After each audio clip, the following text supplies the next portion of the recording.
Wildfire and Steel, Mage Saga Book 3, written and narrated by J.J. Green. Chapter 1. Ostalon was at war. The Shurras were attacking the Dirkson's base planet, and Carina and her siblings were running out of places to hide. For days they had travelled from refuge to refuge, fearing the collapse of their latest home from bombardment, or that Castiel was on their tail. They had not seen their evil brother, however, and for the moment the bombing had stopped. "We have to try to find some food, Bryce," said Carina. "The kids haven't eaten since yesterday." "I know. Let's go now, while it's quiet." They had discovered a basement in an abandoned house the previous day, and with practiced ease, Carina's siblings had made the place as comfortable as possible. Parthenia and the twins, Oriana and Fern, had dragged rugs down from the upper floors, and Nala had made it her job to furnish the place with cushions. The mage children and their non-mage sister, Nala, were keeping themselves occupied with quiet games. The youngest sibling, Darius, had found a pack of playing cards and was arranging them face upward in rows. To avoid discovery by their brother, they had to remain inconspicuous, but children's games would not put food in their bellies. Carina asked her oldest sister, Parthenia, to watch the younger children. Parthenia agreed. She was always quick to help in whatever way she could. Carina and Bryce climbed the stairs from the basement and emerged in the kitchen. The pantry and cupboards had been the first places they had searched when they arrived, but the food storage spaces were predictably empty. The war had thrown Ostalon into chaos. All the regular systems of food distribution had broken down, and people had to take whatever they could find. Carina had not figured out what she would do when the day came that she couldn't feed her siblings. After checking the street was deserted, Carina and Bryce passed the front door, which had jammed open due to its warped frame. They ran to the end of the street on the shadowed side, where rays of the rising sun hadn't reached. While they searched for food, someone would eventually see them, but it was important that no one guessed where they'd come from. The last thing she wanted was someone snooping in their hideout while she was gone. It was the best she could do to protect those she had to leave behind. They headed out of the residential area and toward the nearest commercial district. They had to travel on foot. Carina could have unlocked a vehicle with a cast, but no working autocars were to be found. Anyone with the ability to leave the city had driven away days ago. She spotted the bombed-out bakery from halfway down the street. The building's ruins were still smouldering from the most recent attack, but looters had already infiltrated the place. She could see shadows of figures moving inside the broken remains. If she and Bryce didn't enter it soon, there wouldn't be anything left to scavenge. She nudged him with her elbow and pointed. "I see it." They crossed the road and sped up their pace. Carina hoped no one would give them any trouble. Usually, if plenty of goods remained, there was no fighting. Everyone took as much as they could carry and quickly departed. But if most of the goods had been taken, people grew belligerent and things got physical. She wasn't bothered by the prospect of fighting Ostalonian citizens who had not trained military, but she didn't want to hurt anyone. As they arrived at the demolished bakery, she spied an older couple coming down the street from the other direction. More hungry people hoping for something to fill their bellies. A smoking rafter had crashed down and was bisecting the doorway. She quickly ducked below it and went inside the shop. "Be careful," Bryce said as he followed her. "I don't like the look of that ceiling." Little of the ceiling remained. The passage of the airstrike was clearly marked from the roof 2 floors above, and the clear morning sky lit the bakery's interior. "Never mind that," Carina replied. "We need to hurry." The store at the front was already empty. Others had arrived before them to take whatever baked goods had remained on the shelves. The place stank of smoke and burned wood, and the air was hazy. Carina walked through to the back of the building. "Out of my way," a burly man warned. meeting her from the opposite direction. He was carrying a sack of flour over his shoulder. "Carina," said Bryce in a warning voice. She stepped backward to give the man room to pass. "Don't worry, I'm not going to do anything," she said to Bryce. She guessed more sacks of ingredients were stored in the back. If it came down to it, she would do everything in her power so that her family didn't starve, including fighting. But things weren't so bad that she'd been forced to challenge someone else for their food, yet. When the man had passed her by, Carina stepped into the back room of the bakery. The Shura's attack hadn't penetrated here, and the power in the city had been off for days, so the place was dark. She could hear scuffling, and she paused a moment so her eyes could adjust to the low light. A few seconds later, she saw the source of the noise. 2 figures were grappling over something. One of the figures was gripping a small sack to her chest, and the other, also a woman, was trying to pry it from her fingers. Carina guessed the sack contained salt or a similar precious substance. Bryce had gone past, his hands outstretched to feel his way in the dark. Here's something. Carina, come and help me lift it." "Let go!" one of the fighting women exclaimed. "I saw it first. It's mine." "You might have seen it first," her opponent replied. "But I took it first. Go and look for some more yourself if you want it that bad." She released her hold on the bag to grab the other woman's hair, wrenching her head down. Screeching, the assaulted woman punched the other in the face. The bag dropped to the ground, spilling its contents.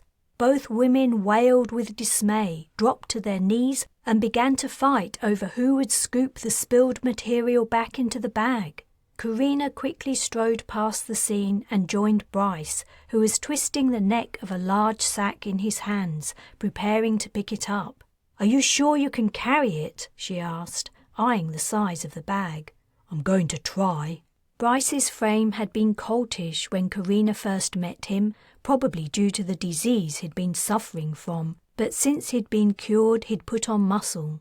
She guessed he was now stronger than her, so she let him take the lead. But as he heaved the sack upward, she helped by gripping the sides and lifting. "Let's go," Bryce panted. He marched toward the front of the bakery, his back bent under the weight of the flour. She hoped they would make it back to their latest hideout. She would take a turn in carrying the sack, and if they couldn't manage it, they could always tip some of the flour out somewhere hidden and return for it later. Pleased with their find, she followed Bryce into the front of the bakery. The older couple she'd seen in the street a few minutes previously were now barring the store exit. The man and woman were dressed in clothes that had once been fine, but were now grimy and torn. The pair stood in intimidating silence, their intent clear from their glares. Bryce halted, his knuckles white from the strain of holding the heavy sack. "Hand it over," said the man. "Then you can go." His arms were folded over his chest in an attempt to look intimidating. Though Ostalon had only been at war for a short time, the residents were already showing signs of starvation. Formerly well off, these two were clearly unused to surviving in difficult circumstances. "There's plenty more back there," she said, gesturing behind her. "We don't have to fight over this." "I don't believe you," said the older woman. "How do we know you haven't taken the last one? This is the first place we've found that hasn't already been ransacked floor to roof." Bryce dropped the sack. "Here, take it. We can get another one." "No," said Carina. "They can get their own." She walked up to the couple. "Move out of our way. We aren't a charity. Stop wasting our time. I told you there's more inside. Go and look for yourselves." When the man and woman still didn't budge, she grabbed one of their shoulders each and pulled the pair forward, out of the doorway. The woman stumbled. "Hey!" the man exclaimed, raising a fist. "How dare you!" Carina deflected his blow and punched his jaw. She hit him hard enough to make him stagger but not black out. Wisely, the man heeded the warning. Rather than fight back, he went to his wife's side and hurled insults at Carina. She helped Bryce as he lifted the sack onto his back.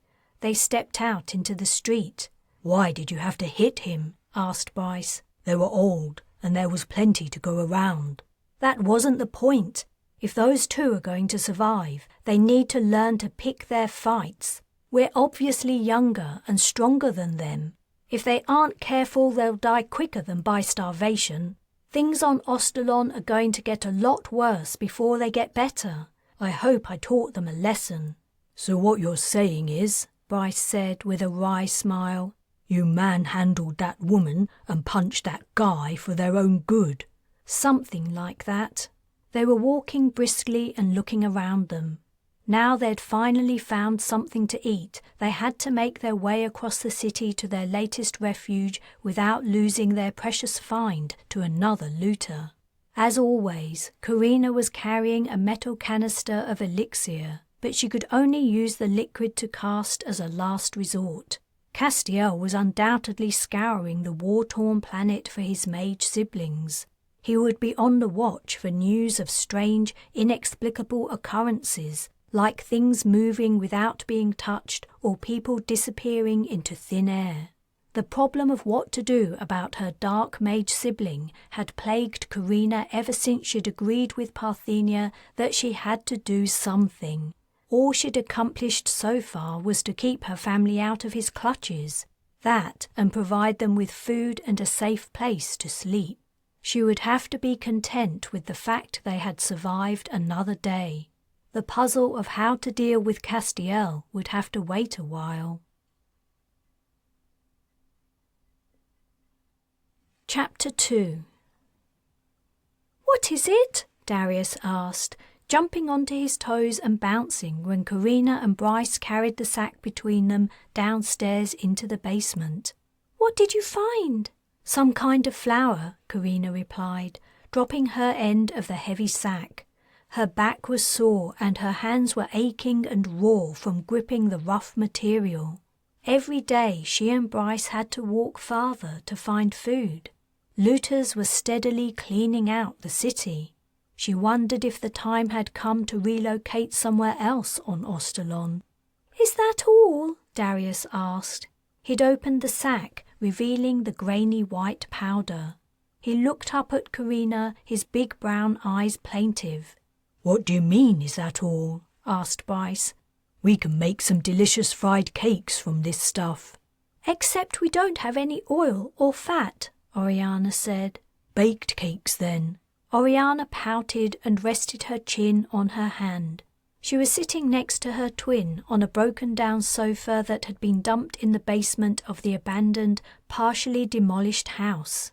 Parthenia was playing a card game with Nala on the dusty rug. She put down her cards, stood up, and walked to the sack. "This looks great. Very fresh.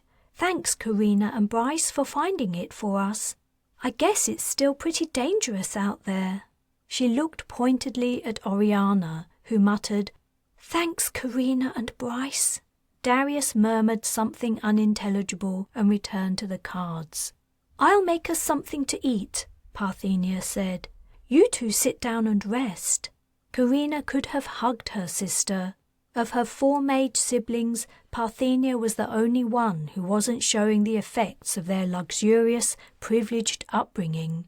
Though initially Darius, Oriana and Fern had risen to the challenges of a harder life, the novelty had clearly worn off. Parthenia was the only one who hadn't complained even once. Carina struggled to pity the others. They might have fallen from the highest to the lowest tier of society, but they were leading the same life she had lived for 6 years after Nine-Eye had died. Hunger, cold and danger were daily obstacles to be faced. She hated to admit it, but she was disappointed in them.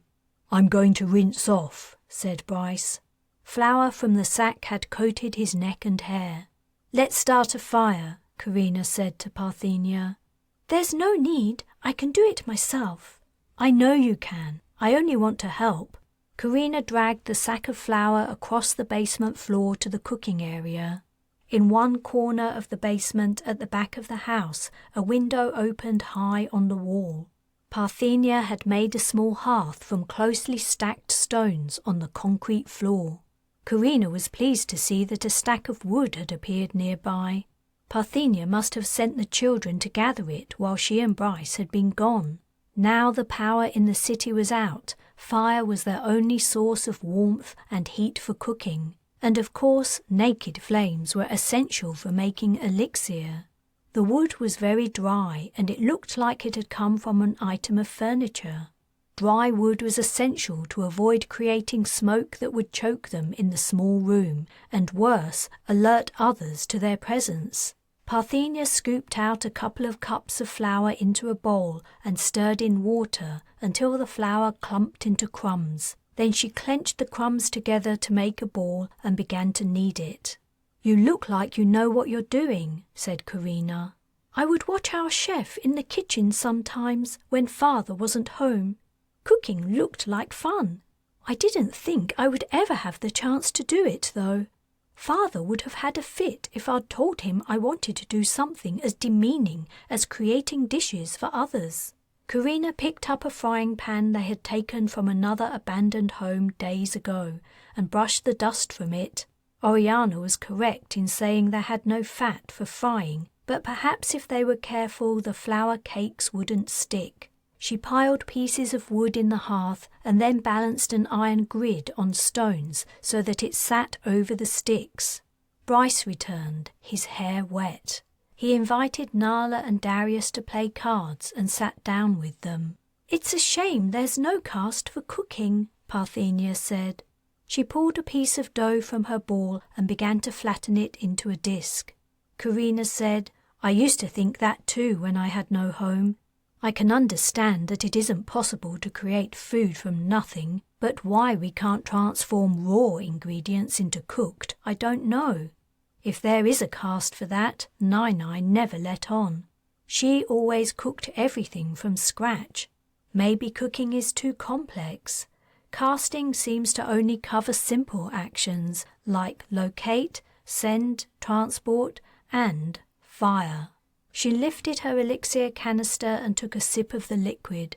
The fire cast was one of the first Nai had taught her. She concentrated for a moment and wrote the character in her mind. When she opened her eyes, the wood in the hearth was already smoking.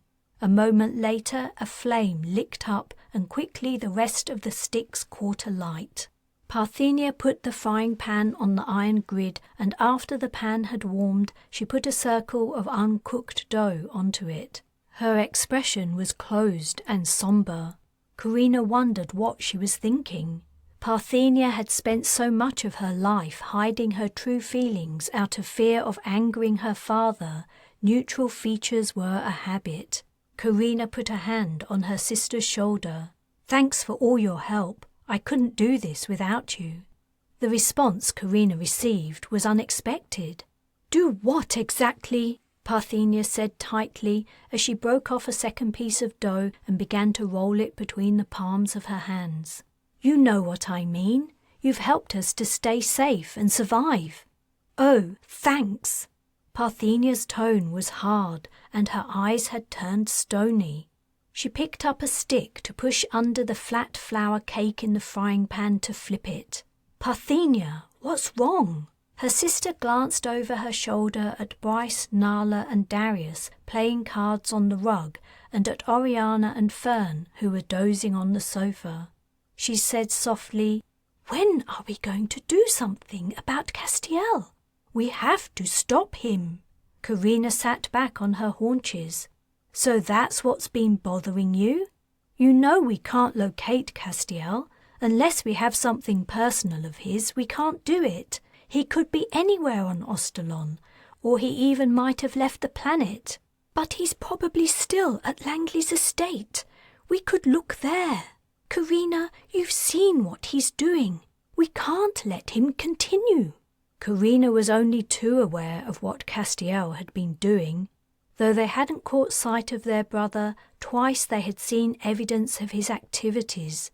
Shura forces had managed to break through the Dirksen defences and land at the spaceport, but the troops running from their landing craft had burst into flames. They had also seen airborne Shura shuttles split into 2 pieces and their occupants plummet to their deaths. Unable to find Castiel, Carina and her siblings hadn't been able to repulse his casts. They had been forced to watch the scenes helplessly in dismay.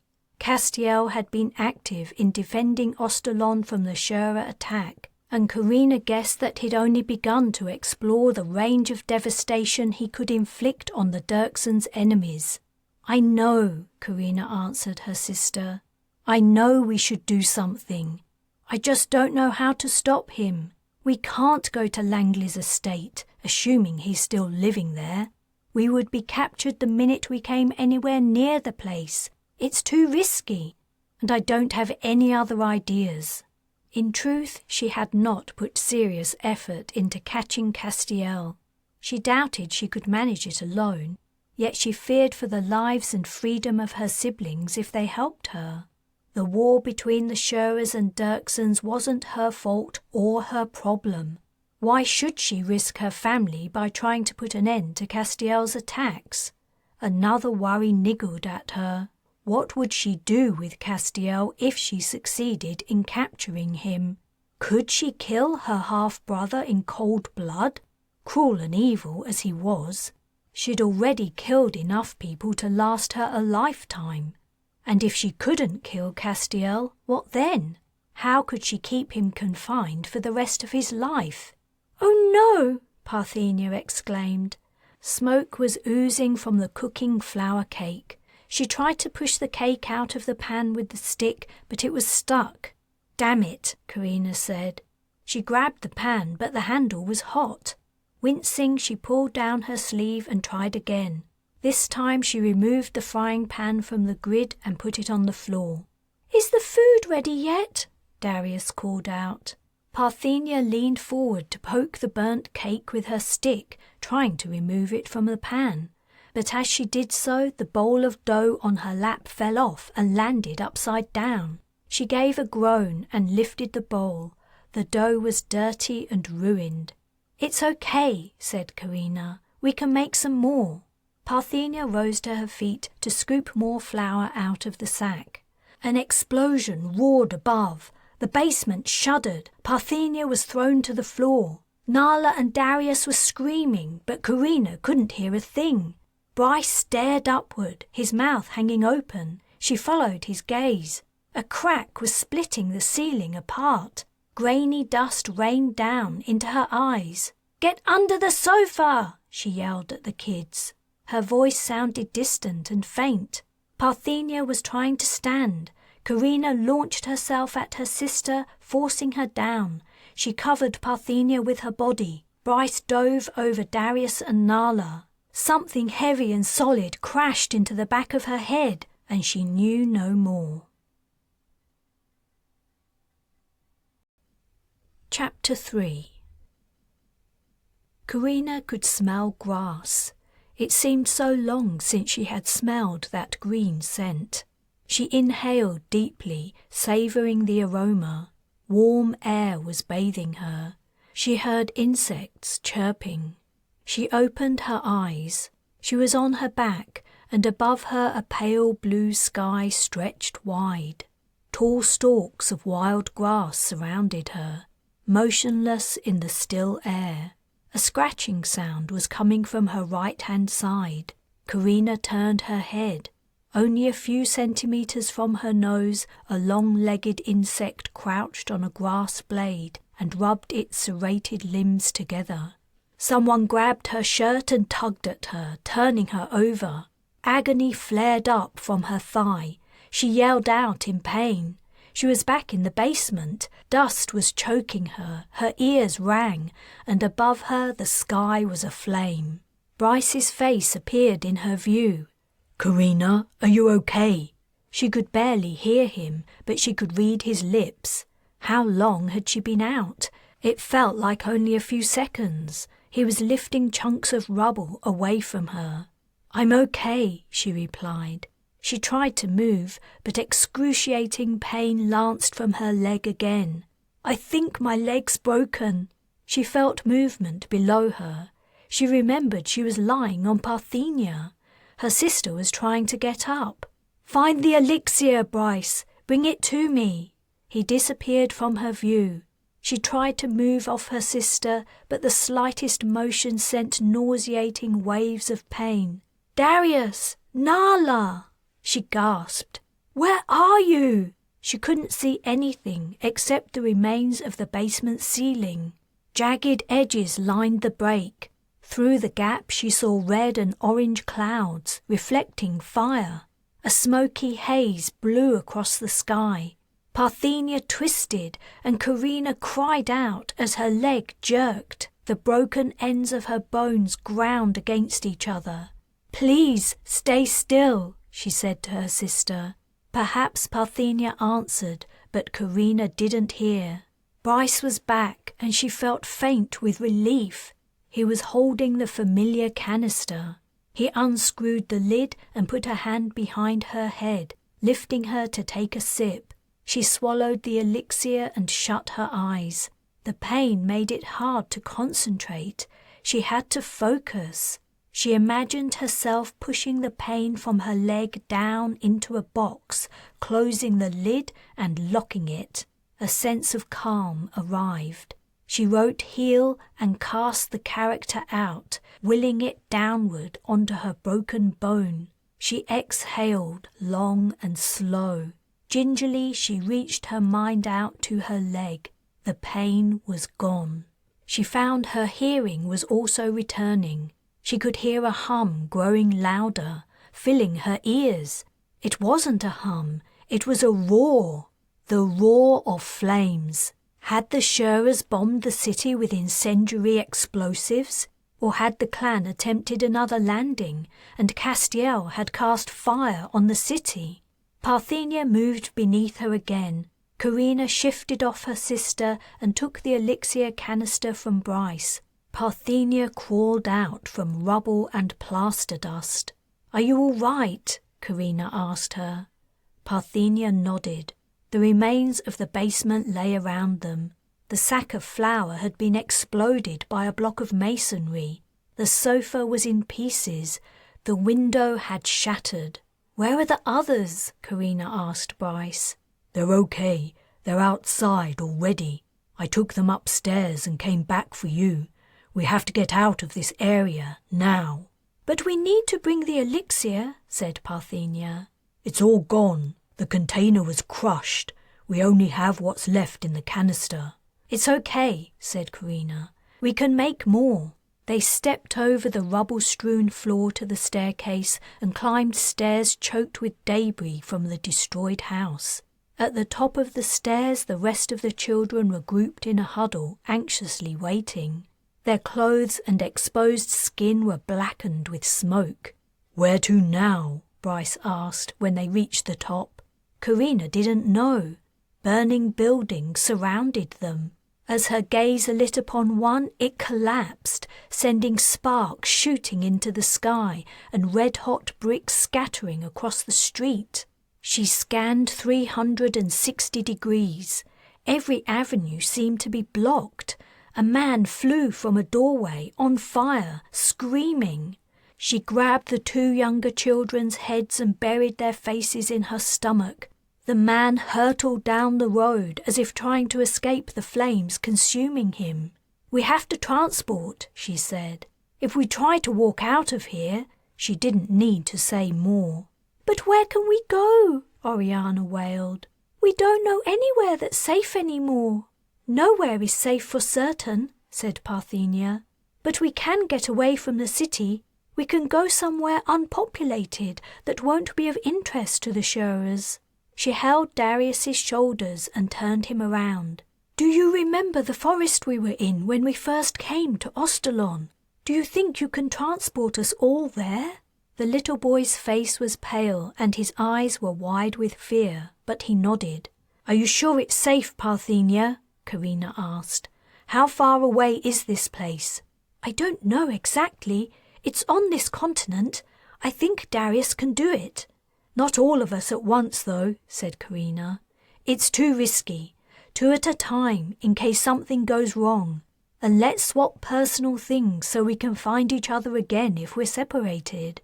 They hastily emptied pockets and found small items to share around. Darius had a pair of dice that he split between Parthenia and Oriana. Nala gave Carina a hair ribbon. Bryce had nothing except a ring. He pulled it from his finger and pushed it into Carina's open hand, folding her fingers over it. In 10 or 15 seconds they were done. The buildings around were going up like torches. The air was growing unbearably hot and Carina was struggling to breathe. She handed Darius the canister. "Who goes first?" he asked. "Bryce, Fern and Nala together." "No," said Oriana. "I want to stay with Fern." "I want Bryce to be with Nala," said Carina. "I can do it," Darius said. "Nala is only little, like me." Oriana pouted, but she hugged her twin goodbye. "Transport those 3 first," Carina told Darius. "Then Oriana and Parthenia, then you and me." She had a lot of faith in her little brother's mage power, but fear he would fail clutched at her. He was young and he was frightened, which would make it more difficult for him to cast. "Do I transport everyone to outside the ranger's tower?" he asked Parthenia. "No, that's too dangerous. He could see us appear from nowhere. Aim for somewhere 1/2 kilometer away, out in the wild country beyond the tower, but not in the forest." "Okay." Darius sipped elixir and closed his eyes. In another couple of seconds, Bryce, Fern and Nala were gone. "Hurry up and transport me," Oriana said. "I don't want to lose Fern." A crack split the air, and with a rumbling crash a wall collapsed a few meters behind them. Burning masonry tumbled toward them. "Watch out!" Carina cried. Grabbing Darius's arm, she dragged him away. Parthenia and Oriana crowded close. The roaring of the flames was growing louder. "Please hurry, Darius," Oriana begged. He lifted the canister again and took another sip. How much elixir was left? Carina didn't know. She hoped none of the liquid had slopped out when she'd pulled Darius away from the collapsing wall. Parthenia and Oriana disappeared. "Is there enough left for both of us?" she asked. Darius shook the canister. "I think so." "Okay, when you're ready." Her little brother tipped up the canister and swallowed the remains of the elixir. He closed his eyes. Concentration creased his brow. "Just don't put me in mud." A small smile lit Darius's face, and she gripped his hand. They transported. Chapter 4. Castiel watched the shuttle's display in silence. The Dirksen pilot was flying them closer to the Shura flagship, Nightfall. True to her name, the massive vessel was dark against the stars, carrying no external lighting. The ship had hung in the Floria planetary system for days, like a brooding overlord, while the Shuras launched their deadly attacks on Ostalon's military installations, manufacturing and transportation hubs, and major cities. For days, no Dirksen military spacecraft had broken through the ship's defences. Many had been destroyed in the attempt.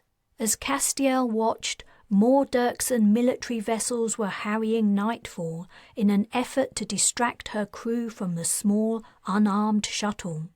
Dirksen reinforcements were on their way to the Floria system, but if nothing turned the tide in the battle for Ostalon by the time they arrived, the planet would be smoking ash and rubble. Castiel recalled a Shura attack on another Dirksen planet, Sestrath, a military stronghold.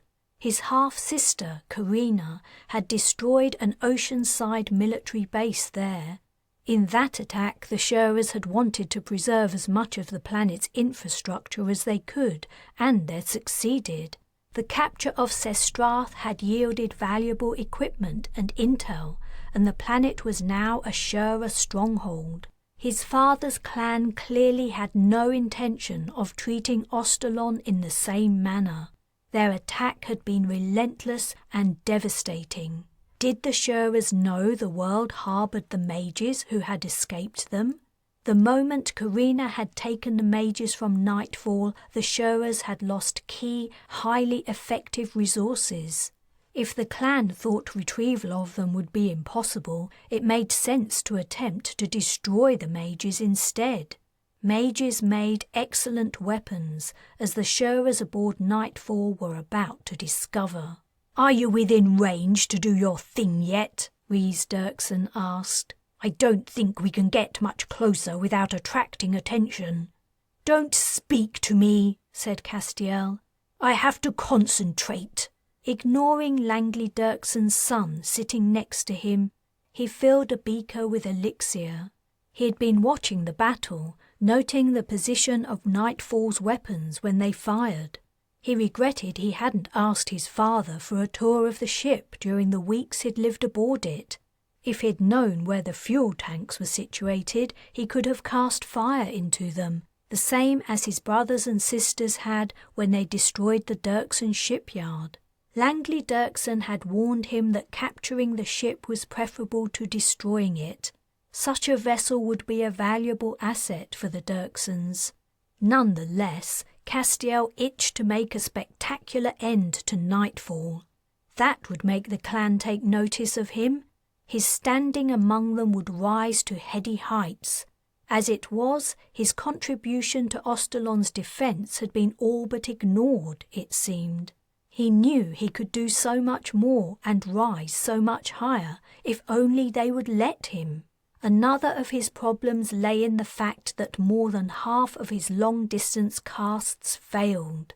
He hadn't had the same practice as his siblings, and though he'd watched many of the lessons their mother had taught, the information she'd passed on had been patchy and unreliable. Carina had demonstrated what a properly trained mage could do. "I really think you should do something now," urged Rhys. "And I said, be quiet," Castiel snapped. He hated Langley's son.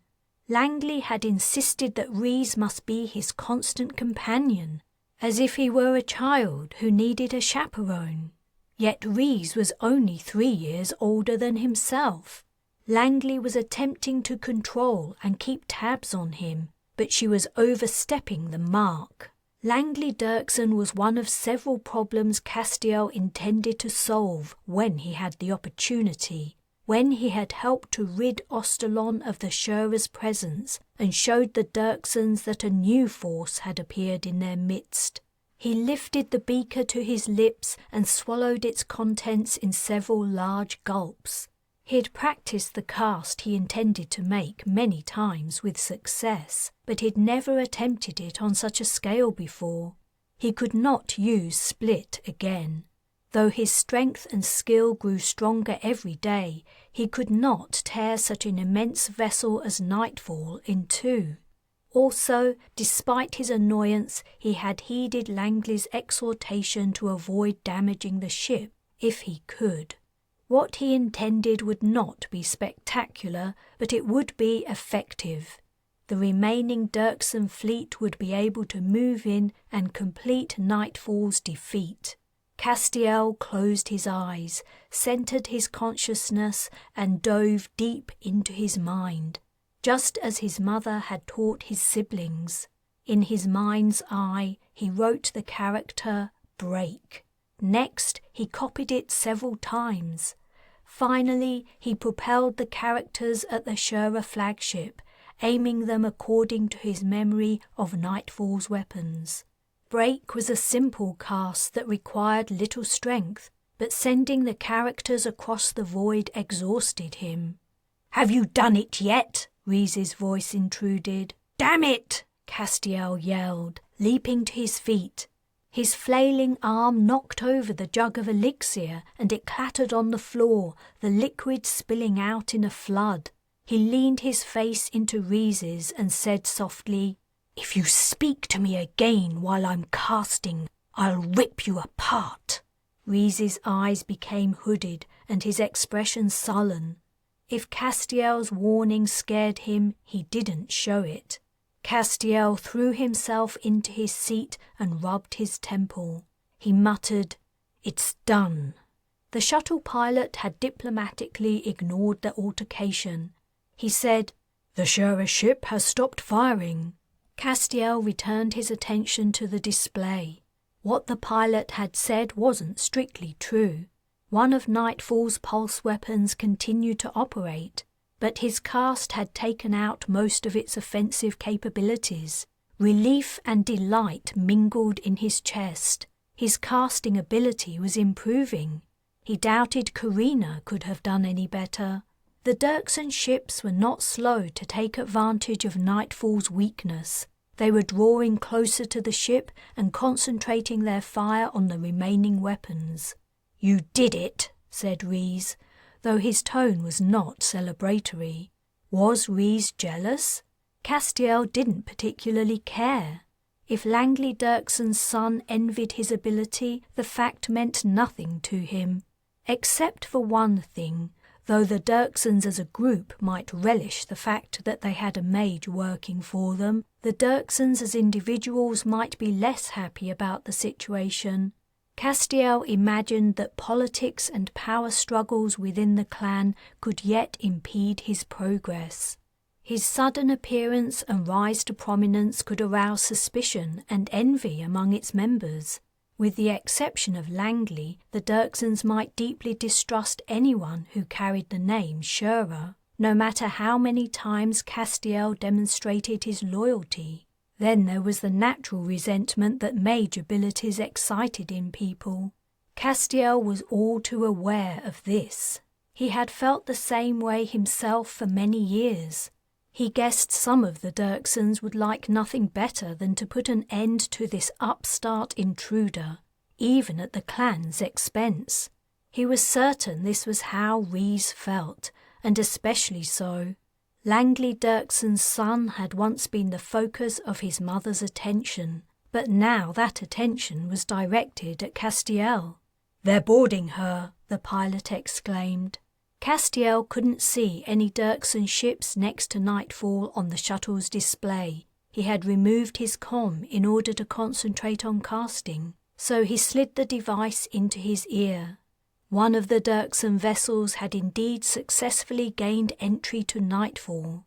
The boarders would be fighting the ship's crew in the passageways, trying to gain control of the ship. "Retreating to a safe distance," said the pilot. "Why?" Castiel asked. "I'm guessing the Shuras might not want us to have their ship," said Rhys. "You got it," the pilot said. Acceleration forced Castiel forward as the shuttle swept away from Nightfall. Dirksen ships were taking out the weapon that his cast had failed to break.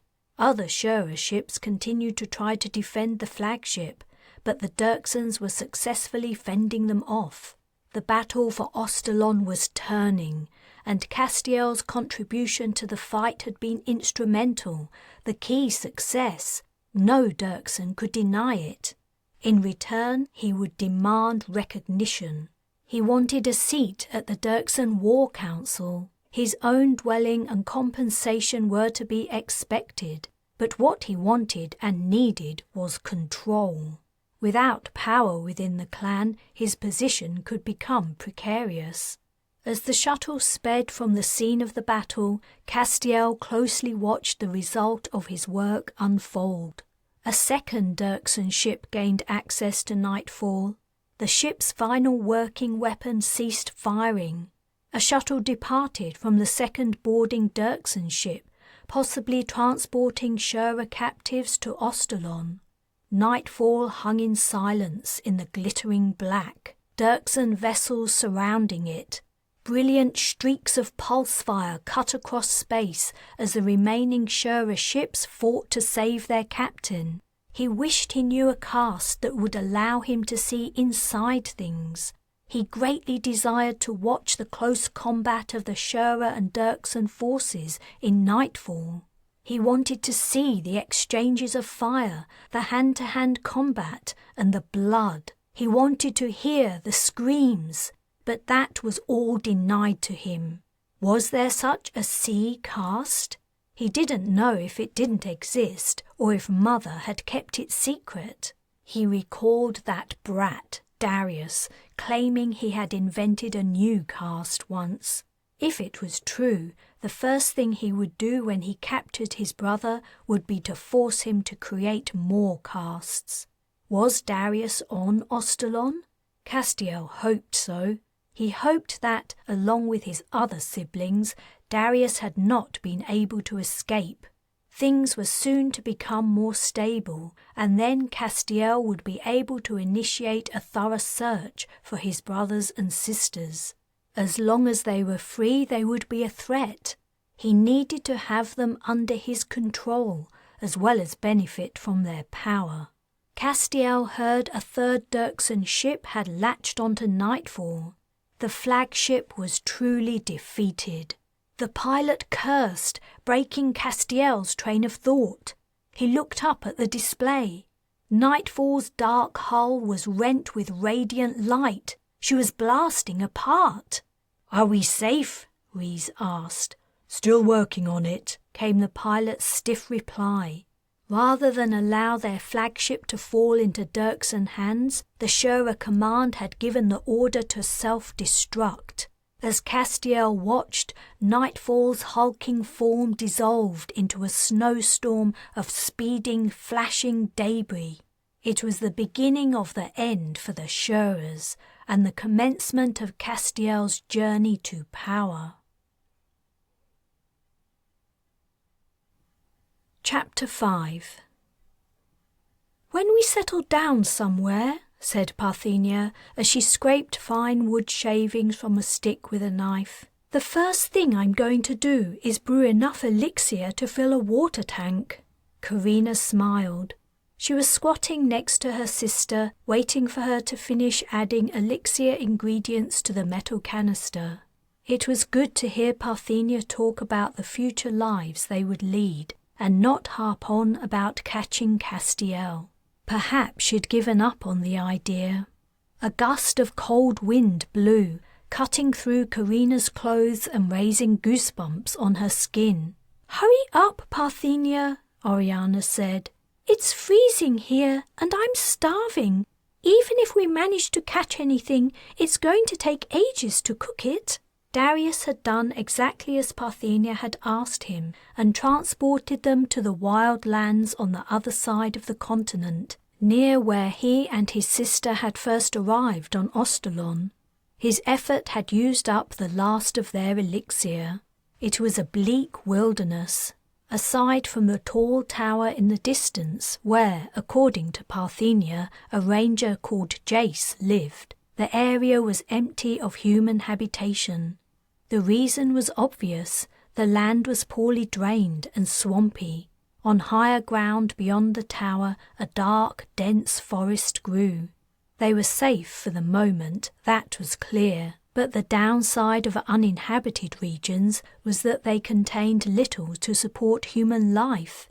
There was no fresh, clean water, nothing to eat, and nowhere to shelter.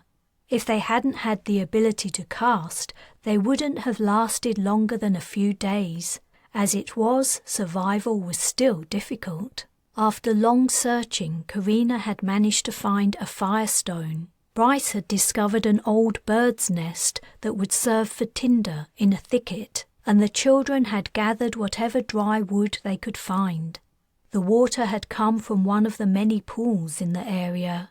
Though it wasn't clear, let alone clean, boiling the water would make it safe to drink. They also had Carina's canister in which to brew the elixir. When Parthenia had added all the ingredients, Carina would make a fire. But she remained worried about their long-term prospects.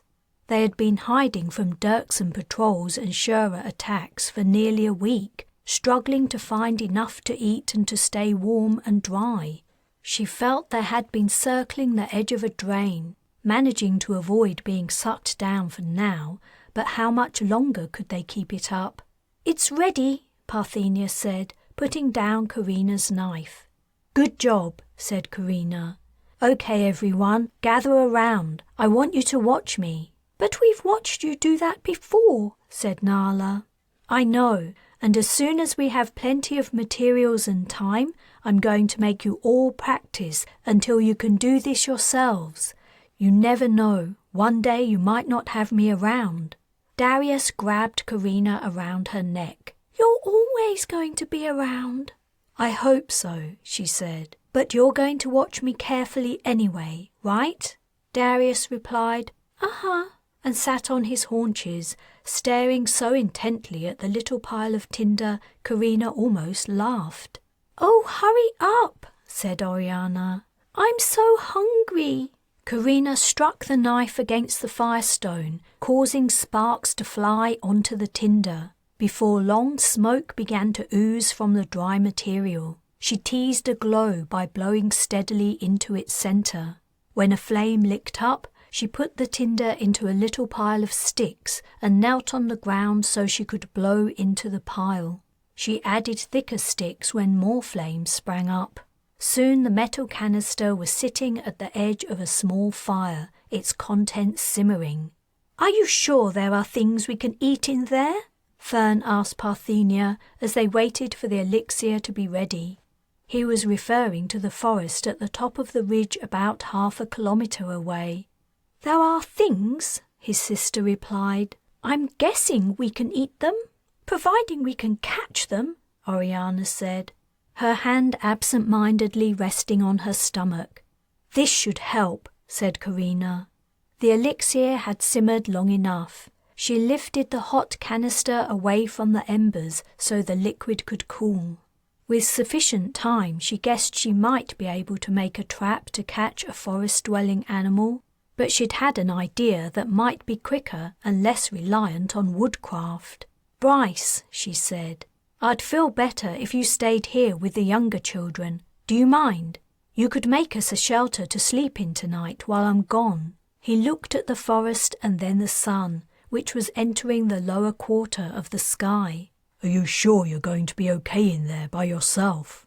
"If Parthenia and Darius spent hours walking through it alone without incident, maybe that means nothing dangerous lives there. But I wasn't planning on going by myself. I want to take Fern with me." "Cool," said Fern. "I'd love to come." "Can I come too?" Oriana asked. "No, I only need one of you in case I catch something heavy." She wanted to encourage her sister to be more independent and less clingy with her brother.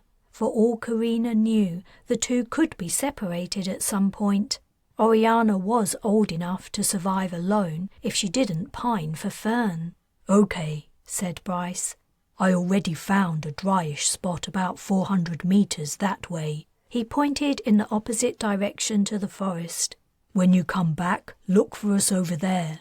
"We will," said Carina, as she pulled her shirt sleeve over her hand to pick up the canister and screw on the lid. The elixir would cool some more on their way to the forest. "Be careful climbing that ridge," said Parthenia.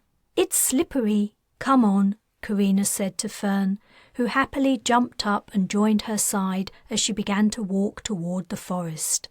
"What are we going to do after we catch Castiel?" Fern asked when they'd been walking for a few minutes. "What do you mean? Are you asking what we're going to do with him or where we'll go next?" "Both, I guess. Honestly, Fern, I'm not happy about taking you all with me to capture Castiel. I know I agreed with Parthenia that he's too dangerous to be left to his own devices, but I'm having second thoughts about involving you guys too.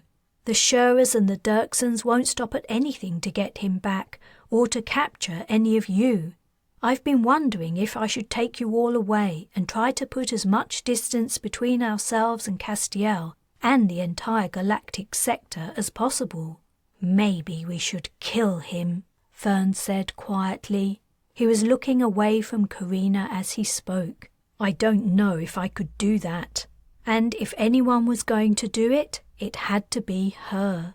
She couldn't expect any of Castiel's siblings to murder their brother, no matter what he'd done. Their mother had already killed their father. That was enough trauma for a lifetime. A ditch sat at the bottom of the ridge where the forest grew. They slid down the bank into the lower area, and Carina found herself up to her knees in mud. This stuff was slimy and evil-smelling too. Fern, being lighter, hadn't sunk in so deeply.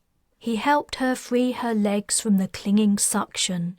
They crossed the ditch and began to climb the bank. The canister of elixir had cooled until it was only warm. Carina slipped the container into her shirt so she had both hands free to scale the steep slope. Fern climbed beside her. At one point his grip on a tree root slipped and he slithered down a short distance. She waited for him to return to her level. "I used to think it would be nice not to have to live in our big house with Father," Fern said as he toiled upward panting. "I wanted to go to school like other kids and play outside in parks and in the streets.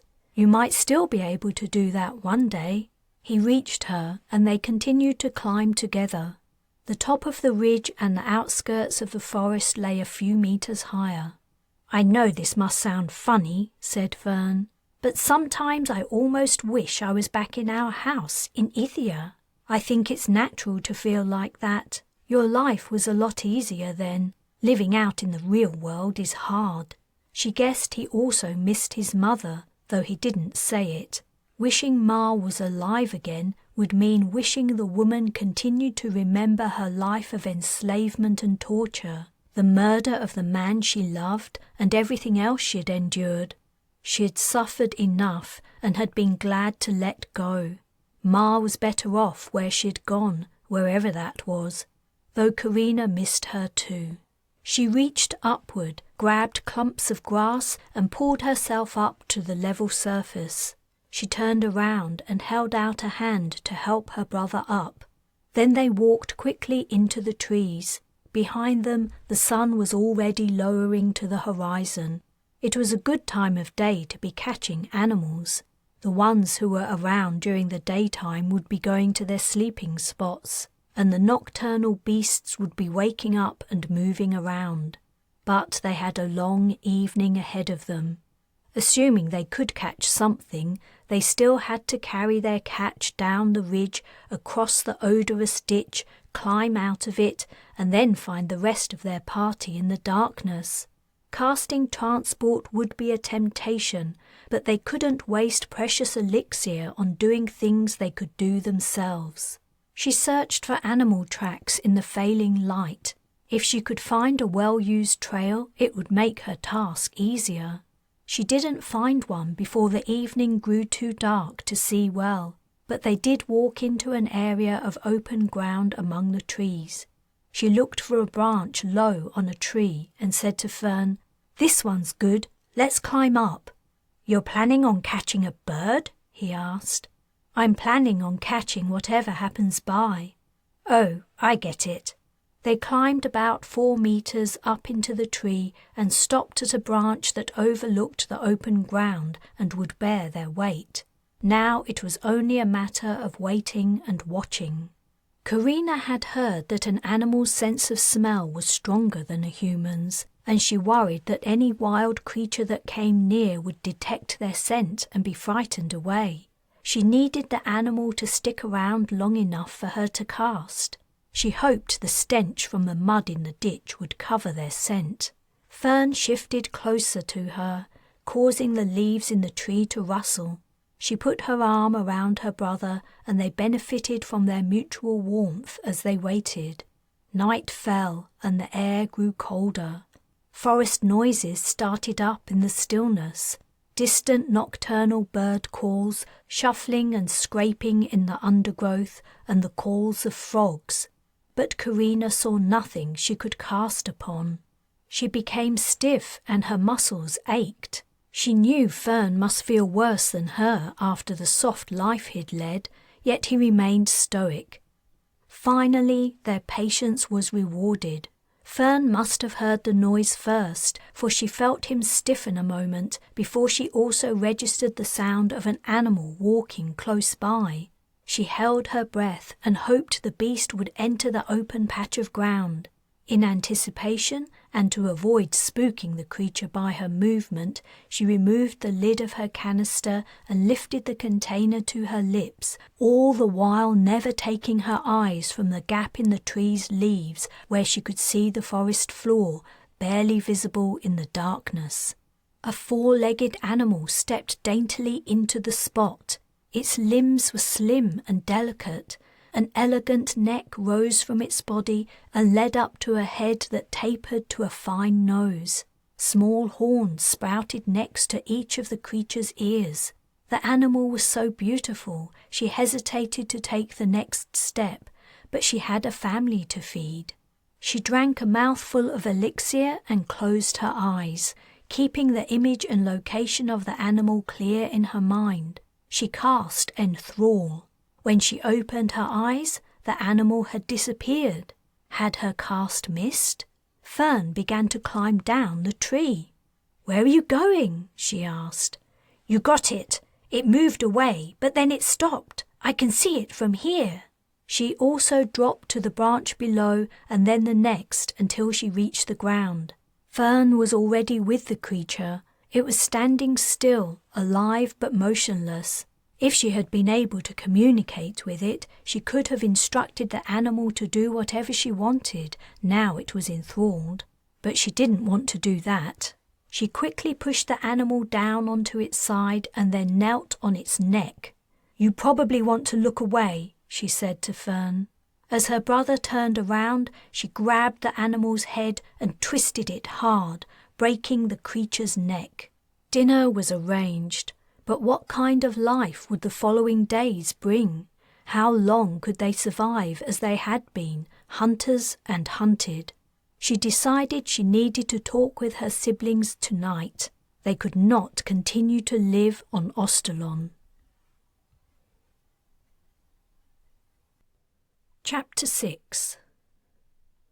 Carina licked her fingers and then wiped them on her pants, noticing how grubby the material looked, even in the poor light from the campfire. The animal she'd killed in the forest had filled everyone's bellies, according to the looks of satisfaction on Bryce and her siblings' faces. It was the first time since the Shurers had launched their attack they had all had plenty to eat. "This is a good shelter you built while Fern and I were gone," she said. With help from the children, Bryce had slung a long straight branch between two small trees and then piled many more branches against it before covering the lean-to with dead plant material. The open side of the construction faced the fire and the ground beneath it was piled with more dead grass and ferns. "It is, isn't it?" said Parthenia. "If you can find more animals for us to eat, we can live here for days. Now that we have elixir, fire won't be a problem. We only have to remember to keep our supply topped up so we don't run out again." Darius and Nala were already asleep, curled up like family pets next to the fire. Everyone else was looking sleepy too, but it seemed to Carina this was a good time to tell the others her decision. She took a breath, knowing that Parthenia wasn't going to like what she was about to hear. "Actually, I was thinking it was time we moved on." "You mean we should go back to the capital?" Parthenia asked. "I guess so. We aren't likely to find Castiel around here, but—" "No, I mean we should leave Ostalon. I think I need to face up to the fact that it's too dangerous for you all here with Castiel around. I need to take you somewhere safe. Then maybe I'll return to deal with him." "But we don't have time for that," Parthenia said. "We have to stop him now. He plans on taking over the Dirksen clan. When he's in control of everything, he'll be untouchable. And who knows what horrible, evil things he'll do. Imagine if Father had ever run the Shurers. He would have treated everyone the same way he treated Mother. It would have been hell." "I understand what you're saying, but is any of that our fault? The Shurers turned a blind eye to how your father treated Ma, and the Dirksens worked hard to get their own mage. Well, now they have one. They'll reap what they sowed." "I'm not talking about the Shurers and Dirksens. I'm talking about the ordinary people. If Castiel gets any real power, they'll suffer terribly." "She's right," said Bryce. "With Castiel running the show, it's going to be a bloodbath." Carina thought back to her childhood and the cruelty she had endured at the hands of the ordinary people. She thought about the number of times she'd been beaten and tortured by non-mages. She had spent most of her short life viewing regular folk as a threat, yet she also hadn't forgotten the help she'd received from Bryce and from the military on the Nightfall when she'd escaped with her family. Her shoulders sagged and she nodded. "You're right. I have to prevent Castiel from doing his worst, but not here or now. You are all my responsibility, and we're barely surviving day to day. When I know you're safe, I'll find Castiel and try to stop him." "Do we get any say in this?" Parthenia asked. "We'll go out system," said Carina, ignoring her sister. "We'll find somewhere quiet and off the trade routes. When you're settled, I'll hunt for Castiel and remove him from the scene." She remained unsure of exactly what the latter entailed, but she would cross that bridge when she came to it. "How can we leave Ostalon?" asked Fern, chewing on a bone. "We don't have a ship." "No," Carina replied, "but maybe we can get one, especially now that everything's in disarray due to the war." "Can you fly it too?" Bryce asked. "I should be able to figure it out. I flew the Shura shuttle, remember?" Oriana said. "But where can we go? How do we know what planets are safe?" "I'll figure that out too. The first thing we need to do is find ourselves some transportation." "You sure have a lot of figuring out to do," said Bryce. Later on, Carina and Bryce were lying face to face inside the lean-to. Everyone else was fast asleep, and Carina was heading in the same direction. Darius lay behind her, and the rest of the children occupied the remaining space. "Are you sure about leaving Ostalon?" Bryce asked softly. She forced open her closing eyelids. "I'm sure. I know we need to do something about Castiel, but we're too weak right now. When I was a merc, I learned the hard way what happens when your enemy outclasses you. Our company owner put us in hard-to-win situations more than once. That woman has blood on her hands. I'm not going to make the same mistake with my family. I hate Castiel and fear what he might do, but going in weak and unprepared isn't going to work. We could all end up dead." "Okay, I hear you." They looked into each other's eyes for a few moments without speaking. She recalled the first time she'd met Bryce. It had been months previously, when she'd been at the end of her hope of finding another mage. Bryce had followed her home while she was in a drunken haze. They'd kissed. In all the time they'd spent together since then, they'd never been so close again. He'd helped her aboard the Shura flagship, nearly at the cost of his own life, and he'd searched for her on Ostalon for days. He'd said he wanted to be with her, but could a relationship between a mage and non-mage ever work out? Would Bryce be able to resist the desire to control her for his own gain? She didn't know. She couldn't deny that he'd proven his loyalty and trustworthiness several times over. But how long would that last? She feared becoming closer to him, knowing that her feelings would make her vulnerable. "Good night," she whispered. "Good night." After Bryce fell asleep, Carina also began to drift off. She was on a plain of tall grasses and wild flowers. A young, strong sun was scorching her exposed skin. The buzzing of insects filled her ears. She knew she'd been in that place before, but she couldn't remember when. Distant voices sounded behind her, and when she turned around, she saw some people approaching, wading through the grass as if walking through a shallow sea. She didn't think she could have imagined a more dissimilar group. One was very old and swathed in robes, barely hobbling along and using a stick for support. Another was tall and broad with a beard that reached to his middle. A third wasn't much more than a child, about Parthenia's age. As she was watching the group, the oldest lifted her head and looked directly at her. She raised a hand in greeting, and for some reason Carina felt compelled to return the salute. But before she could lift her hand, something drew her back to Ostalon. She opened her eyes and immediately knew what had wakened her. Footsteps. They were drawing closer. The walker was doing his or her best to be silent, but the ground was littered with plant matter. From her position next to Bryce, she could only see the night sky. She lifted her head to peer over her sleeping companion. The fire had died down, but the embers glowed, making it difficult to see much, but she could make out a tall black figure 10 or 12 meters away from their camp, moving slowly toward them. She had prepared for exactly such an event. Darius was sleeping against her back. She had told him what he had to do. She only hoped that grogginess from being woken from a deep sleep wouldn't affect his casts. She reached behind her, groped for her brother's shoulder, and sharply shook it. "Darius, wake up," she muttered. With relief she felt her brother stir. "Someone's coming. Remember what I said? Do it now."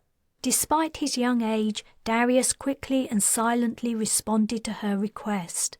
Carina was proud of how fast her little brother had learned to react quickly in dangerous situations. Proud, but also sad. She hoped he would be able to live a more normal childhood one day. He was moving, feeling for the elixir canister she'd given him. Carina fixed her eyes on the approaching dark stranger. Who was he? Was he the ranger Parthenia had mentioned? She guessed the man must have spotted the glow of their fire. She'd thought they weren't in sight of his tower. Was there nowhere on Ostalon where they could safely hide? No, they had to escape the planet, providing this stranger didn't catch them first. Suddenly, Bryce was gone. Darius had made his first cast. Bryce, Nala and Oriana would have an abrupt awakening after their transport. No one now lay between her and the stranger. The shadowy figure was at the fire. She heard Fern or Parthenia stir, probably awoken by the abrupt disappearance of their sleeping companions. Then their movements were turned to silence as Darius transported them from the place. The strange, large man stepped forward. He was standing above her, looking down into her open eyes. He was black-haired, and his face was wreathed in a thick black beard. "Hurry up, Darius!" "No, wait!" the man exclaimed. He disappeared along with the fire, the swampy wood, and the darkness. Chapter 7. The shuttle that had carried Castiel and Rhys from the battle was landing at the spaceport, and Castiel's excitement was mounting at the thought of the reception he was about to receive. Would Sable Dirksen herself be waiting to congratulate him? Or perhaps he would be conveyed to her residence for a private audience. After all, it might be too much to expect the head of the Dirksen clan to travel out to meet him, in spite of the significant service he had performed in striking a monumental blow against the Shurers. The pilot gave the signal that it was safe to disembark. Castiel immediately rose from his seat and almost collided with Rhys. "I should be the first onto the ramp, don't you think?" Castiel asked. "Why? What difference does it make?" Castiel only gave him a knowing smirk in response. Langley's son had to be brimming with jealousy over his achievements. It was no surprise, but Rhys couldn't hope to live up to his abilities. He had better accept it for his own peace of mind. Not that Castiel cared. After pushing Rhys aside, Castiel strode the short distance to the shuttle's ramp. It was dark outside, though dawn was approaching. The lights at the capital's domestic spaceport were not shining, no doubt as a safety measure. He peered into the darkness, seeking in vain the figures he expected to see. He'd thought Langley would be here at the very least to express her praise for his success. But look as hard as he could see nothing except the dark shape of a hover vehicle near the end of the ramp. Rhys took his turn to push him out of the way before walking to the vehicle. "What were you expecting, a welcoming committee?" he sneered. "They don't care who you are. You're only a tool to them." Castiel hesitated, shocked at the unexpectedly lackluster response to his achievement. He had destroyed the Shura flagship for Star's sake. Or rather, the Shuras had destroyed it themselves, but he had incapacitated the vessel and turned the tide of the battle. He could hardly believe that no one had been sent out to congratulate him. Ire simmering in his breast, he stomped after Rhys. Langley's son was likely to leave without him if he wasn't quick. He climbed into the hover vehicle and then sat in furious silence as they were whisked from the spaceport. From the corner of his eye he could see the amused look on Rhys's face. An urge to punch the expression away rose up. What would Langley do if he hit her son? What could she do? He had plenty of elixir. He would be able to inflict a lot of damage on her and other Dirksons before he ran out. But what then? He didn't have enough elixir to kill them all, and he didn't want to. The clan was useful to him. Their networks of people, supplies and military power spanned the regions under their control in the galactic sector. It would take him years to build a similar infrastructure. It made more sense to use the one that was already available. Castiel purposely relaxed his clenched fists, recalling that his father had rarely reacted in haste. He should follow his parents' example.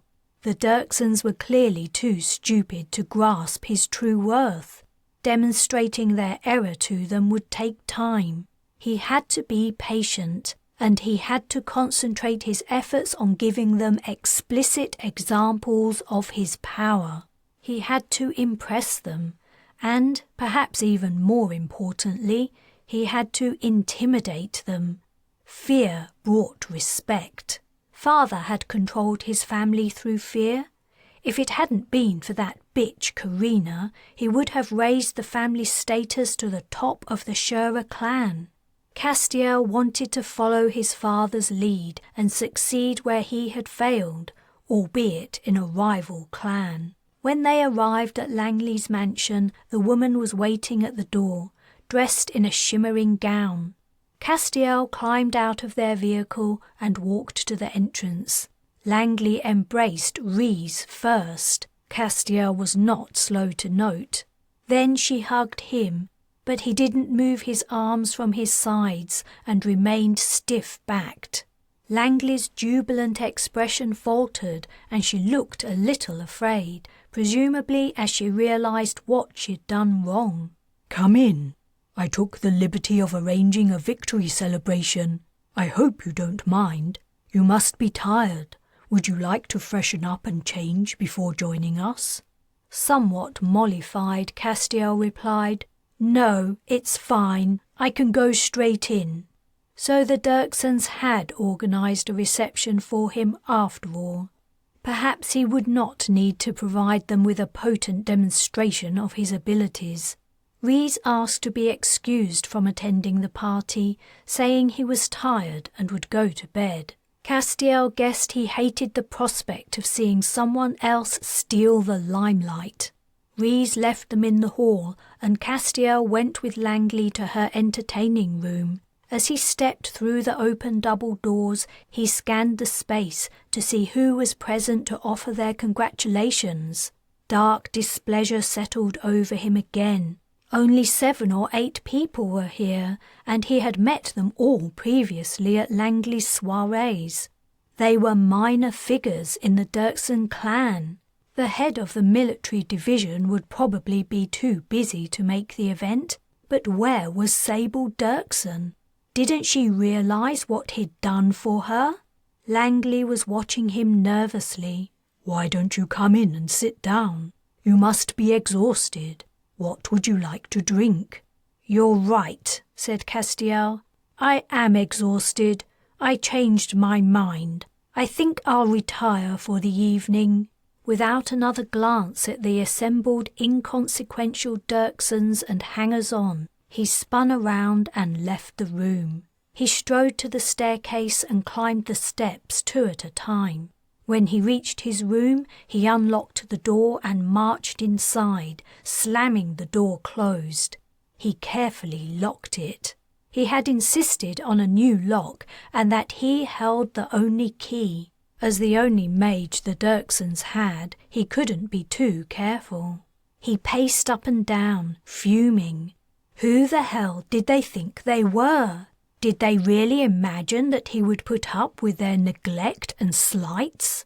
He halted, realizing he mustn't allow their rudeness and stupidity to get to him. He didn't want to do anything rash and jeopardize his current position, unfairly low though it was.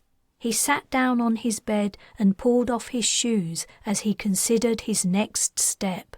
He returned to his earlier plan of giving a clear, intimidating demonstration of what he could do. They had to understand he wasn't some insignificant foot soldier who could perform convenient tricks. He picked up his interface and logged into the news network. He scanned the information. It was sparse. The news of the defeat of the Nightfall had only just begun to filter through to the media. He was curious about the fallout from the flagship's destruction, wondering how he could exploit the event. The Dirkson ships and crews that had been boarding the Shura flagship had all been destroyed, but the remainder of the Shura fleet had withdrawn from the field of battle. It looked like Ostalon was saved, for the time being. Anger rose up in his belly again. He had saved Ostalon, and the Dirksons had rewarded him with a lukewarm party with nobodies. The news updated, and the new information caught his attention. Several prisoners had been taken from the Shura ship before it self-destructed. Who might they be? Father had introduced him to several of the higher-ranking officers.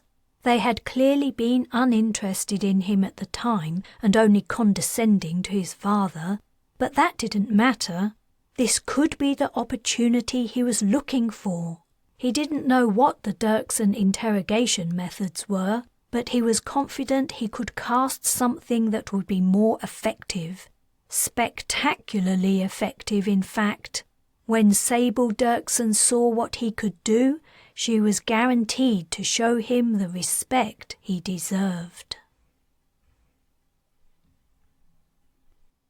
Chapter 8. Dawn was arriving at the spaceport. Darius had transported Carina and the others to another remembered spot on Ostalon, outside the spaceport fence. It was the place where Fern had almost died from a Dirkson crossbow bolt. Rhys Dirkson's Star Racer had sparked a fire in the forested area, but the undergrowth was beginning to grow back.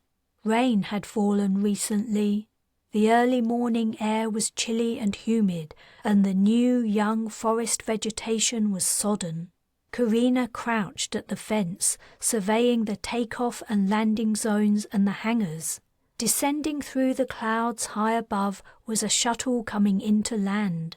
The place had been taken over by Dirkson military, no doubt due to their own spaceport's destruction. The presence of military vessels was a big impediment. Stealing a military craft would be way more difficult than sneaking onto a civilian vessel and ejecting the pilot. The problem with casting was the lag. A round fired from a gun was immensely faster than the operation of a cast. Even slipping a knife under someone's ribs was quicker.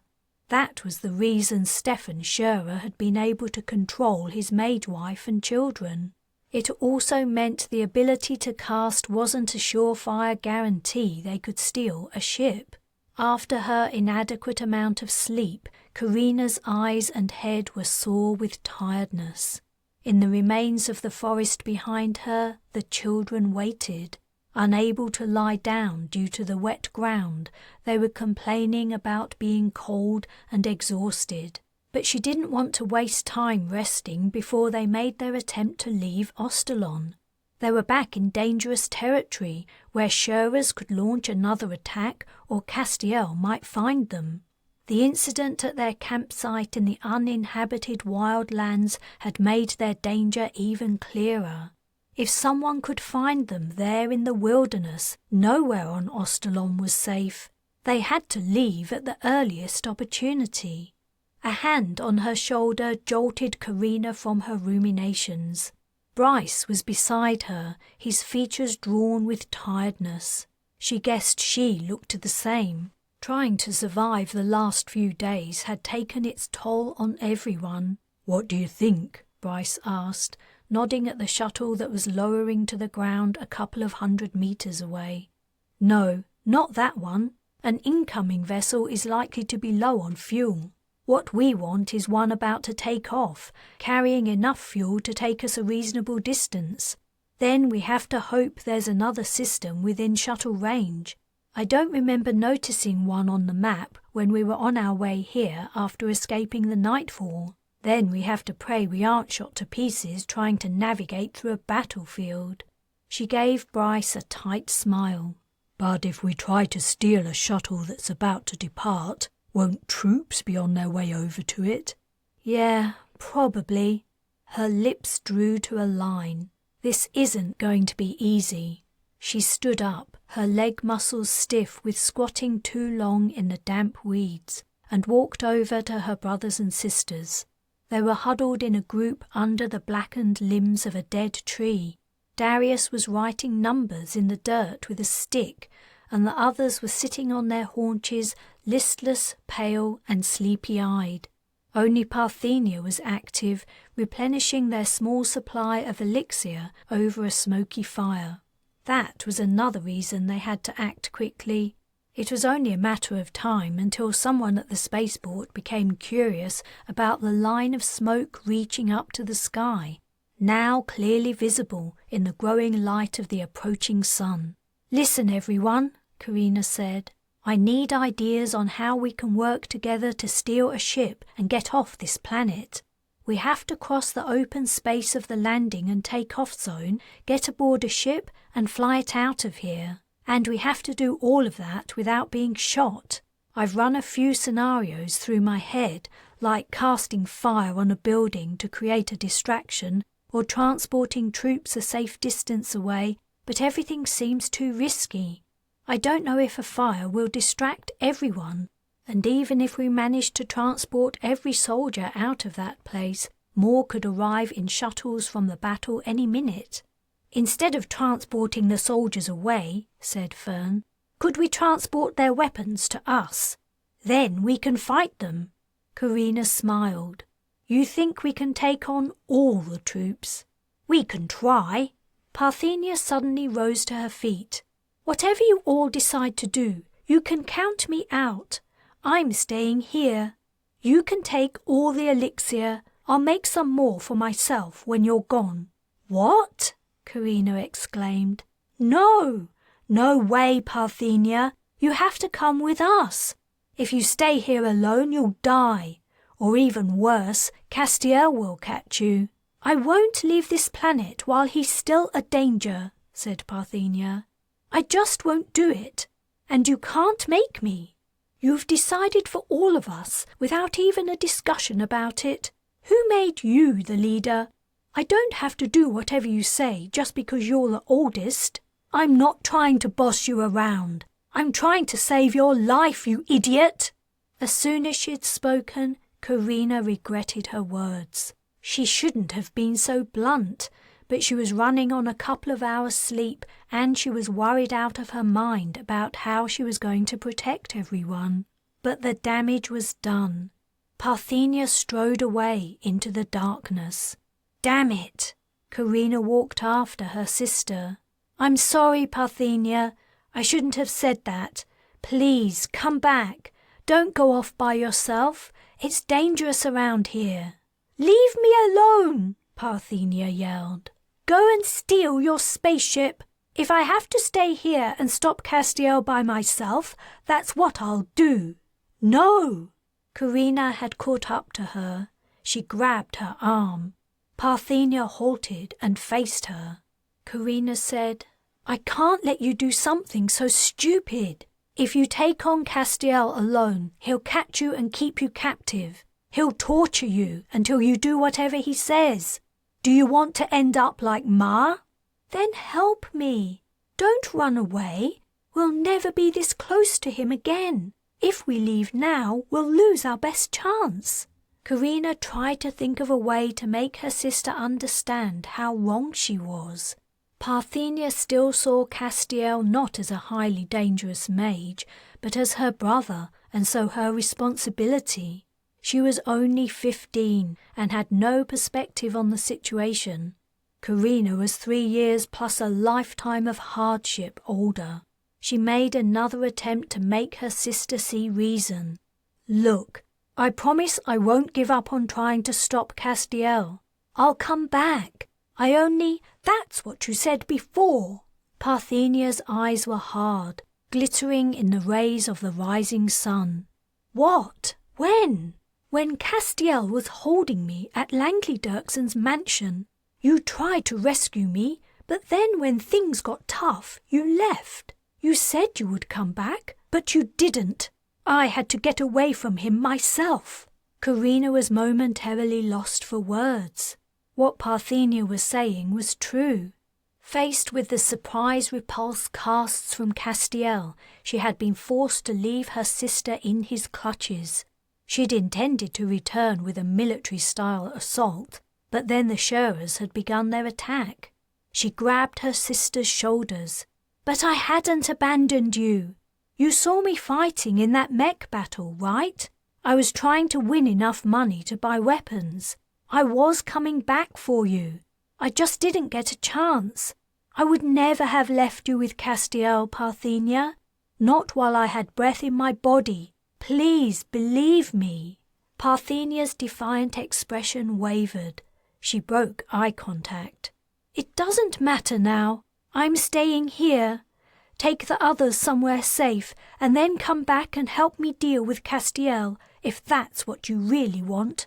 You can use the elixir canister to locate me when you return. I've touched it often enough. Carina was about to speak, but then she changed her mind. She could tell her sister had passed the point where she could be reasoned with. It was no surprise. They were all at the end of their tether. But that meant more than anything that they had to get away, and soon, before fatigue and stress caused one of them to make a fatal error. Okay, said Carina. If your mind's made up. It is. Carina gave her sister a brief hug before turning and walking back to the group. Not for a second would she entertain the idea of leaving Parthenia behind on Ostalon. Chapter 9. Where's Parthenia? Darius asked as soon as Carina returned from speaking with her sister. Her little brother had drawn numbers all over the damp dirt under the dead tree, and he'd managed to transfer plenty of dirt onto his face too. His voice trembled. The little boy was on edge, only just holding himself together. Guiltily, Carina recalled his sensitivity to the emotions of people around him. They were all suffering their individual fears and worries, but Darius was suffering his and everyone else's too. No wonder he seemed to spend every spare moment obsessively writing numbers. He was probably trying to distract himself from the extreme feelings that resonated inside him. She's gone for a walk, Carina replied. But she's coming with us, right? Asked Oriana. Yes, she is. Phew, said Fern. Thank the stars for that. I'd hate to leave her behind. At the spaceport, a military shuttle was taking off, carrying troops to Dirkson's ships defending the planet. They needed to leave too, and soon. We aren't leaving Parthenia behind, said Carina. I'm going to go and get her. Give me the elixir, Oriana. The girl reflexively lifted the canister, but then she paused. Why? What are you planning to do with it? Glances passed between the siblings. The possible reasons Carina would need elixir to bring their sister back were very few. Just give it to me, Carina snapped and held out her hand. Oriana moved the canister close to her chest. If you're planning what I think you're planning, I don't think you should do that. Carina reached out and snatched the container from her sister's grasp. I didn't ask your opinion. She marched into the forest again, pacing quickly to return to Parthenia before she lost her under the trees. When she spotted her sister's figure moving among the blackened tree trunks, she called her name, adding, "Wait a second."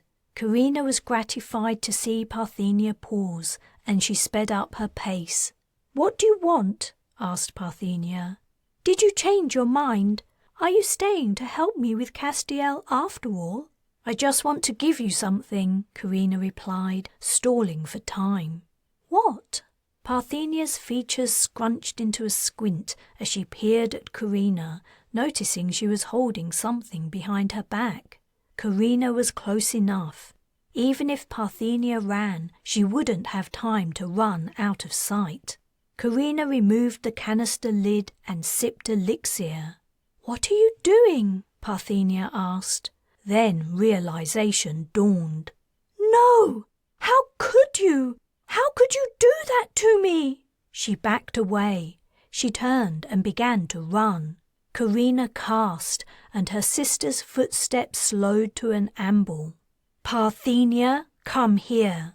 Carina's sister reversed her direction and returned.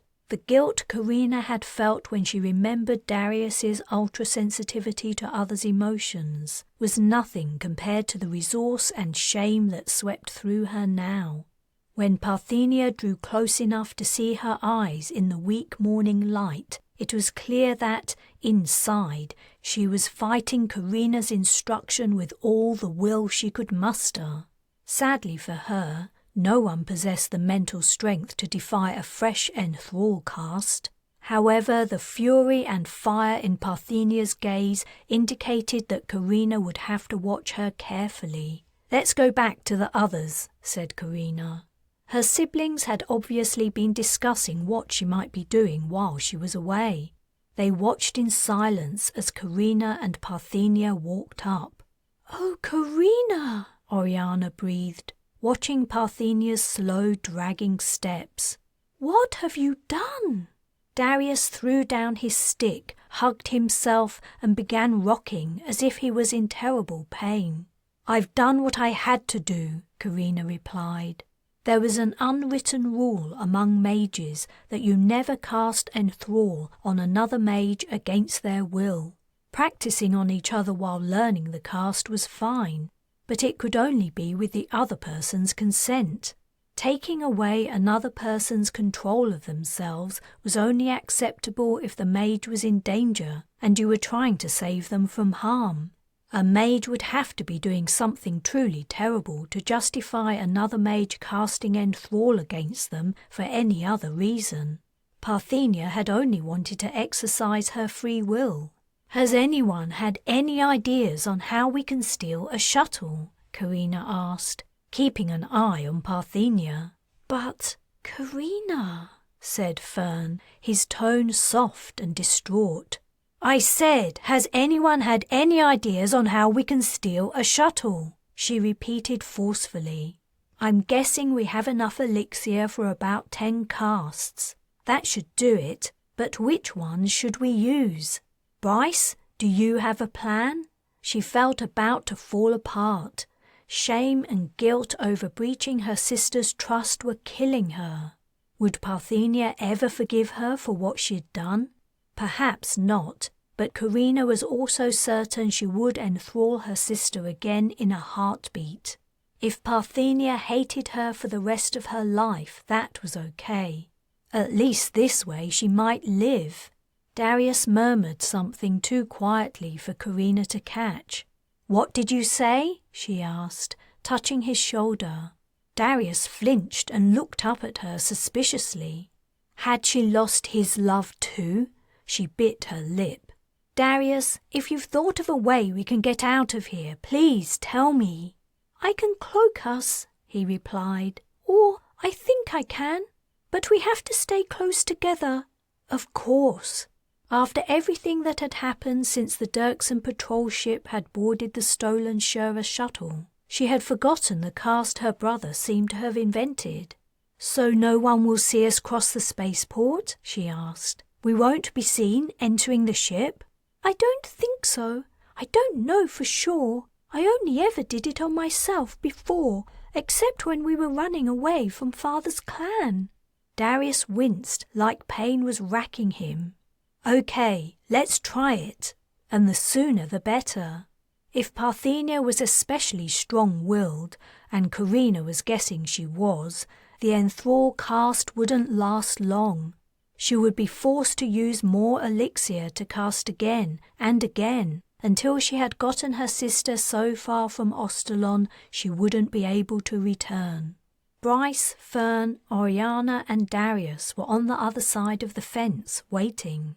Parthenia, climb the fence, Carina repeated. At her first command, her sister's limbs had moved, but then they had frozen. The cast and Parthenia's willpower were battling within her. Carina could hardly believe the cast was losing influence so quickly. Her sister's inner strength was powerful, and she was also clearly raging inside. Climb the fence, Carina yelled. Parthenia jerked forward like an automaton. She raised her hands and gripped the wires, her features twisting. Darius pressed his hands against his face and turned away. Parthenia began to climb. Carina kept pace with her. Oriana, make sure you have the elixir ready to hand to me as soon as I reach you. She fixed her gaze on Parthenia, fearing to see her other sister's reaction to the instruction. Barely able to restrain her impatience, Carina watched Parthenia climb over the top of the fence. As she climbed down the other side, Carina followed her, hoping Parthenia would remain under the control of the enthrall cast all the way to the shuttle. Carina jumped the last couple of meters of fence. Are you ready, Darius? She asked. I don't know. He moved his hands away from his face. Tears had mixed with the dirt, creating wet grime that lined the depressions of his eyes and lips. What do you mean you don't know? She glanced toward the spaceport. If they were going to act, they had to be quick. I can't think. It hurts too much. You're hurt? Then she understood. You mean it hurts inside? Darius gave 2 quick nods. She knelt on the wet ground and hugged her little brother. I'm so sorry we're all hurting you. But can you please try? I'll hold you if it helps. Okay. Darius's voice went quiet. I'll try. Oriana, Carina said. Her sister handed her the elixir and she held the canister's open mouth to Darius's lips. The boy took 2 large swallows before closing his eyes. She held him as she imagined Ma would have done, gently and comfortingly. The poor kid. He'd been through too much, and now the fate of all of them rested on his shoulders. But she had no choice except to ask this of him if he and his siblings were to be safe. It's done, Darius whispered. It is? Nothing seemed any different. She wasn't sure what she'd been expecting, but she'd been expecting something. Are you sure we're cloaked? Is there a way we can tell? When I played hide and go seek, I could always see myself. I only knew it was working when no one could see me. Great. Darius appeared to have invented a cast that threw a barrier of invisibility over objects, rather than making the things themselves invisible. Okay, everyone, it's time to go. Parthenia's eyes blazed. You too, sis, said Carina. Sorry, but this is how it has to be. She gripped the elixir canister tightly as they set off across the shuttle landing area. Bryce, can you watch for any vessels coming into land? Don't worry, I already thought of that, he replied, his gaze turned upward. If Darius's cast had worked and they were not visible, an incoming shuttle could land right on top of them. The cloak cast had made the Shura shuttle they had used to escape undetectable to scanning equipment. They were fast walking in a huddle. Carina had manoeuvred Parthenia so she was in the middle and she stuck close to her side. In the distance, a line of troops appeared and began a slow jog across the landing ground. Everyone except Parthenia drew a collective breath. If the cast hadn't worked and they could see the soldiers, that had to mean the soldiers would see them. But none of the men or women reacted. There was an audible sigh as they understood they were cloaked. She checked the direction the troops were travelling and followed the line with her gaze. She found herself looking at a military shuttle that had seen better days. But despite the vessel's decrepit appearance, it was definitely where the soldiers were headed. Engineers were swapping out fuel rods. "That's our flight over there." She grabbed Parthenia's upper arm. "Run, everyone, but stick together so you don't move outside Darius's cast. If we don't want a big fight, we have to reach that ship before its passengers." The Mage family broke into a run. She could feel Parthenia's resistance in her bicep. The muscle was cramping in her grip.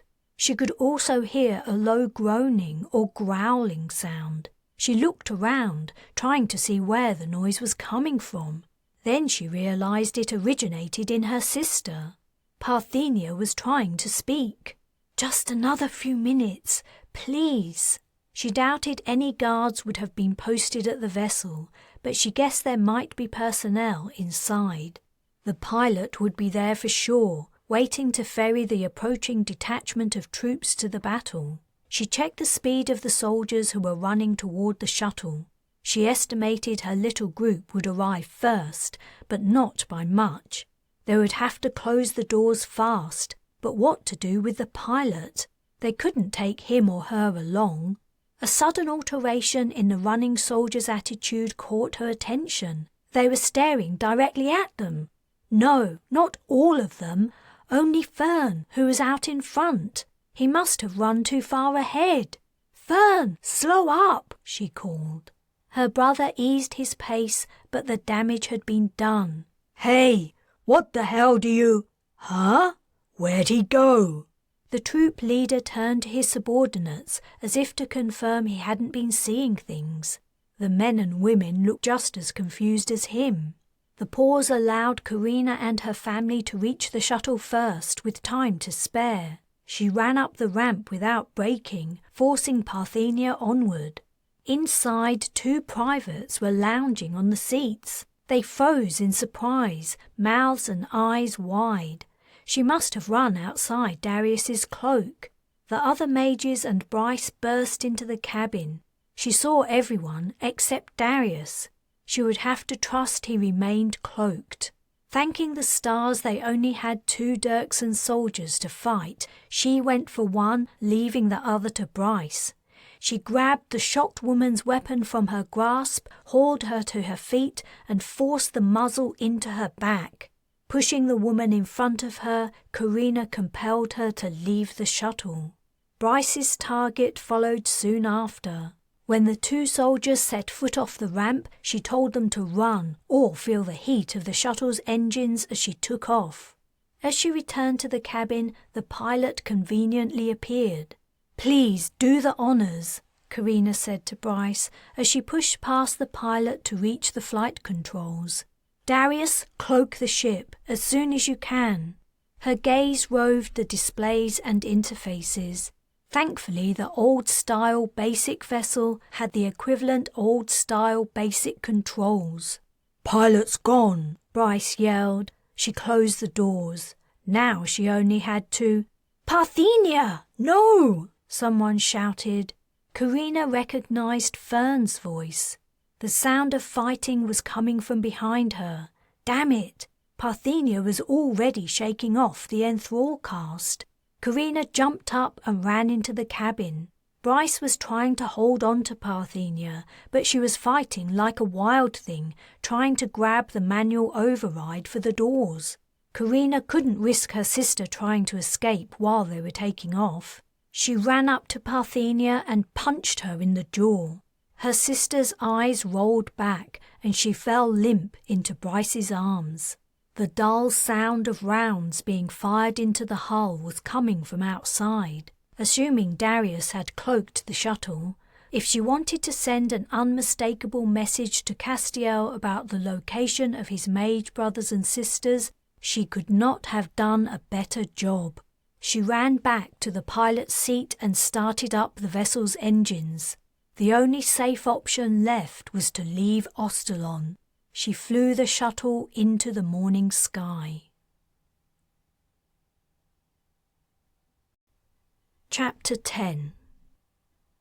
It had taken an escalating series of threats the following day, culminating in the ultimatum that Castiel would abandon the Dirksons entirely and set out on his own, before by late evening Langley finally agreed to forward his request for an audience with Sable Dirkson.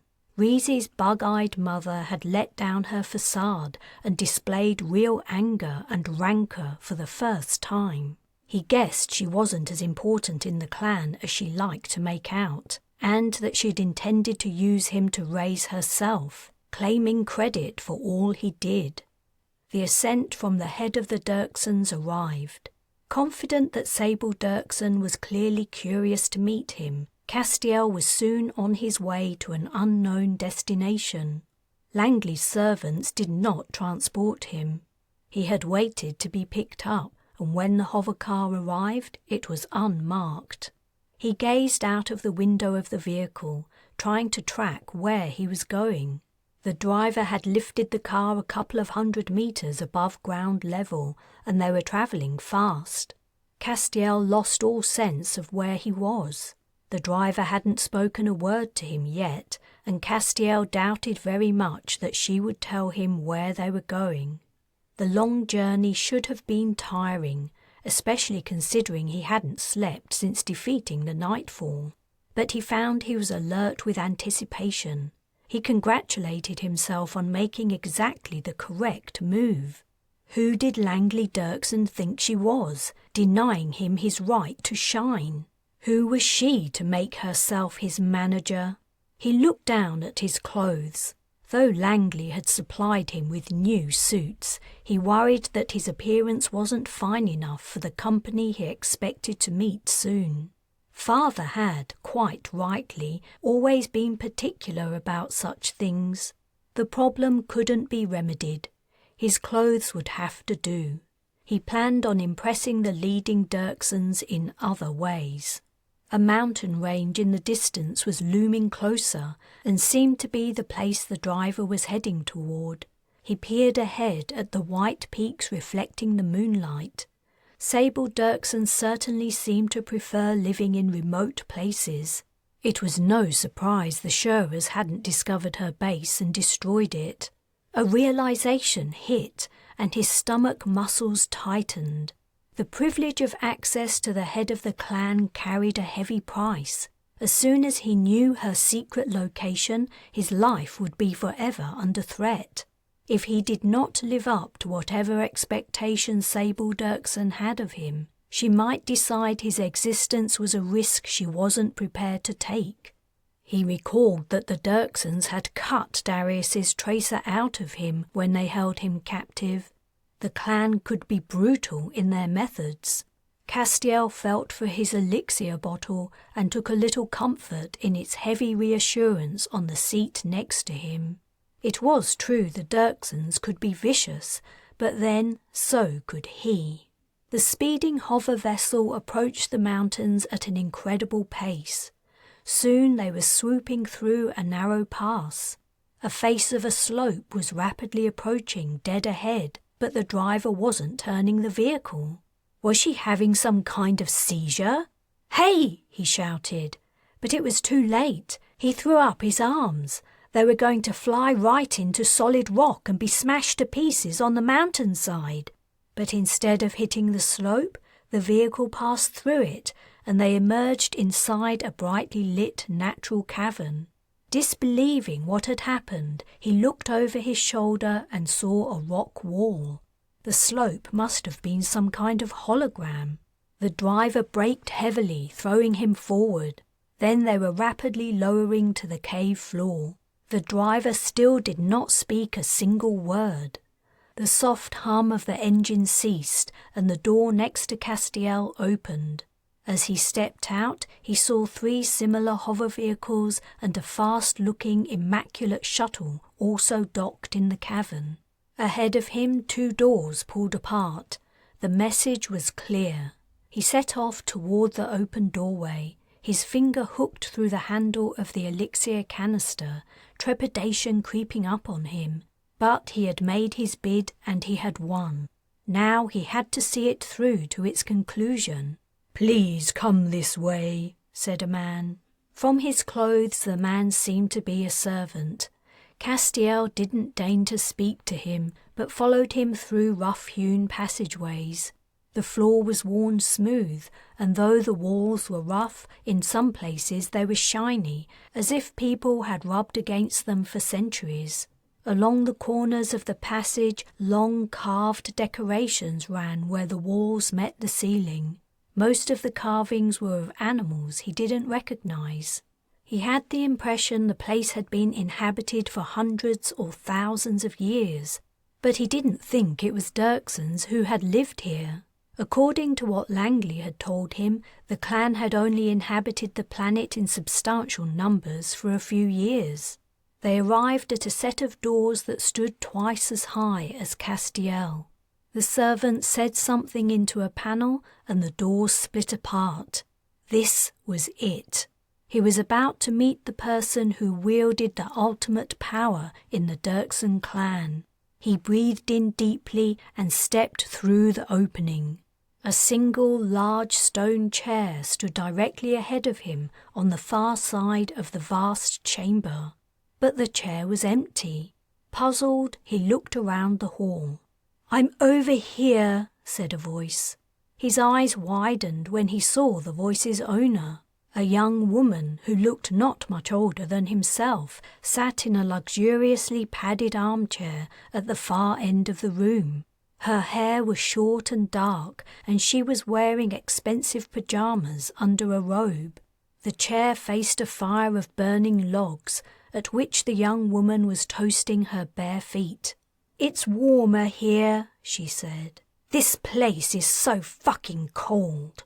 When he hesitated, Sable Dirkson went on, "Well, are you going to speak to me or not? Or did I get up out of my warm, comfortable bed in the middle of the night for nothing?" He jerked into action, closed his gaping mouth, and walked with what he hoped was a confident swagger to stand in front of the clan leader. Should he bow? Kneel? He hadn't thought this part through. "My name's Castiel. Castiel Scherer. I know. Langley told me all about you. So the old spider has finally given up her prize. You are a prize, right?" Despite her young years, Sable Dirkson's stare was disarming. "I can do things that others can't," he said. Noting Sable's condescending smirk, he added, more strongly, "I am a mage. I helped to defeat the Nightfall. I broke its weapons so that it could be boarded." He paused, uncomfortably aware he was falling over himself trying to convince her of his worth. Things weren't going how he'd imagined. He'd imagined performing an impressive feat that would amaze Sable Dirkson, not trying to explain himself like a naughty schoolboy. "Would you like me to demonstrate?" His nervousness subsided sufficiently for him to remember his original purpose. "I heard some prisoners were taken from the Nightfall before it self-destructed. I could interrogate them, persuade them to tell you everything they know." Sable's smirk turned to a smile. "You like that kind of thing, do you? I have to admit, when I saw you for the first time just now, I was disappointed. After talking you down for so long to suit her own ends, Langley went to the opposite extreme and talked you up. I guess she wanted me to remember this big favour she was doing me. Yet you don't look like much. Bitch, how dare she? He fought to keep his expression under control. However, if Sable cared what he thought of her words, she didn't show it. But maybe there's more to you than meets the eye, she continued. She raised the back of her hand to her mouth and yawned. Okay, let's see what you can do. Sliding her bare feet into slippers, she rose from the armchair and walked across the chamber toward an open door in the corner. Feeling like a lapdog, he followed her. When he had taken over the Dirksen clan, Sable would pay for her words. Walking behind her, he became aware of the movement of her buttocks underneath the rich silken material of her robe. He recalled his father's domination of his mother. Yes, he would pay Sable Dirksen back in many ways. She led him down a set of stairs. The surface of the walls was smooth, as if cut by machine. He guessed this part of the mountain castle was a Dirksen add-on. They came to a sealed steel door that slid open as Sable arrived at it. There was a security mechanism he could not see. The door somehow recognized authorized persons. They stepped into the narrow corridor beyond, where the chill of the cold stone that Sable had mentioned became even more noticeable. More steel doors were set at regular intervals along the passageway. No guards were in place. He scanned the ceiling. All he could discern that was out of the ordinary was a row of black dots. Perhaps they were cameras or weapons. "Here we are," Sable announced. Once more the door opened as she drew near to it. Behind it stood a transparent wall, and in the cell beyond a woman lay curled on the bare stone floor. She was nearly naked, and what rags remained on her were blood-stained. Her flesh bore the marks of torture. She was shaking with cold, and when she saw them looking in, she shrank into the cell corner. She appeared to sob, though no sound came through the transparent wall. Despite her state, the woman looked familiar. He couldn't remember where he'd seen her on the nightfall. Had she been one of the troops, perhaps? Or was she higher ranking? Father hadn't allowed him to walk around the ship very much. He tried to place the woman in his memory. "Whoops," Sable said. "Wrong one." She backed out of the doorway and gestured for him to leave too. But he had finally recognized the woman's terrified face. "I know her," he blurted. The prisoner had not been on the nightfall at all, hence his confusion. She was at one of Langley's parties. He recalled the woman's hair styled into a spiral above her head. That and the fact that she'd been beautifully dressed the previous time he had encountered her had added to his confusion. Well spotted," said Sable, adding, "She's a nasty little spy, Langley's spy, as you noticed. It'll be a long time before she'll live down her association with the person who revealed our presence on Ostalon to the Shearers." The cell door closed. "I'm sure that one has more to tell us," said Sable. "But then I'll take great pleasure in dispatching her. If there's one thing I can't stand, it's disloyalty." She paused and glanced at him before moving to the neighbouring door. As it opened, Sable's gaze fell on him again. Once more those hard, dark eyes pierced him. If she hated traitors so much, what did she think of him? He was a Shearer, yet here he was on the Dirksen's side, offering to help them. Would she ever grow to trust him? But then, he didn't want her trust. He wanted her power. He looked through the transparent wall of the second cell. This time he immediately recognized the prisoner. Tremoil. The Dirksens had gotten themselves a Shearer admiral. Though she was as bloody as the former captive, Tremoil didn't display anywhere near the same terror or submission. Recognition dawned in her eyes as she saw Castiel, but otherwise her features betrayed no emotion. "You know who you have here, right?" Castiel asked Sable. "We don't know her name, only her position, unless she stole someone else's uniform. I'm certain an admiral has a lot to tell us, otherwise I would have had her executed by now. But she's a tough old witch and hasn't revealed a thing. She's called Tremoil." "Thanks, that may be useful to know. Is that all you can do, though? I had heard you have some success with affecting spacecraft. I was expecting something more impressive." He snorted dismissively. "I spent time aboard the Nightfall and I recognize her, that's all." His gaze roved Tremoil's body. The woman had withstood significant abuse. Though he wasn't familiar with the Shura's military arm, he guessed she had probably been well trained to withstand interrogation. Employing the regular methods for extracting sensitive information would not produce results. It was the perfect opportunity to demonstrate what he could do as a mage. He stared into Tremoil's eyes as he considered his tactics. What might his father have done in similar circumstances? The answer came, but his method required more than one captive. "I heard you had captured a few prisoners from the Nightfall," he said. "We have 3, Sable replied. "But this one will do for your demonstration. I need 2, together." Sable frowned. "In the same cell?" "No. One of them has to be able to see her." "Ah, I think I understand your intention. As it happens, this prisoner has a neighbour." Sable went to the door of the next cell and did something at a panel. Tremoil's cell wall became transparent, revealing a second prisoner from the Nightfall. Castiel was interested to see the Dirksons had also captured Calverley, another high-ranking Shura officer. Calverley registered his recognition of Castiel with the lifting of his upper lip in disgust. "Good," said Castiel. "He'll do nicely. He must be able to hear as well as see what's going on." "Done," said Sable, still at the panel.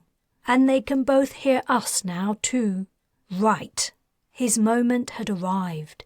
He was about to cast, but then he realized he'd been concentrating on the persuasion part of the interrogation, not on what information Sable wanted him to extract. "What is it you want to know?" "Well, since your family has so kindly destroyed one of our main shipyards, it would be nice if we could return the favour." Shura shipyard locations would definitely be something Tremoil and Calverley would know. "Did you hear that?" Castiel asked them. "You know what I and my siblings can do. Tell us the shipyard locations, or you'll regret it." Tremoil spat blood and said, "Fuck off, you little c*." "Shame your sister didn't do the same to you as she did to your father," said Calverley. "He got what he deserved in the end."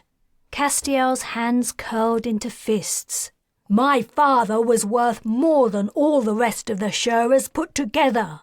It was actually his mother, not Carina, who had killed father, but he was not about to inform Calverley of that. Sable raised a hand to her mouth to cover a smile. Castiel breathed out heavily. "Tell us the shipyard coordinates." He waited. "Last chance." When neither of the Shura officers answered, Castiel was actually pleased. This was going to be enjoyable.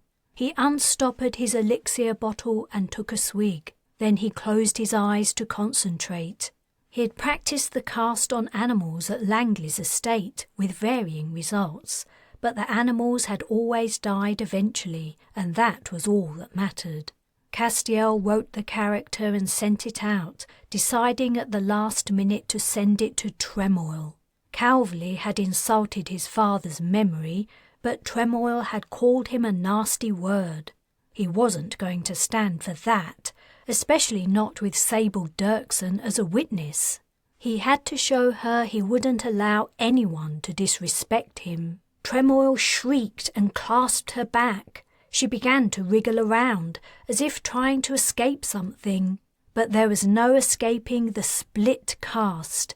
Calverley was on his feet and shouting, banging his cell wall with his fists. His words were drowned out by Tremoil's howls of agony. Castiel was gratified to note Sable's amazement at what was happening. He had finally gotten her full attention. Calverley was pounding and kicking the wall in fury while Tremoil writhed. A pool of blood was widening around her. Then, all too soon, it was over. Calverley turned his face from the contorted, mangled figure.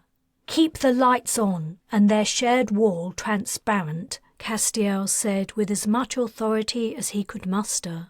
"Let him see her for the rest of the night. Then in the morning we can ask him for the coordinates again." Sable pulled her gaze from Tremoil's remains. "Come out here." She closed Tremoil's cell door.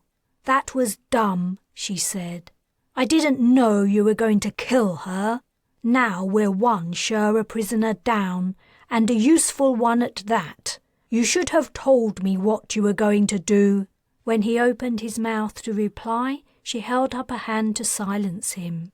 "But I have to admit, you have some interesting skills. Maybe I can find a use for you." He cursed inwardly. Enthrall. He should have tried the enthrall cast. What a stupid mistake. He might have been able to force them to answer questions without hurting them. He'd been trying too hard to impress Sable. "There's plenty more I can do," he said. "That's only a small part of it. Let me try again." "No, I want to think about it before I let you loose on my prisoners again. That's enough for now." Sable yawned. "I'm going back to bed. Come with me." They left the prisoner cells and returned to the older part of the castle. Sable took him up another flight of stairs. At the top, the servant who had met him at the entrance was waiting. "Find him a room," she told the servant. Then, without saying another word, she walked away down the corridor. In this part of the mountain castle, carpet ran along the floor, softening footsteps and reducing the chill. He followed the servant, but he glanced repeatedly over his shoulder to see what Sable was doing. She stopped at a room at the far end of the corridor. 4 men stood outside it. At first he thought they were guards, but during one long backward glance he saw Sable look each man up and down before poking one in the chest. Her choice followed her into her room. That night his thoughts were diverted from his killing of Tremoil to what he'd seen Sable do. He wondered if one day he would be joining her in her room. Chapter 11. According to the data Carina was seeing from the shuttle's scanners, Dirksen and Shura ships had clearly slogged it out hard for control of Ostalon. As well as the traces of heavy and prolonged pulse fire, it looked like something big had exploded. The interplanetary space was a mess. She set a trajectory that would take them in the opposite direction from the fast-moving cloud of flotsam. Cloak was a useful cast. The shuttle's scanners could receive data, yet other ships' scanners were apparently not picking up their presence. Otherwise, ships in the vicinity would be giving them 5 seconds to explain themselves. How long would the cloak last? Carina was about to leave the controls to go and ask Darius when she heard someone run up behind her. Before she could see who it was, she was slapped across the back of her head. She spun around and caught Parthenia's arm as she was about to land another blow. Carina stood up, maintaining her grip on her sister's arm. They locked gazes. Carina released Parthenia. Her sister hit her again, slapping her forcefully across the face. Carina bore the attack as Parthenia continued to rain blows on her head and face. She didn't defend herself. Parthenia's fist split Carina's gum across her tooth and hot blood oozed into her mouth. Her ear rang from Parthenia hitting it. Then her sister landed a blow on the bridge of her nose. Blood burst out and ran down her face. The pain brought tears to her eyes. Eventually Bryce realized what was happening and ran into the cabin. He grabbed Parthenia's shoulders and pulled her away. She didn't resist. "What the hell do you think you're doing?" Parthenia didn't take her eyes off Carina. She took a step closer. Bryce inserted his arm between them to prevent her from resuming her attack. "Don't ever speak to me again," Parthenia hissed. She turned and stalked from the cabin. "Stars, you're a mess," said Bryce. "I'll find someone to help clean you up. Are you okay?" "I'm fine." Carina sat down and put her head in her hands. Blood dripped from her nose onto the console. I don't blame her. It's no more than I deserve. "No more than you deserve? She should be on her knees thanking you for saving her life. She would have died on Ostalon by herself." "I know, but what I did was wrong. She's old enough to decide for herself what risks she wants to take. I just couldn't bear to lose her. Not after what happened to Ma. I was being selfish. Now she'll hate me forever, justifiably."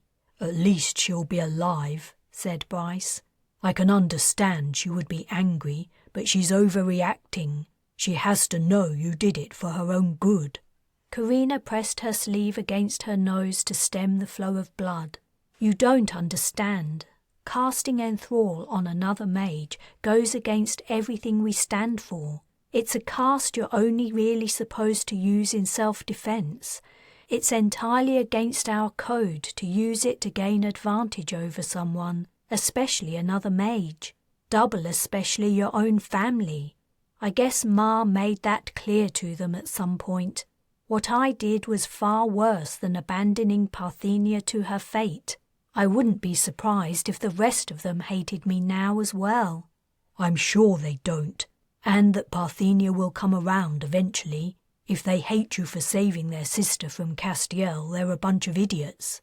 Carina smiled and then regretted it as her cut gum sent out a sliver of pain. Her nose hurt like a bitch too. "They're only kids, Bryce, and they were protected from the harsh realities of life as they were growing up. When you consider that, they've all done amazingly well over the last few weeks. I'm proud of them." "If you say so. I'll try to find a cloth and some water." She hoped the shuttle was stocked with water and other emergency supplies. As it was a military vessel, she would have been surprised if it wasn't, but it was a possibility. The ship was so old it had probably been brought out of storage for the battle. She hoped it contained what they would need to sustain them during their trip to their next destination, wherever that might be. She checked the fuel level and was gratified to see it was registering 100%. Next, she checked the shuttle's range. Her heart sank. The little vessel would not take them far. She brought up the local region star map and drew a sphere at the boundary of the farthest the shuttle would take them without refueling. "Bryce asked me to help you," said Nala, standing in the cabin doorway. She was holding a piece of cloth and a water ration. Carina had hardly spoken to the little girl since rescuing her from Langley Dirkson's mansion. Little Nala had been constantly quiet and submissive, meekly going along with whatever they did. Carina hadn't even asked her if she was pleased she had taken her away from Castiel. "Thanks," said Carina. Nala moved closer and dampened the cloth with water from the container before carefully dabbing at the drying blood on Carina's face.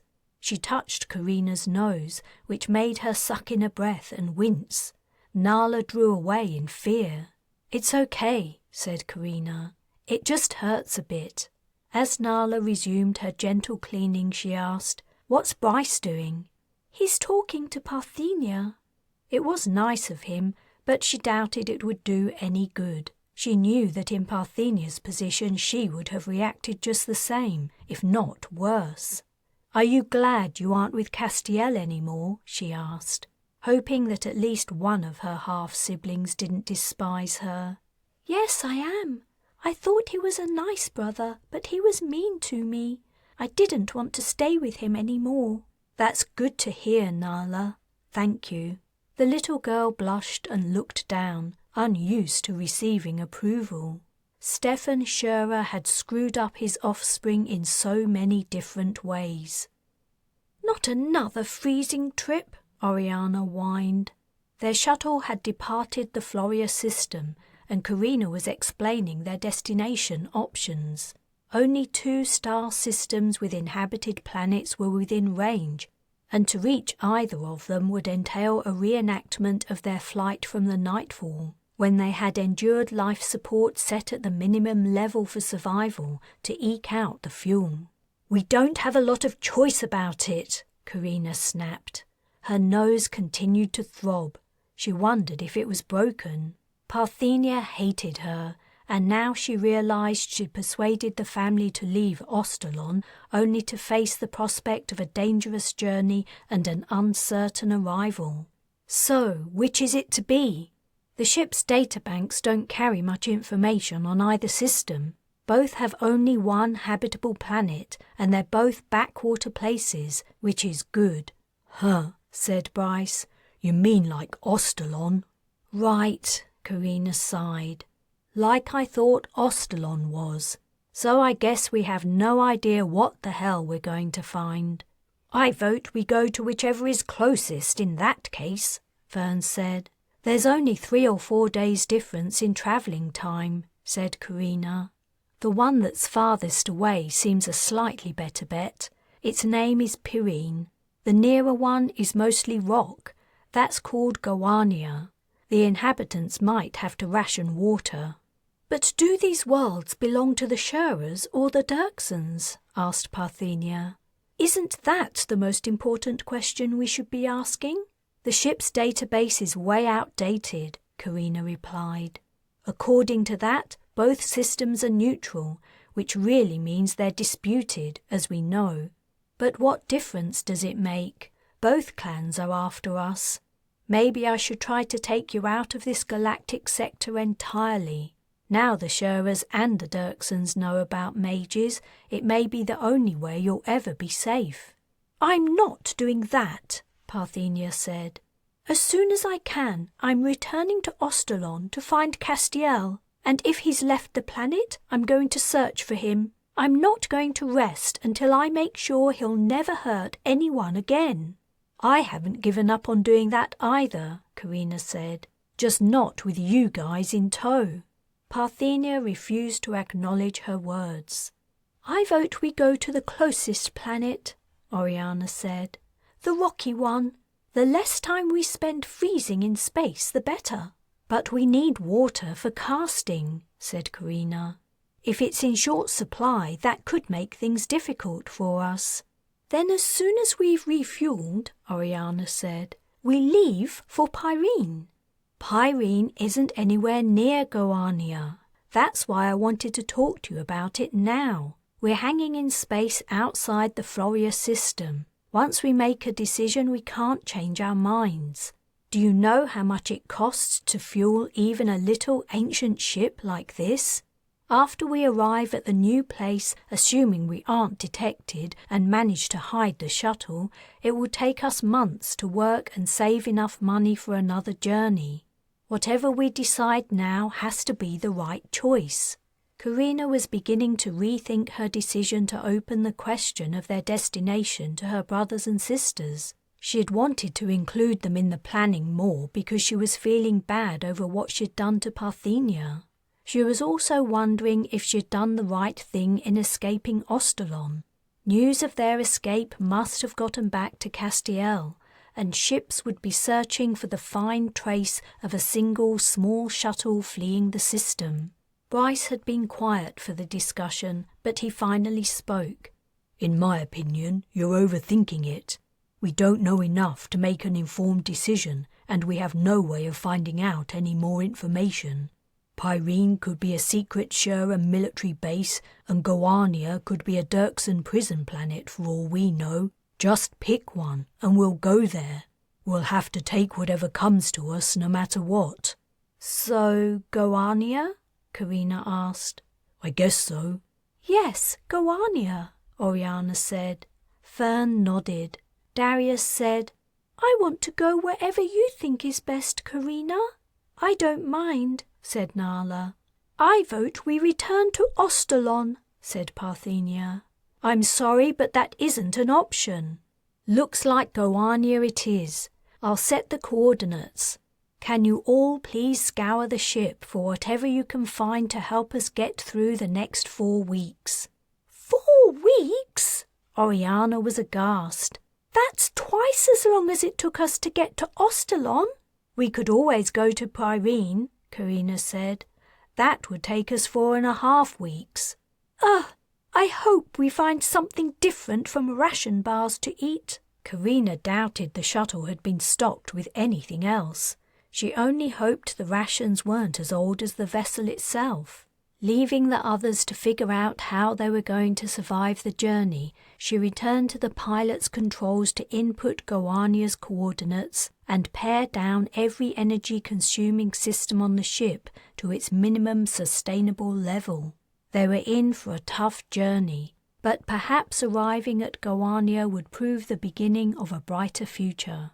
The bare interior of the military shuttle didn't make for the best sleeping quarters, though the vessel contained emergency gear and the children had sufficient imagination to make tolerable beds from it in the narrow aisles between seats.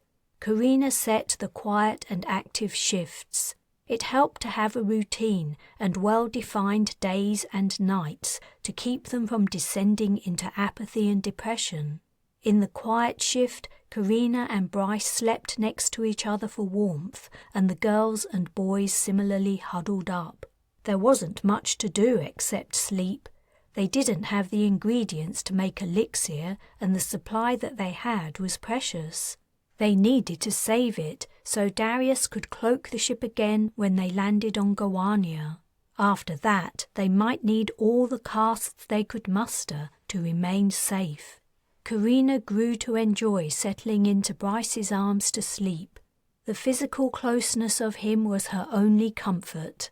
She was racked with self-doubt over what she was doing and fear for the lives of her siblings. Parthenia still wasn't talking to her, though the rest of her siblings didn't appear to also hate her guts. Nonetheless, if that was what it took to keep them alive, she would bear it. One quiet shift, soon after she dozed off, Carina found herself on the grassy plain once more. She immediately recognized the place. She also knew she was dreaming. How come she didn't recall these dreams when she awoke? The plain was empty, and all she could hear was the wind in the grass. Feeling eyes on her back, she spun around. There they were.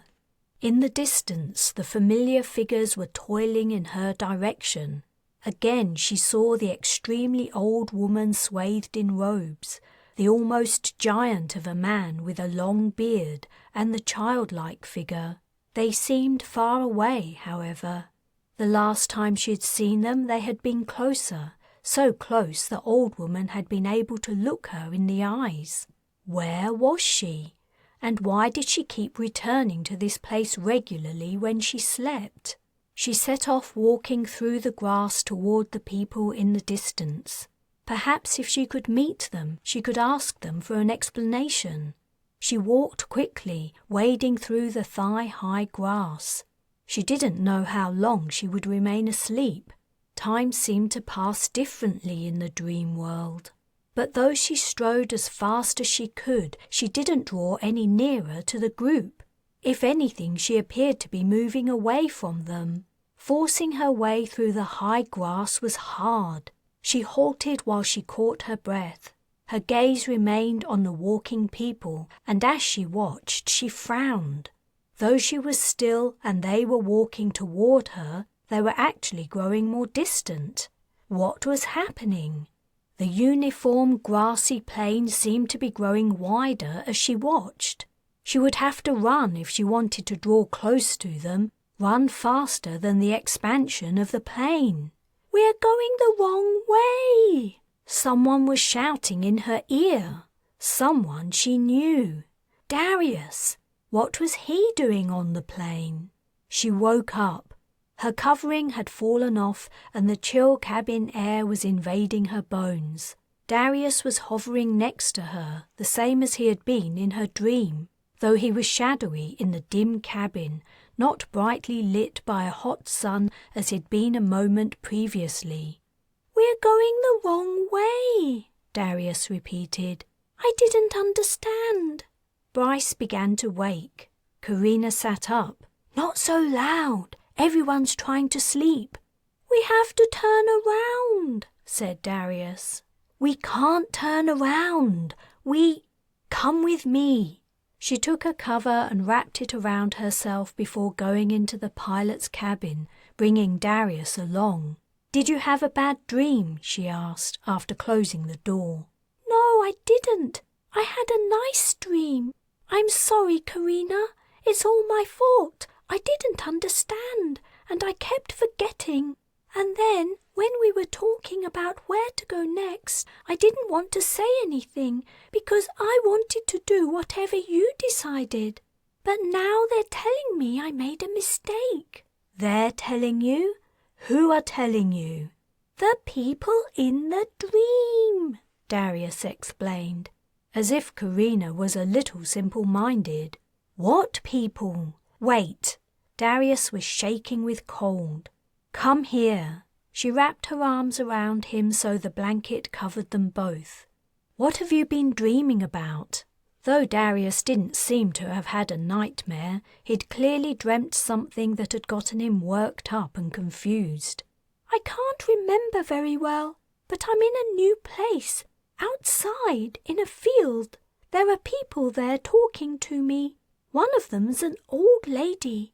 She talks to me a lot, but I can't remember most of what she says. Only that we need to go to the planet with the numbers. I remembered that when we were deciding where to go, but I didn't want to say anything. I thought it was just a dream. Then tonight she was cross with me. She said we're going the wrong way and we have to turn around." "Okay, I get it," said Carina. Darius was worried and stressed, and it was affecting his sleep. It wasn't surprising, given everything that had happened. His anxiety was playing out in his dreams. She hugged her brother tightly. "I hear what you're saying, sweetheart, but it's too late for us to turn around now. We have to go to Goania because we don't have enough fuel to get us anywhere else. But it's going to be okay, Darius." "No!" Her brother struggled free from her arms and faced her. "We have to go to the planet with the numbers." "What do you mean? That doesn't make any sense." "The woman said we must go to the planet that has the numbers." "Numbers?" Darius had been drawing numbers obsessively for weeks. Carina decided to humour him. "What numbers? Do you want to show me?" She opened the pilot's interface and brought up the keyboard. "Type them here." Darius tapped 3 sets of numbers onto the screen. Her chest tightened. She hadn't taken much notice of her brother's scrawlings, but seeing the numbers on an interface made her realize immediately they looked like galactic coordinates. What was more, the coordinates looked familiar. Her heart sinking, she looked up Pyrene's coordinates.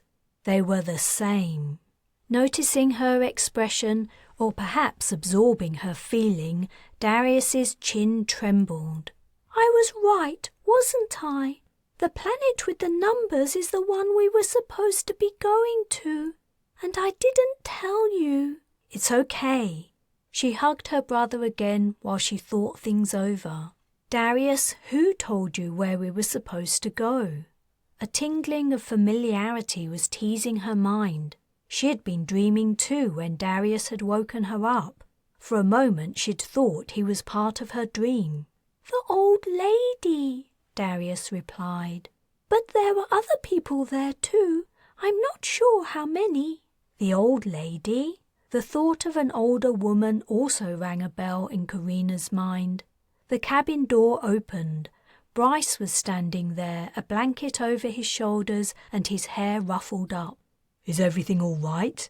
Yeah, we're okay, said Carina. You can go back to sleep. But we have to turn around, Darius almost yelled. His little body stiffened in Carina's arms. I told you, we can't. Maybe after we arrive at Goania we can refuel after a few weeks and then go to Pyrene. Why would we want to go to Pyrene? Asked Bryce. He stepped into the cabin and closed the door. Someone in Darius's dreams is telling him to go there. He even knew the coordinates. Carina nodded at the interface screen. Bryce peered at the numbers. Holy shit, that's weird. You're telling me. And the weirdest thing is, I think I might have been having a similar dream. Well, that's... Bryce paused. He touched the cabin wall. Huh? Then she noticed it too. The slight vibration of a spaceship in motion was absent. The shuttle's engine had stopped. She wiped Pyrene's coordinates from the interface and brought up the operations display. The engine was offline. But why? They had enough fuel for another 2 weeks' travel. Had something gone wrong somewhere? She ran a diagnostic. Everything was fine except... She groaned. The fuel level read 100%. It was impossible considering the distance they'd travelled. The gauge was faulty. The shuttle must have been carrying far less fuel than she'd thought when they set out. They hadn't had enough fuel to get them anywhere. What's wrong? Asked Bryce. The Dirksons had only been using the shuttle to transport troops to and from the planet's surface. They hadn't required the vessel to travel long distances. As long as the fuel was topped up, it didn't matter that they didn't know exactly how much the vessel was carrying. The mechanics were probably waiting until after the battle to fix the fault. Carina, Bryce said. Why have we stopped? We're out of fuel. What? How come? Shit, shit, shit. This ship's a piece of junk. That's how come. She brought up their position. The display said exactly what she knew it would.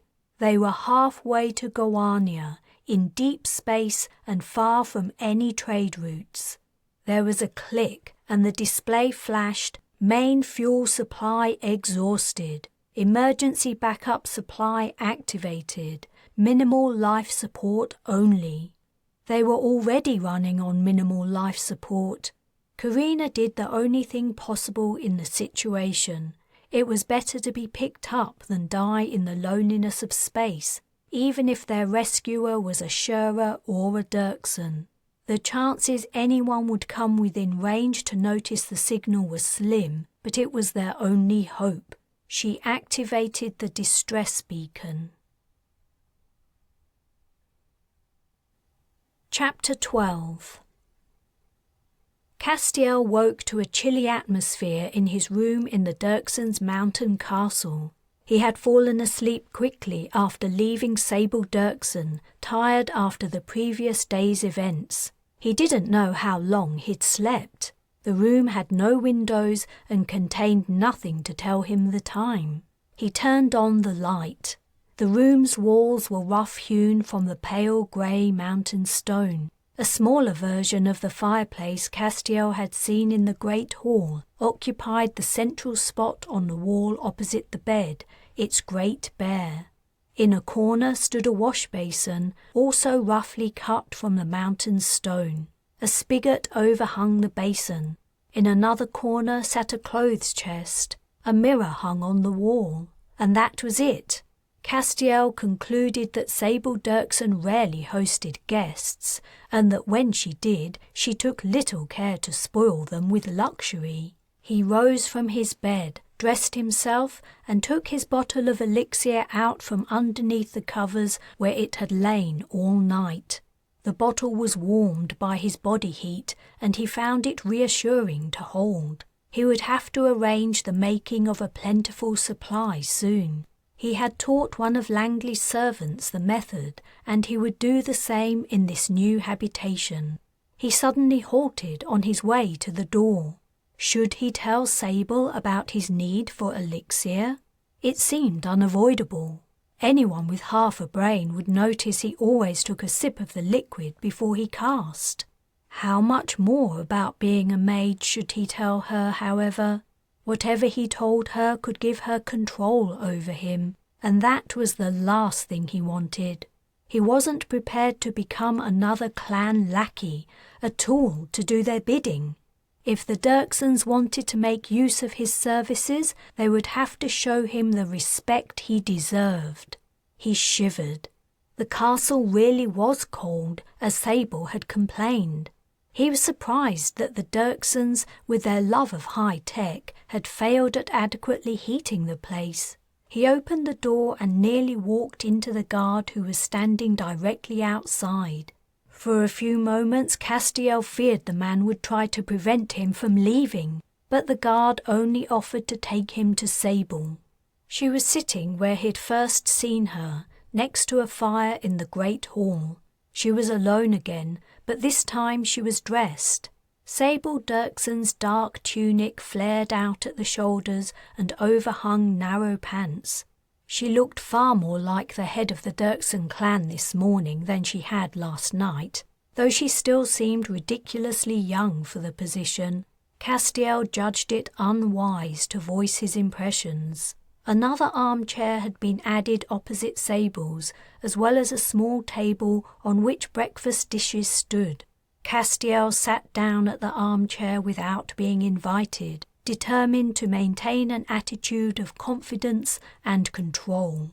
"Good morning," he said, as he helped himself to breakfast. Sable's dark-eyed gaze flicked at him. "How did you sleep?" "Well, thank you." He was amusedly reminded of the conversational style of his father and mother. So much had passed unsaid between them. "Though my room was cold." "Ah, yes. We've never been able to heat this older section of the castle adequately. The stone seems to suck all warmth out of the air, no matter what heating devices we install. I keep a fire lit here all the time." Castiel continued to eat while he considered how best to approach the subject of his desired role in the Dirkson clan. "I'm curious to learn more about the ability you demonstrated last night," said Sable. "How did you kill that Shura Admiral?" "It's just something I can do, among many other things." "Like what?" Castiel put down his plate. "I'd rather talk about your plans for me. It's hard to make any plans unless I know how I can use you. If you tell me more about what the Dirksons intend to accomplish, I could explain how I can help. We intend many things. Apart from killing people in a rather horrible way, what else do you have to offer?" Castiel pursed his lips and stared at Sable. They were already at stalemate, and they'd barely been talking for 1 minute. But then the Dirkson clan leader raised a finger to her ear and leaned slightly forward as if listening. "Send him in," she said, adding to Castiel, "You can stay." This permission-giving irked him. He felt his status was above being told when he could remain or leave, but he resigned himself to bearing the insult for the time being. A shaven-headed officer in a Dirkson uniform entered the hall. He took in Castiel's presence with a brief glance as he strode to stand in front of Sable and saluted. "I am honored to formally convey the news that our forces have successfully repulsed the Shura attack, ma'am. Shortly after the nightfall self-destructed, the rest of the Shura fleet departed. A thorough check of the system has discovered no enemy ships." "Thank you, Commander Key. That is good news." Sable paused, then added, "Commander, I would like to introduce you to Castiel Shura." The man quickly suppressed his look of surprise and delivered a curt nod to Castiel. He's been on Ostalon for some time, staying at Langley Dirkson's residence. I believe I'm correct in saying he has renounced his affiliation with his clan." Sable looked toward Castiel for confirmation. "Yes, of course," Castiel blurted. "Perhaps you're wondering if he's connected to the young merc in the Shura shuttle you picked up?" Sable asked the commander. "The answer is yes. From what I understand, the two are related. He gave me a demonstration of his strange power last night when I asked him to interrogate a prisoner. He killed her." "Killed, Mom?" Key's eyebrows lifted. "The commander is one of our top interrogators," Sable explained to Castiel. "It seems he also disapproves of your methods." "That was hasty of me, I admit," Castiel said. "But I have other things I can try, if you'll give me a second chance."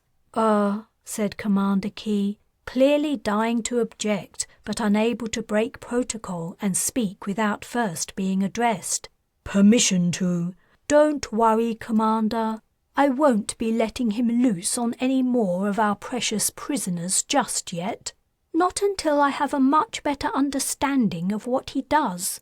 While you're here, why don't you go and see what you can find out from the remaining ones? When they hear their friends have departed and they're alone without a hope of rescue, they might feel more inclined to divulge something." "Yes, Mom." Key saluted and left, striding toward the exit that led to the lower level. "Castiel," said Sable, "I feel we've gotten off on the wrong foot. Why don't we try again? Would you like me to show you around my abode? It's quite an unusual residence, isn't it?" I'd like that," replied Castiel, somewhat taken aback by her sudden change of attitude. "Come with me. We'll start at the peak." Sable rose and led Castiel across the hall to a small elevator. "I had to have this put in when I arrived," she said, as the doors opened. "The castle floors rise to the very top of the mountain, but all there was to move between them was stairs. Can you believe it?" They stepped inside the elevator and the doors closed. "So what I was thinking was correct," said Castiel. "The Dirksons didn't build this place." "That's right. We squeezed the secret of its existence inadvertently from an Ostalonian official. I forget who it was. He thought the information might buy him some clemency. He was wrong. I found the castle perfect for my needs, however, so I moved in. I've added some sections since then." Castiel surveyed Sable from the corners of his eyes. He knew the Dirksons had taken over the planet several years previously. How old had their leader been then? She had to be older than she looked. They rode the elevator to the top floor, and the doors opened to reveal a small round room encircled by narrow arched windows without glass. They stepped out, and Castiel immediately walked to a window. A keen wind blew through it. The view was magnificent. They were at the very top of the mountain, and he could see for miles all around. "It's certainly something, right? I come up here sometimes to think. But doesn't this place give away the fact that there's something inside the mountain? Aren't you worried someone looking at the mountain range could spot it? It isn't visible from the outside, the same as the entrance you flew in through." "That's amazing. I don't think the Shuras have that tech yet." Sable gave a small chuckle. "We don't have that tech either. It's how the place was when we arrived. We needed precise directions from the Ostalonian to find it. He said the few locals who know about it don't talk of it because they think the place is cursed. I have to say, considering the problems we have with heating it, sometimes I'm inclined to agree." They spent a few minutes gazing at the view before descending to the level below. As the morning progressed, Castiel saw most of the castle. Several of the rooms rose stories high. These were the coldest parts of the castle, and they were entirely bare, as if Sable never used them. She also showed him many rooms and suites for sleeping and living, and the usual service areas. While they were walking the corridors, they passed servants and people in rich clothes. Though Sable nodded greetings at the latter, she did not introduce Castiel to them. He guessed they were high-ranking Dirksons. He was impressed by the size and intricacy of the place, as well as mildly curious about who had constructed it. One thing he noticed was that all of the residential areas contained spigots, even though the restrooms were plentiful. In all, however, he found himself becoming bored. He imagined there were more exciting and influential things he could be doing if Sable would allow him. As they walked, she asked him about his experiences at Langley Dirkson's estate. He guessed she was mining him for information on Langley's behaviour. Though she didn't give much away, Castiel understood that Langley had misled Sable about how long he'd stayed at her mansion and what he'd done. He didn't hesitate to set Sable right. He felt no loyalty to Langley whatsoever. She had stymied his attempts to rise in the Dirkson hierarchy. When they returned to the Great Hall, Commander Key was awaiting them. "Commander," said Sable, "did you find out anything useful?" "Not yet, ma'am. I hope you don't mind, but I took the liberty of removing the remains of the dead prisoner. I'm afraid to say her death has probably set back my work for several weeks." His face was rigid as he steadfastly refused to look at Castiel. "I'm sorry to hear it," said Sable, "but it can't be helped. Please continue to work with the officers this afternoon. In the meantime, would you join us for lunch?" "I would be delighted, ma'am." "Castiel, please take a seat while I make the arrangements. Key, come with me." Sable left with the commander. Castiel sat down, wondering if the Dirkson leader had taken Key into her room at night. As he watched her leave, he again hoped to be one of the chosen. He was young, but he was already growing a beard. Perhaps in time Sable would come to respect and desire him. He spent the next half hour watching the servants prepare for a formal lunch. They brought in straight-backed chairs and a table and spread the table with a cloth before setting out the dining ware. Castiel wasn't impressed by the finery, if that was Sable's intention. His upbringing had made him used to such things. He grew bored. He was tempted to transport something out of a servant's hands just to make them jump, but he decided against the idea. He didn't want to waste elixir until he had a stable supply. Finally, when the servants had brought in the food and drinks, Sable and Commander Key returned. Sable invited Castiel to join them. A servant filled his glass with wine to his great pleasure. The Dirkson leader was treating him like an adult. He lifted the glass and took a large gulp of the alcohol. It didn't taste as good as he'd thought it would, but he enjoyed the pleasant hot feeling as the liquid slid down his throat into his stomach. When the servants had uncovered all the dishes, they withdrew. Castiel took another large swallow of wine. An unfamiliar wooziness began to invade his mind. Over the brim of his glass, he noticed Key watching him. Was he drinking too much? He set down his glass. "Please help yourself. I hope you don't mind no servants waiting on us. I hate having people hovering around me as I eat. I don't mind, though I'm used to servants." "I guess you must be," said Key, "as one of the most important members of the Shurers." "Oh, I wasn't." Castiel paused, uncertain as to what would be most beneficial for him to tell them regarding his position in the Shurer hierarchy. From things his father had said, he guessed that his family hadn't been as important as father would have liked. But that had changed on the nightfall, when Carina and the others had blown up the Dirkson shipyard. I mean, yes, that's right. Your clan must be feeling your loss acutely, I imagine, Sable said. Yes, they must be, said Castiel. Acutely. They don't have any mages on their side anymore, you see. Was that a flicker of a glance between Sable and Key? Castiel wasn't sure, but it didn't matter. They might think they'd won a tidbit of information, but he was feeling suddenly generous. He took a spoonful of food from a dish and piled it on his plate. The wine and the cold of the castle were making him hungry. Sable and Key also ate and drank a little wine.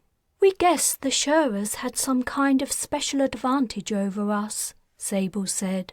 We've known it for years. The problem was figuring out what it was. I'm glad you're here to enlighten us. I'm not only here to enlighten you, I'm here to help you. The nightfall is only one example of what I can do. There's plenty more I have to offer, for the right price, Castiel said, his confidence swelling. Now they were finally having the conversation he'd wanted all along. Why don't you begin by telling us all about mages, said Key. I don't know anything about them. Mages? Castiel said. Where do I start? Let me think for a moment. He drank some more wine. He felt dizzy and relaxed. Well, it's an ability that runs in families. My mother was a mage. Was? Key interjected. Yes, both of my parents are dead. I inherited my ability from her. Fascinating, said Key, resting his chin on steepled fingertips. Tell me more. Castiel, gratified to have Sable and Key's full attention, told them everything he remembered from eavesdropping on his mother's lessons. He told them about all the casts he knew, and Elixir, and the characters, and even the snippets about seasons and other stuff he'd gleaned, though those parts hadn't made much sense to him. Sable and Key listened quietly as he spoke, only interrupting to ask for clarification or more details. Castiel's sense of self-importance grew, and he began to embellish his descriptions with stories of services he'd performed for the Shurras. In truth, it had been Parthenia who had performed most of the feats he described, but if his abilities had developed earlier, he would have done them, so that didn't matter. Feeling hungry, he wound down and began to eat his food, which had grown cold on his plate. Thank you, said Key. That was very enlightening. Just one more thing. You have sisters and brothers who are mages too, if I'm not mistaken. Castiel's mouth was full, so he only nodded. He'd deliberately left out any mention of Carina and the others. He hadn't wanted Sable or Key to get the idea that any of his siblings were more valuable to them than himself. Langley told me you have at least 3 sisters, said Sable, and we're aware of a much younger boy who I presume is your brother. Castiel swallowed. I have another brother too, but you don't need them. They can't do as much as I can. I believe I've met one of your sisters myself, said Key, but even if your siblings' abilities aren't as great as yours, they're a danger to us nevertheless. Do you know what's happened to them? Are they still on Ostalon? I've been searching for signs of them, but I haven't turned up anything yet. What sorts of signs? Asked Key. Reports of extraordinary events, like fires starting for no reason, or people appearing out of thin air. But the war eclipsed all the news reports. I haven't noticed anything I thought worth pursuing, though I doubt they've left the planet. No domestic ships have departed Ostalon since the Shura attack began, right? I was waiting for the war to end so I could comb the planet for them. They can't hide forever. Key frowned. I heard something strange only yesterday, not long after the Nightfall was destroyed. A company sergeant said the shuttle transport his soldiers were to board disappeared. They were going to be court-martialed, but when the officials checked the camera footage, the vessel did seem to disappear. Could your siblings have had something to do with that? An entire shuttle? Castiel thought about it. He guessed it was possible that Carina might have been able to transport an entire space vessel, but then the soldiers would have seen the shuttle move. Then he remembered their flight from the nightfall after Mother had killed Father. Darius had babbled something about how he'd done it. Damn, had Darius made his special cast again? It might be possible. Key cursed. I bet they've returned to the Shurers. No, Castiel said. They would never do that. If they have left Ostalon, they've only run away. We won't be seeing them again. He was annoyed. He'd hoped to use his siblings for his own ends, but in some ways he was better off without them. Now the Dirksons only had one mage at their disposal, he had more control. I wouldn't be too sure of that, said Sable. If these people aren't here and working with us, they're a liability. I'm not going to be happy as long as I know these mages are roaming the galaxy. Key, I want you to find them. Find out which vessel went missing. Scan the outer system and the heliopause. None of the Shurer ships will leave a trace like a shuttle's. Hopefully whatever Castiel's brother did, it won't last forever, and you'll be able to detect something. Follow the trace. They'll be at the end of it. If you send a ship after them, I should be on it, said Castiel. They're mages. You'll need my help to capture them. You think they could defeat a destroyer with these casts you told us about? Key asked. No, but it was unlikely that even Carina could repel a large military craft, and Castiel was reluctant to give the impression that any one of his siblings' powers was stronger than his own. I think we can manage, said Sable with a condescending smile. Please get on it now, Key. Yes, ma'am. The commander stood and left the hall. If the Dirksons did find Castiel's siblings, he would have to be very careful. He would have to ensure his brothers and sisters remained under his control and not the Dirksons. He also had to watch out they didn't try to usurp his new position in the clan. Castiel was about to take another sip of wine, but his stomach felt bad. His wooziness had increased, and a horrible feeling was creeping over him. He put down his fork. He didn't feel at all well, and he couldn't remember exactly what he'd told Sable and Key. The details were hazy, but he suspected he might have told them more than was wise. All of a sudden saliva flooded his mouth. He only just had time to turn his head and lean over before he vomited. A sour mix of wine and half-digested food poured out of him in great gushes, splattering on the stone floor and splashing onto his legs. Hot shame and tears welled up, but there was nothing he could do to stop the humiliating event. His experiences at Sable Dirkson's headquarters were definitely not turning out so well after all.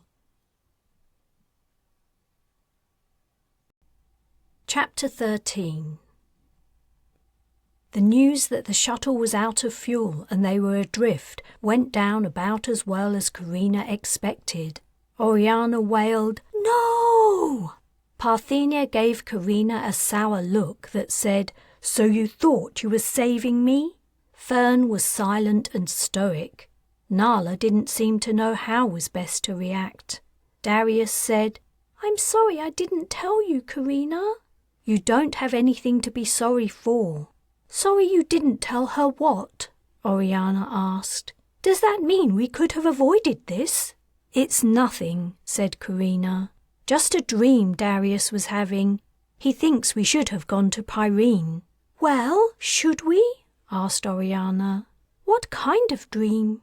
"Look, we're here now. There's no point in talking about what-ifs. Our distress signal will be picked up eventually and someone will come along to save us. We have plenty of rations and water. We only have to be patient and wait." Carina was trying to be more upbeat than she felt. She'd deliberately left out the fact that they were in the middle of nowhere. in sparsely trafficked space where cargo transports and intersystem craft rarely travelled.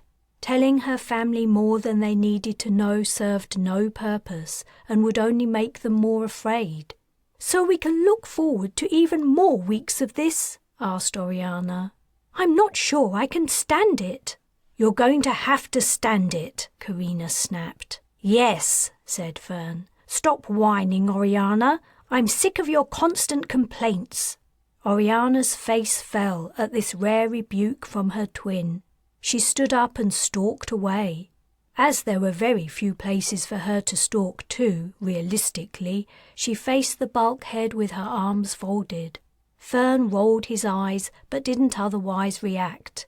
In the end, it was little Nala who went to attend to Oriana's sulk. She put a hand on her sister's back and also faced the wall, perhaps to offer some companionship. Oriana didn't react, but tolerated the little girl's presence. "Okay," Carina said. "Let's make a start by figuring out how few ration bars we can eat a day and still survive. We haven't been keeping count because we thought we had plenty to last us, but we should think about how many we need to not feel too hungry." "We should make a cleaning schedule too," said Bryce. "We haven't been cleaning up after ourselves, and it shows. This place is disgusting." "You're right," Carina said. "Great idea." Bryce's suggestion made her feel a bit less alone in her responsibility to save all their lives. "Oh, I hate cleaning," said Darius. "How would you know?" Parthenia asked. "You've never cleaned anything in your life. None of us have, really. We always had servants to do that kind of thing." Carina tensed. Was Parthenia going to start complaining too? But her sister continued, "So now's a good time to start. I'll put together a rota." Carina thanked her, but Parthenia pretended she hadn't heard. The meeting broke up. Carina was wondering if she should talk to Oriana when an alarm sounded in the pilot's cabin. She groaned. What had gone wrong now? Giving Bryce a worried look, she went to find out. The scanners indicated a ship was approaching. She couldn't believe it. How was it possible that another vessel had heard their distress signal so quickly? She was about to shout out the joyful news when a realization hit. The ship had not hailed them, and it was almost impossible their signal had been picked up so quickly. What was far more likely was the ship had been on their tail, and now the shuttle had stopped, the pursuers had caught up. Just when she was thinking they were in a bad way, things had gotten even worse. "What is it?" Bryce asked as he entered the cabin. "Enemy ship. I'm guessing it's the Dirksons." "Are you sure? Maybe it's come to rescue us." "Not likely. Not so soon. And I can't think of a better explanation for a ship suddenly appearing the minute we stop. Can you?" "No. So, what do we do?" Carina was already running through the possible courses of action. They had enough elixir for a few casts. They would have no choice about being boarded. The little shuttle carried no weaponry. The question was, what could they do after that to avoid being taken back to Ostalon? Could they take over an entire ship? It would be hard, probably impossible, but they had to try. Carina checked the scan readings on the approaching ship. The fact the vessel wasn't hailing them confirmed her conclusion this was no rescue. She only hoped Castiel hadn't ordered the Dirksons to blow his siblings to pieces. But the vessel was a destroyer and already within range to fire.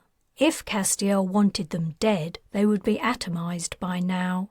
No, he wanted the mages alive and under his control. "I hope Castiel isn't aboard," said Carina, "or we're screwed. If he isn't, we stand a chance.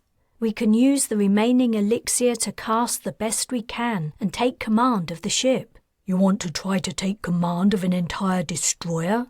asked Bryce, watching the display. "Do you have any better ideas? We can't get away from it, and the only alternative to taking it over is to trigger it self-destruct. If we did that, we'd be right back where we started, adrift with scant hope of rescue." I guess you're right. Okay, take over the ship is what we do. It'll reach us in a couple of minutes. I have to tell the others what's happening and make a plan. But as she stepped past Bryce to leave the cabin, he said, Carina, wait, look. She swung around to look again at the display, and her eyes popped. Another ship was approaching. 2 ships? Carina checked and double-checked the readings, wondering if the faulty fuel gauge wasn't the only problem with the shuttle's instruments. But as far as she could tell, the information was accurate. What's happening? Fern asked, poking his head around the cabin door. I have no idea, Carina replied. Then the first ship fired on the newcomer. What the hell? Bryce exclaimed. A beat later, the pulse hit. The second ship appeared to survive the blast. Are they fighting over us? Asked Bryce. Is the other one a Shura ship? It was the only explanation, but the answer brought more questions.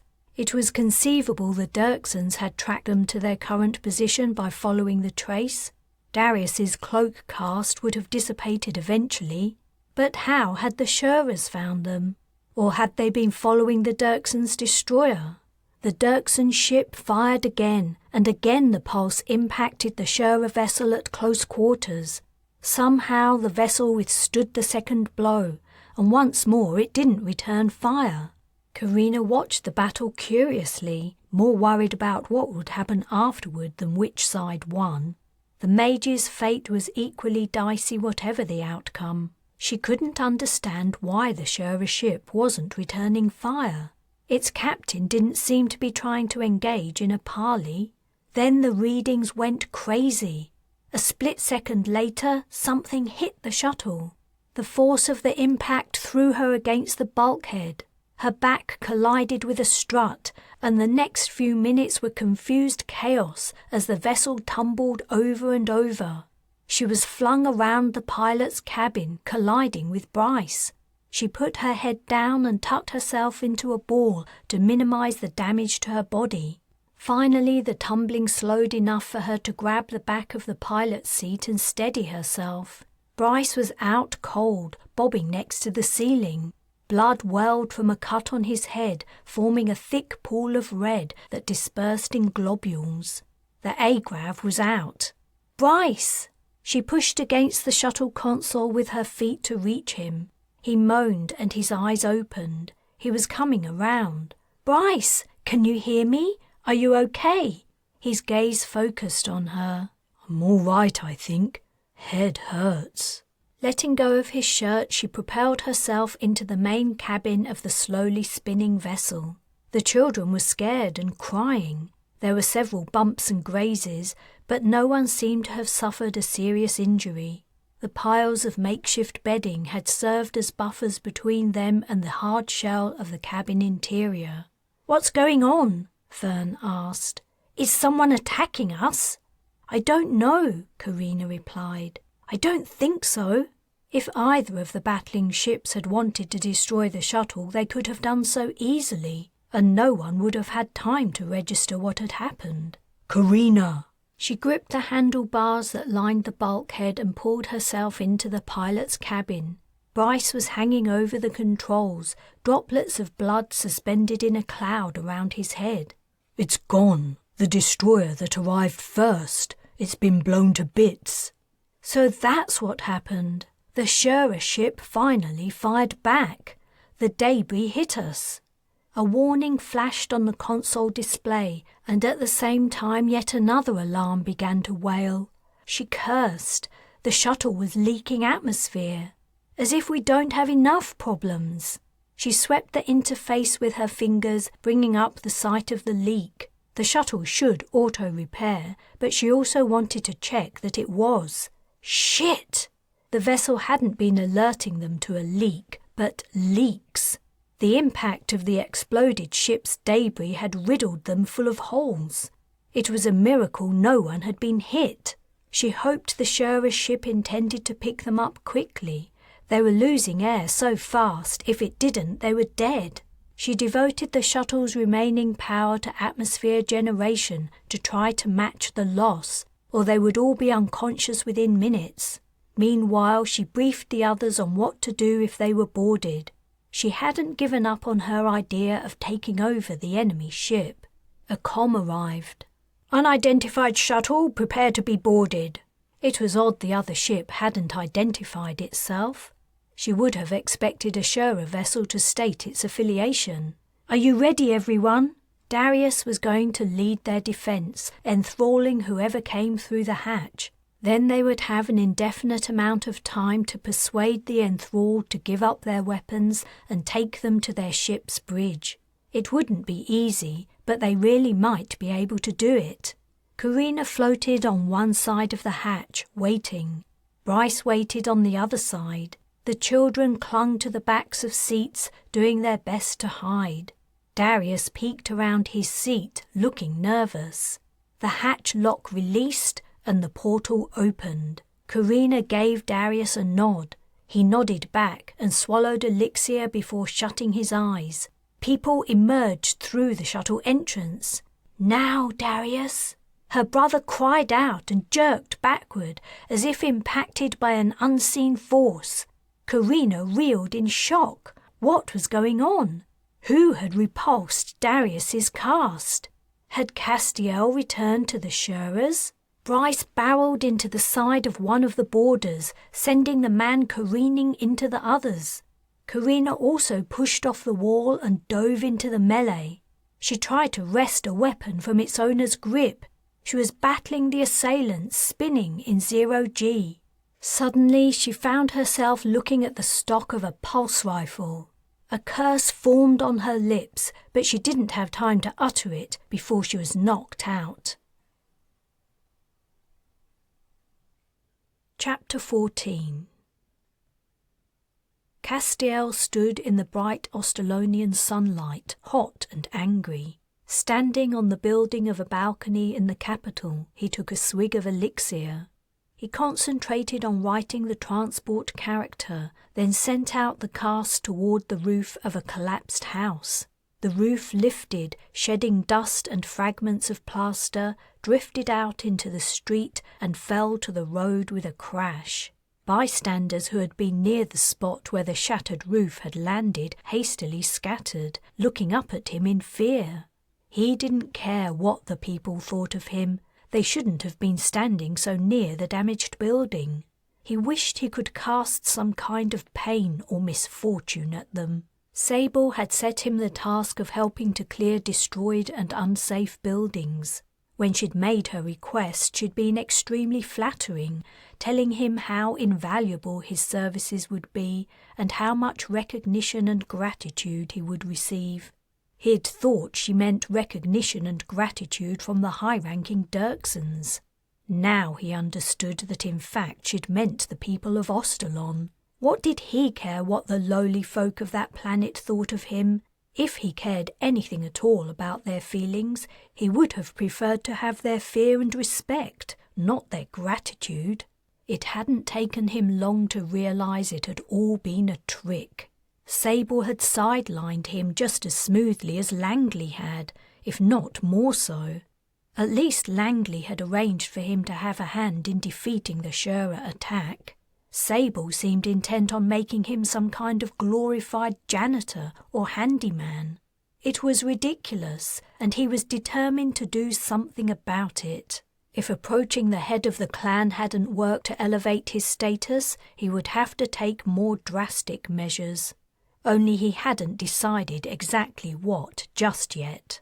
Castiel left the balcony and climbed the stairs to the roof, where a hover vehicle awaited him. He had a few more tasks to complete today. Though he was loath to do them, he thought he might as well and spend the time figuring out his next steps. It never hurt to practice casting. He climbed into the vehicle and the driver lifted them up over the city. It was indeed a devastated place. Parts of the metropolis had been entirely razed by the Shurer attack. In other places, great craters opened like wounds, surrounded by charred remains of buildings. The amount of work required to restore the once thriving capital would be enormous, but it was not his problem. Castiel recalled the conversation he'd had with Sable in the great hall of her mountain castle yesterday evening. He'd tried every well-mannered tactic he could think of to persuade the woman to expand her use of his abilities, but she'd managed to rebuff each point. "We're devoting our efforts to recuperation and planning at the moment," Sable had said. "When the time is right, I'll introduce you to the rest of the council. I'm sure they will suggest other roles you can play. We need to understand better what you can do and figure out how to fit you into our advancement and expansion. Have some patience, Castiel. Your moment to shine will come." It had all sounded reassuring, but Sable had been careful to never mention exactly when his moment would come. He wasn't dumb, he was being put off, perhaps indefinitely. Did she fear his powers? He guessed so. Most people did. The hover vehicle alighted in a street. The place looked like it had been a poor, derelict area, even before it had suffered the surer bombardment. His task was to demolish an apartment block that had received a direct hit. Half the building was torn away, and the other half was leaning at a dangerous angle. Castiel looked up at the broken rooms, their contents revealed to the world. Clothes hung from the torn floors. Wall decorations fluttered in the breeze. On the second floor, a corpse sat in a bathtub, a look of surprise on its rotting face. "Ugh, disgusting." His driver didn't answer. There was a knock on his window. A little girl was standing there, her face and clothes filthy and her hair a tangle of knots. "Have you come to rescue my grandpa?" the girl asked, though her voice was muffled by the glass. Castiel looked down at her rags and then up at her face once more before turning his head away pointedly. The little girl rubbed her eyes and wandered to the rear of the vehicle. "Please move farther down the street," he instructed the driver. "The exhaust may burn the child." "And?" The driver opened his door and climbed out. "My grandpa's stuck in there," said the girl, pointing at the precarious apartment block. "Can you get him out, please?" The driver shooed her away. He returned to his seat and moved the vehicle another 10 meters along the street. "If the man's been in that building all this time, he must be dead by now," Castiel said, half to himself. He wasn't a law enforcement officer or a splicer. If Sable had wanted to have people rescued, she should have sent someone else. He swigged his elixir, wrote the break character, and delivered the cast to the building remains. The structure rumbled and shook. The little girl stared at it and screamed.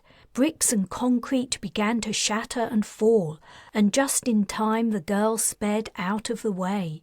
Castiel watched the slow sliding collapse of walls, rooms and apartments. Clouds of dust rose, obscuring the demolished site. As the dust began to settle, he looked with pleasure on the pile of rubble that now blocked the street. Only hover vehicles would be able to traverse it. The girl was nowhere to be seen. Perhaps he should have done a better job. He could transport some of the rubble away and create a gap, but he would not. If Sable wouldn't bend to persuasion, perhaps he could show enough apparent incompetence to be assigned to different duties.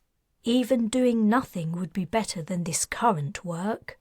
He'd been cooperative, but maybe the time for cooperation was over. Sable had seen what he was capable of when he'd killed Tremoil. She should be more careful about how she treated him, especially if she refused to allow him to rise in the clan. Someone who has nothing to lose. That was the answer. No more playing nice. He would return to the mountain castle and lay it on the line for Sable. Either she would give him a position worthy of his abilities, or he would use them against her. "Take me back to the headquarters," he told the driver. "I thought we had more assignments, sir." "Don't talk back. Do as you're told." Immediately, the vehicle lifted from the dusty street. When they were high above the capital, the driver turned and flew them in the direction of the mountains. As the vehicle landed inside the mountain castle, Castiel opened the door and stepped out, intent on confronting Sable. She might be the head of the Dirksen clan, but she was still only one woman, and a young one at that. She was an ordinary human being, while he was a mage. She would listen to him or she would suffer for it. He strode into the great hall. The stone chair was empty as always, but so was Sable's usual seat by the fire, where she would conduct her business via interface or in person. And the fire was out, as if she hadn't been there all day. A servant who had been cleaning the hall when Castiel entered hurried toward an exit. "Hey, you! Where is Madame Dirksen?" "I don't know, sir. The mistress left this morning, not long after yourself." He cursed. He didn't know how to contact her. She hadn't shown him enough respect to tell him. Her disregard really was unbearable. While he hesitated, wondering what to do, his interface chirruped. He'd received a message. He pulled out the device and read it. The message was from Sable. How had she found out where he was so soon? "I see you've returned early, Castiel Scherer. I wanted to speak to you this evening, but something urgent has called me away. I've been thinking about your brothers and sisters. There's still no message from the Torpil, the ship that went after the shuttle they stole. I can only assume the worst, that somehow they destroyed their pursuer. Your siblings must be captured and punished for their crime. I'm also concerned about what they might do while at liberty. Perhaps they will gather a force of mages and attack us. I want to prevent this possibility. I have sent another ship to discover what happened to the Torpil. If the ship is lost, I hope to find out where your siblings went. Perhaps I should have taken your advice and allowed you to go with the ship." Castiel's anger and frustration drained away. This was more like it. Sable Dirksen was finally recognizing his worth in the clan. He would insist on going along on any further expeditions to discover his siblings' whereabouts. He would be there when they were captured. With Carina and the others under his control, he would create an entire wing of a new Dirksen force, a mage division. Like it or not, his brothers and sisters would help him cut a swathe through the Scherer-controlled areas of the galactic sector. They would be unstoppable. Then, when the time was right, he would make his move and assume control of the Dirksen clan. He had a vision of 4 women standing outside his bedroom, all of them beautiful, all for his use. One of the women was Sable Dirksen. He saw himself walk up and down the line, surveying each woman from head to toe. Perhaps, if she was lucky, one night he would choose the former leader of the Dirksen clan. But that was for the future. Sable's message had calmed him somewhat. He was glad he'd heard from her rather than seen her in person. His anger might have made him hasty, and he could have said things he later regretted. He must remember that though he was a mage, he was alone.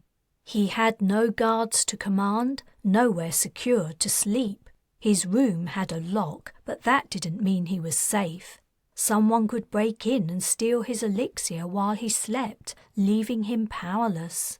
He must not let ambition and impatience be his downfall. Father had waited years to play a bigger role in Scherer affairs. He must exercise the same restraint.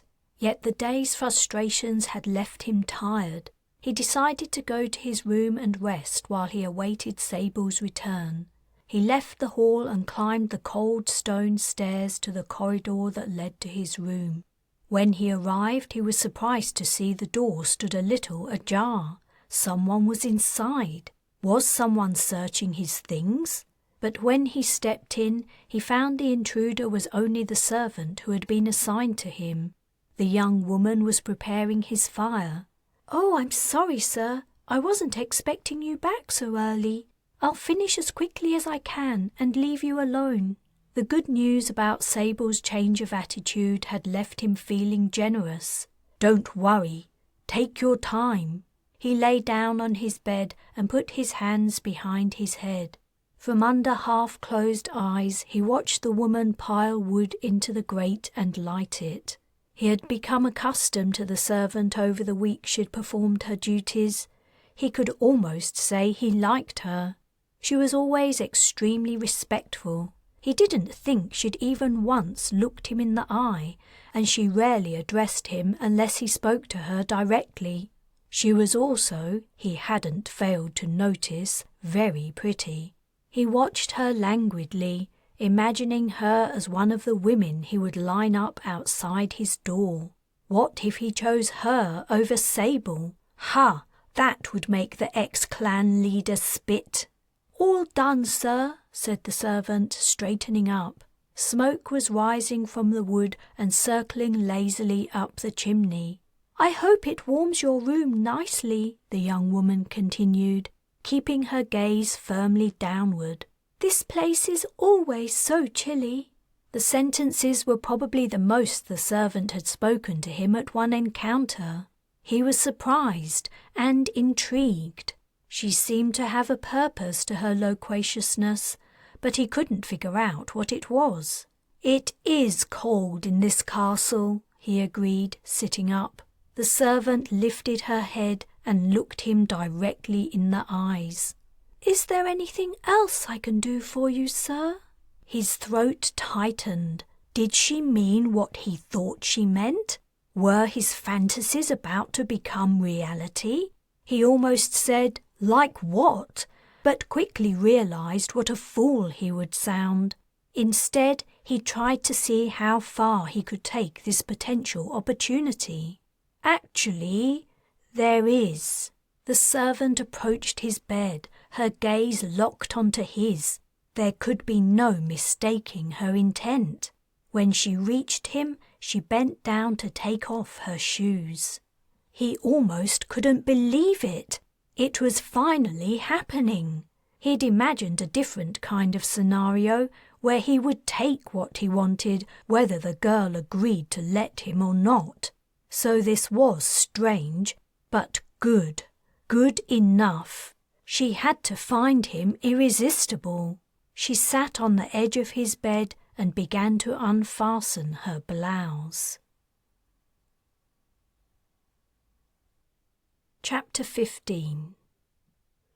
When Carina woke, the first thing she noticed was the familiar vibration of a ship's engine. The boarders must have carried her onto their vessel. She was lying on a padded surface rather than the hard floor of a cell, and she didn't seem to be restrained. Good. The shearers who had captured them were clearly idiots. She opened her eyes to slits. The room was white and brightly lit. She could hear someone moving around, but she couldn't see the person due to the angle of her head. Her eyes faced the corner of the ceiling. She didn't want to move or her captors would know she was awake. If they thought she was unconscious, they might say something significant. In the end, it was Darius's voice she heard. "Ow! Don't do that! No!" She was up in an instant, launching herself in the direction of her brother's voice. Darius was lying on his front on a bed, and someone was leaning over him and touching his hair.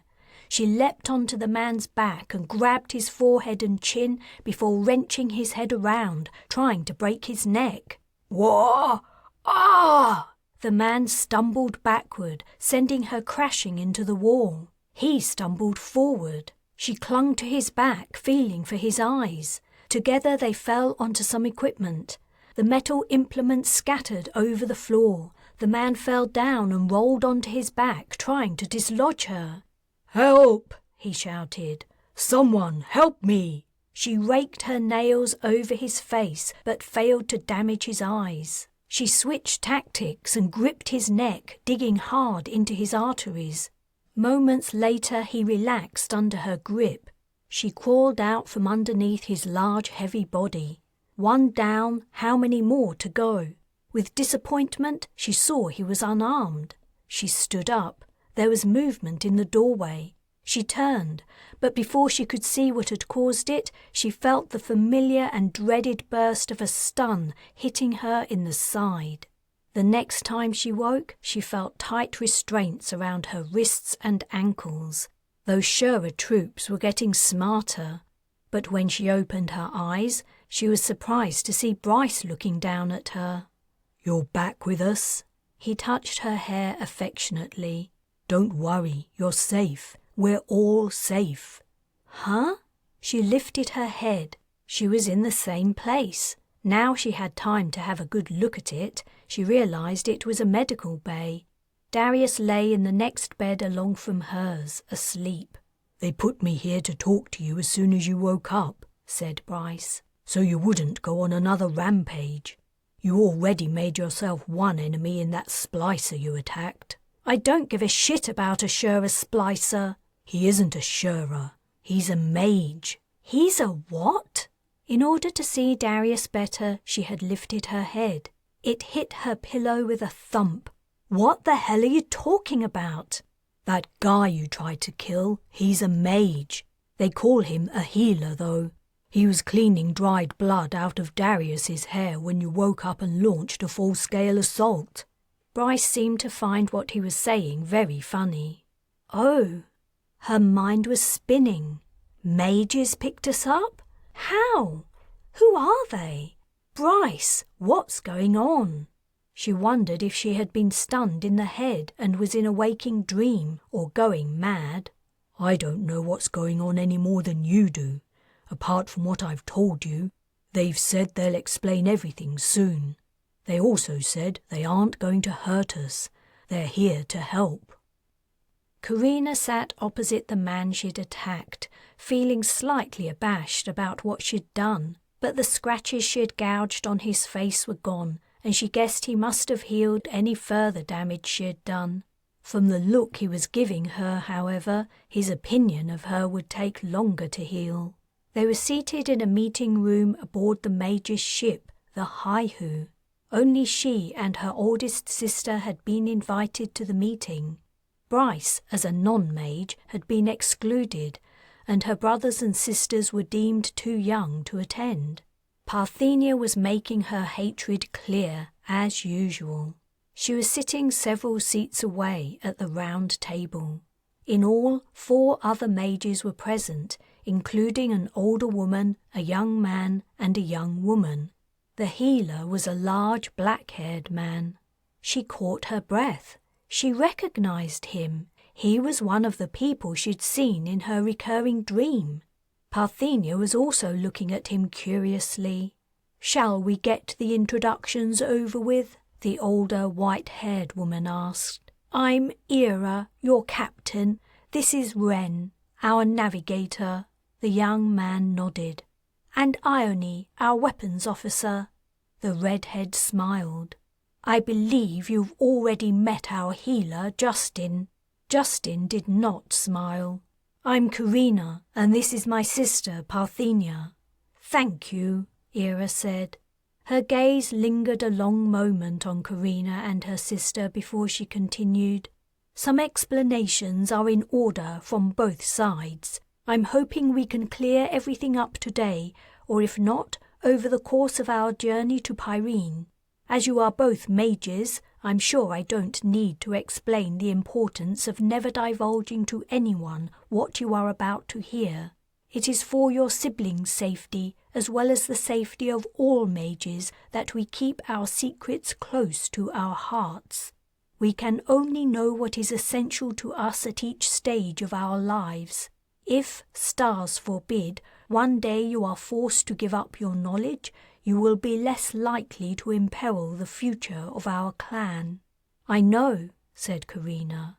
Parthenia echoed, "I understand."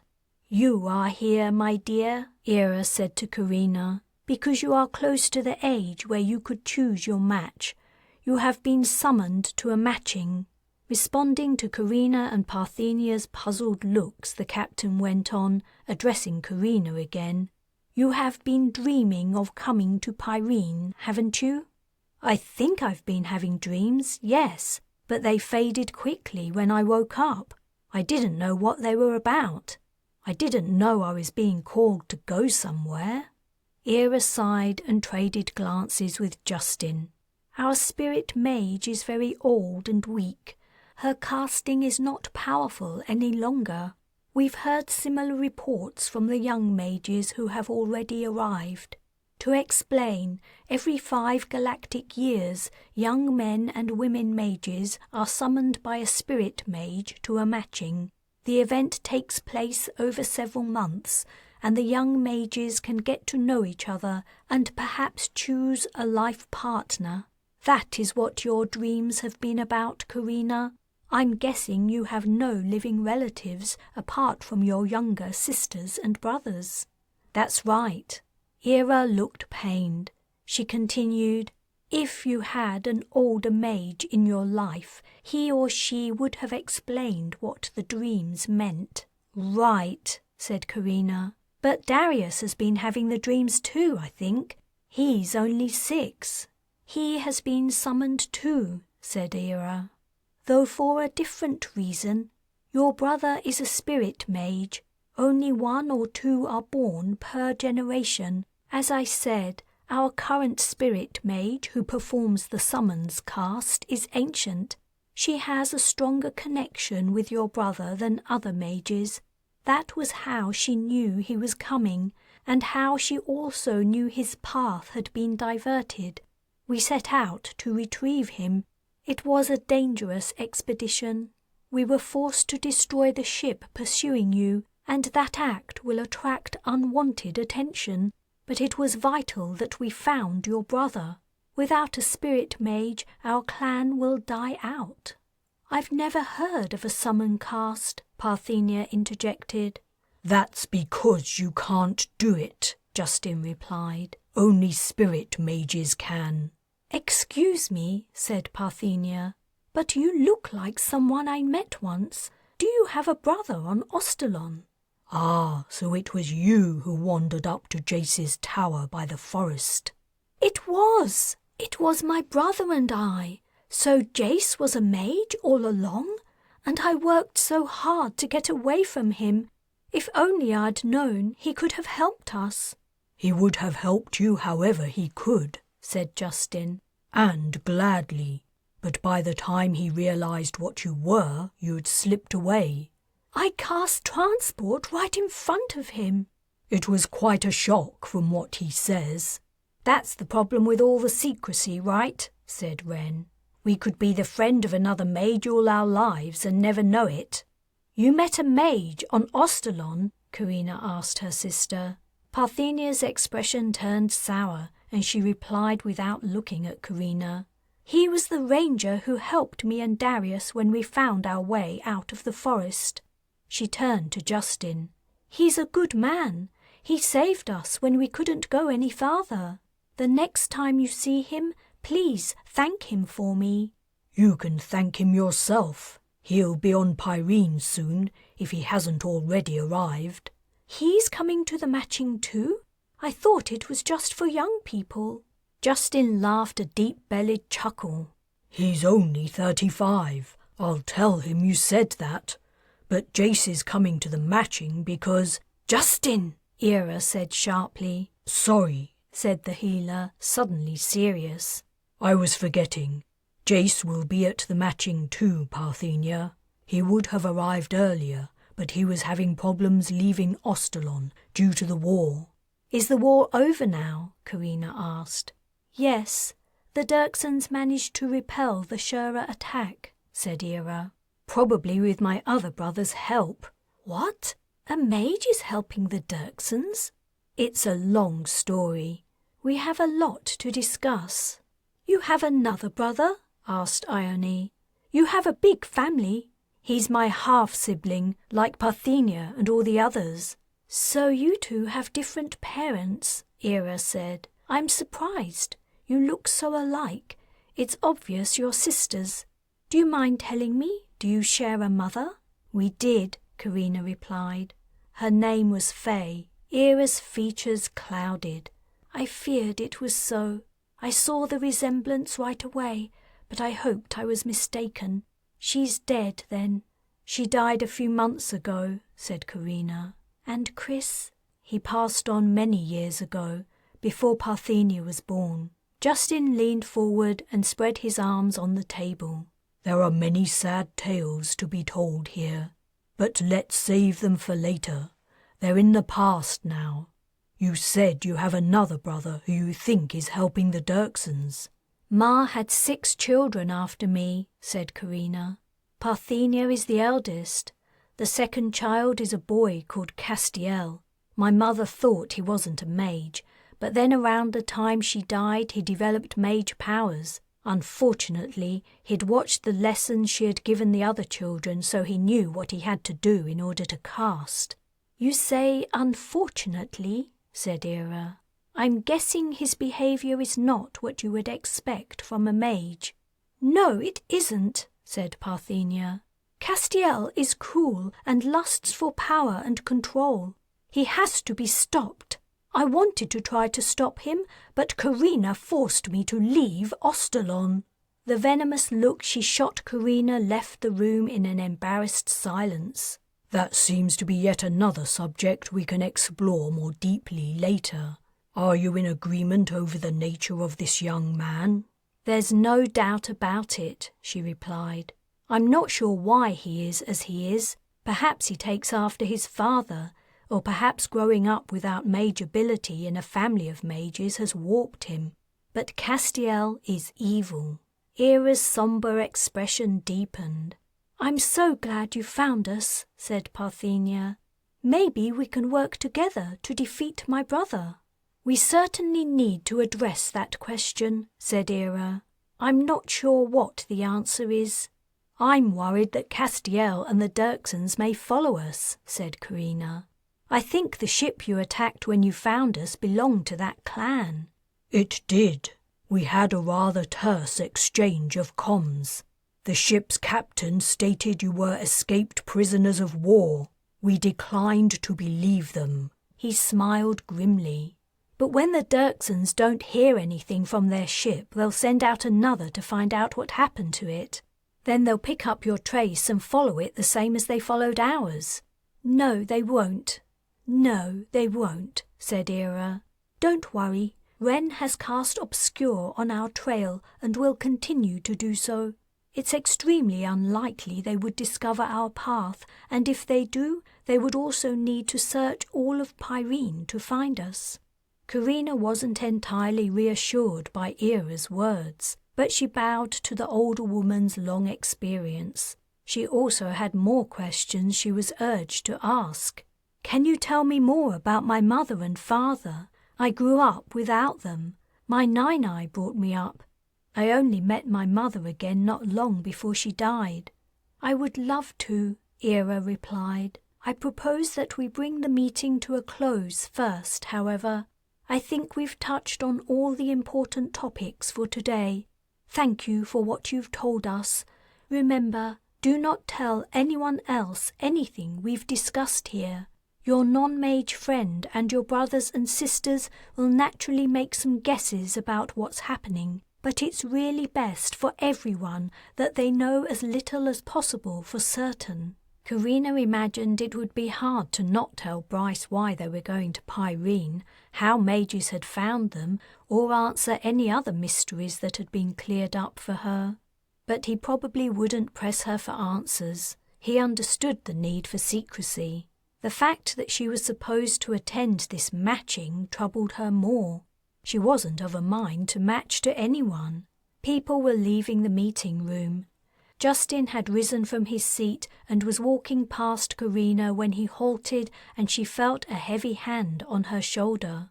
When she looked up, he held out his other hand. Somewhat bewildered, she grasped it and they shook.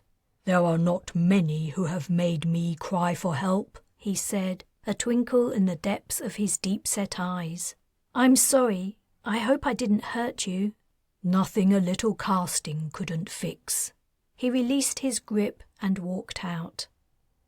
Carina was pleased to see her brothers and sisters put on weight and lose their worry lines as the days passed while the Haihu took them to Pyrene.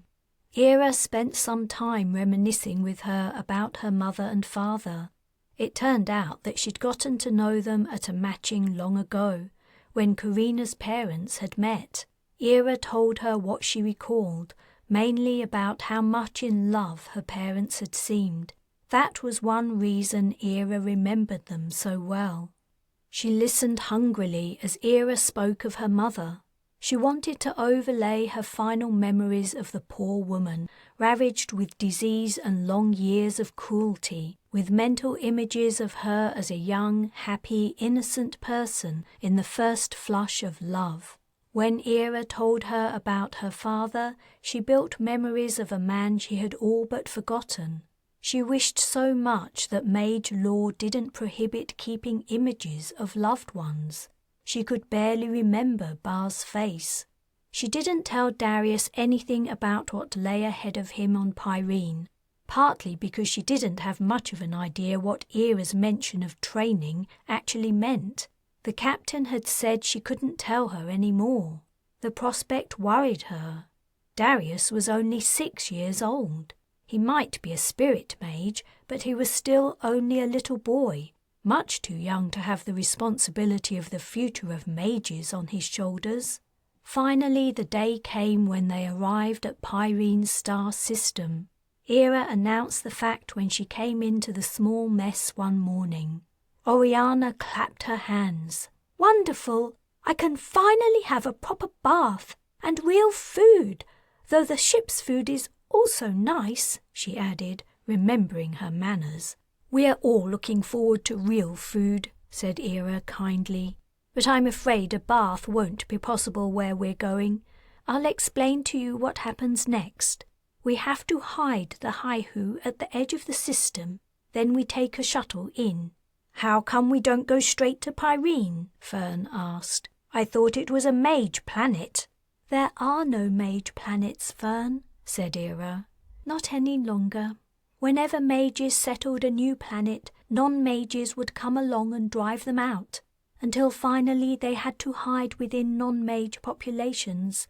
Pyrene is no exception, though the people there are more tolerant and less suspicious of outsiders than most. We must keep our abilities secret on Pyrene, the same as everywhere. However, at the place we're going, everyone is a mage. It is a temporary encampment. After we arrive there, I must ask you not to question anyone about where they're from, or even ask their names if they do not volunteer them." "How long will we be staying?" asked Darius. "That isn't clear yet. We'll be transferring to the shuttle in about an hour. Make sure you're ready."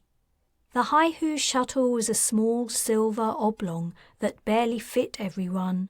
Carina was quiet as they sped through the system toward the distant sun. So much had happened in the previous weeks. They had been in so much danger, but they had all survived relatively unscathed. Bryce, who was sitting next to her, took her hand. She smiled, but then an idea struck her. Would the mages at the encampment accept Bryce and Nala? Darius was sitting on Parthenia's lap because there weren't enough seats for everyone. He piped up rather proudly. "Era, do you want me to cloak the ship?" "What's that?" asked Justin.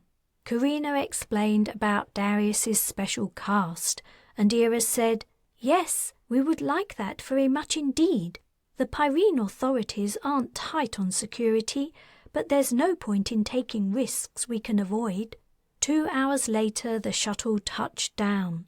It was a relief to leave the cramped ship. When Carina walked out the exit ramp, she was greeted by a familiar sight. They had landed in the middle of a grassy plain stretching out in all directions. She had never been to Pyrene in her life, but she realized she'd visited the planet many times in her dreams. "Please move forward," said Era from behind. "You're blocking the exit. We must hide the shuttle as soon as we can." Carina walked out into the hot, dry atmosphere. It was around midday, and the air was exactly as she had dreamed it, full of the scent of wildflowers and the sound of insects. "But where are we going to sleep?" asked Oriana. "Over there," said Justin, pointing behind the shuttle. Carina turned and saw a collection of tents in the distance. "Ugh," said Oriana. "We're going to sleep in those." "Oh, shut up," said Fern. "It'll be great." They headed out toward the campsite, along a lightly worn path through the tall grass. A sound from behind made Carina turn, and she was just in time to see the shuttle disappearing beneath a shelter disguised as a pile of boulders. Before they had crossed half the distance, another familiar sight appeared. A very old woman hobbled out from the shadow of a tent. It was the woman from Carina's dreams, who she now remembered as clear as day, right down to the woman's piercing stare. Though she was almost bent double, she moved at a surprising speed as she closed the distance between them. She suddenly paused and lifted one hand to shade her eyes, while the other remained on her stick. "Darius!" she called, her voice thin and feeble. "Darius, I can see you. Come here, sweet boy." Darius turned questioning eyes to Carina. She didn't know what to say. The old woman, who she guessed was the spirit mage, clearly recognized Darius. "Should I go, Carina?" "I guess so." Her brother walked faster than the group, so he was soon farther ahead. He met with the spirit mage about half a minute before the rest of them caught up to him. The mage had one bony arm across Darius's shoulders and was leaning her ancient face close to his youthful one. Her expression seemed to convey joy, but Carina also thought she saw a horrible glint of avarice in the old woman's eyes. Darius looked fearful. Chapter 16. Winter had arrived quickly at the mountain castle, and the rooms had grown even colder. As Castiel's servant, who he'd learned was called Vera, left his bed, he told her to maintain a constant fire for him. The innuendo of his request wasn't lost on him, and he smirked as she dressed. When his servant went out and closed the door, however, his smile faded. The wonder and pleasure he'd experienced when she'd offered herself so readily a few weeks ago had quickly palled. He'd discovered that fruit so easily acquired held no sweetness. At the same time, his desire for Sable Dirksen had escalated. While Vera was in his bed, Castiel imagined she was Sable. He even used the clan leader's name, and he acted out the degradations and perversions he planned to use on her when she became his. When that might happen was still uncertain, but he believed he edged closer toward the goal every day. Castiel threw back the covers and climbed out of bed. Despite the heating system the Dirksens had installed and the crackling fire in the grate, he shivered. The clammy chill never went away in the mountain castle abode. He pulled on his pants and put on a shirt, and then the thick padded jacket he'd ordered to be made. His clothes felt tight. He guessed he'd done some growing. His arms and chest certainly seemed more muscular. He faced the mirror and checked out his appearance. His beard nearly covered most of his jaw, and his face had lost some of its roundness. He imagined he must look similar to his father when he was young, all the more fitting that he should achieve father's ambition. What a pity he would not be around to witness it. He would have liked to make the old man proud. It was nearly time for dinner. Castiel left his room to go downstairs to the great hall. He didn't care about punctuality, but these days dinner time was about the only time of day when he could reliably speak to Sable. Most days she was gone from the castle, though she never told him where she went. He walked down the steps, remembering that horrible period when Sable had set him to helping with the restoration of the capital. How demeaning that had been. He should have refused her request or made his protest earlier. His most recent task of trying to extract information from the Shura's spy who had given away intel about Ostalon had been far more enjoyable. He hadn't managed to find out anything useful, he had to admit, but he had had fun trying. When he strutted into the hall, he was surprised by the sight of a guest for dinner. Commander Key had joined them. Castiel hadn't seen the man since his first day at the castle, when he'd made the unfortunate error of killing Tremoil. He wondered what had happened to Calverley. He hadn't heard anything about the old man. "Commander Key," said Castiel in a statesman-like manner as he arrived at the dinner table. "You're with us again. Do you have something important to report?" Key gave him a sardonic look, and Castiel noticed the man failed to stand up and salute him. "Now then, Castiel," said a voice. Sable stood in the doorway. "Don't tempt the commander into giving away secrets." She entered the hall, looking magnificent. She was wearing a floor-length high-necked gown made of a rich, thick black fabric. Castiel had expected a woman of her wealth and status to wear expensive jewellery, like the kind his father had given his mother, but as always Sable wore none. Somehow the absence of decoration made her appear more impressive. Key pushed back his chair, stood and saluted as she approached the table. Castiel scowled and pulled out a chair, deliberately scraping the legs across the stone floor. He threw himself into his seat. How dare Sable imply he was not allowed to hear Dirkson's secrets? How much longer would he be treated as an outsider?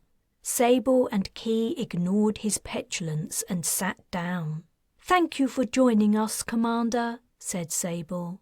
"I know you must be tired after your flight." "It's always a pleasure to attend you, ma'am."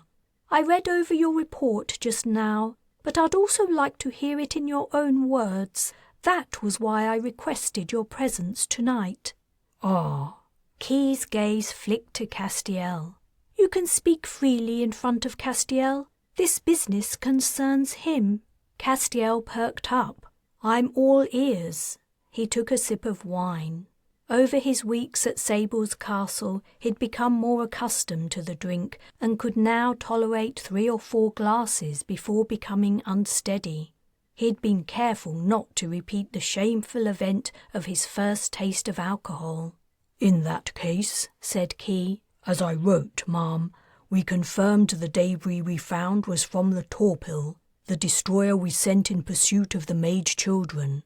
We were unable to establish the cause of the ship's destruction. We found no impact site. It was as if the ship exploded from within." "They probably cast fire into the ship's fuel tanks," said Castiel, with a tone that he hoped made him appear knowledgeable. "That was how Carina and the others destroyed your shipyard. They knew where the tanks were, you see." "I thought you said it was you who destroyed our shipyard," said Sable. Castiel felt blood heating his cheeks. "That was what I meant. Continue, Key." "I'm not convinced it was the Mage children who destroyed the Torpil. It might have been another ship. We found the shuttle, adrift but empty, without any bodies inside. That made little sense to me. The only explanation accounting for all the evidence was the Torpil picked up the mages but was then destroyed by an unknown force. Would the Mage children commit an act of self-destruction? It seems unlikely. So we searched. That was the cause of our delay, ma'am. We were combing the territory for any signs of a trace from a third ship. Luckily for us, the area is rarely frequented. We finally picked up some patchy signs a week's travel from the site of the Torpil's destruction. They led in the direction of a planetary system with a single inhabited planet called Pyrene. "I looked up Pyrene when I saw your report," said Sable. "The planet doesn't seem to have any significance. I don't understand why a ship from there would travel out to the shuttle to collect the children. Perhaps Castiel can shed some light." Do you remember hearing anyone in your family refer to that planet? Castiel trawled his memory.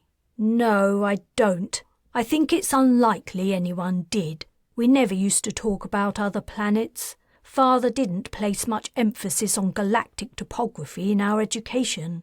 Could the ship have been a Shura vessel? Sable asked Key. Impossible to say yet, Ma'am. Pyrene has never demonstrated sufficient potential for either us or the Shuras to take control of it. The economy is almost entirely agrarian due to the scarcity of natural resources.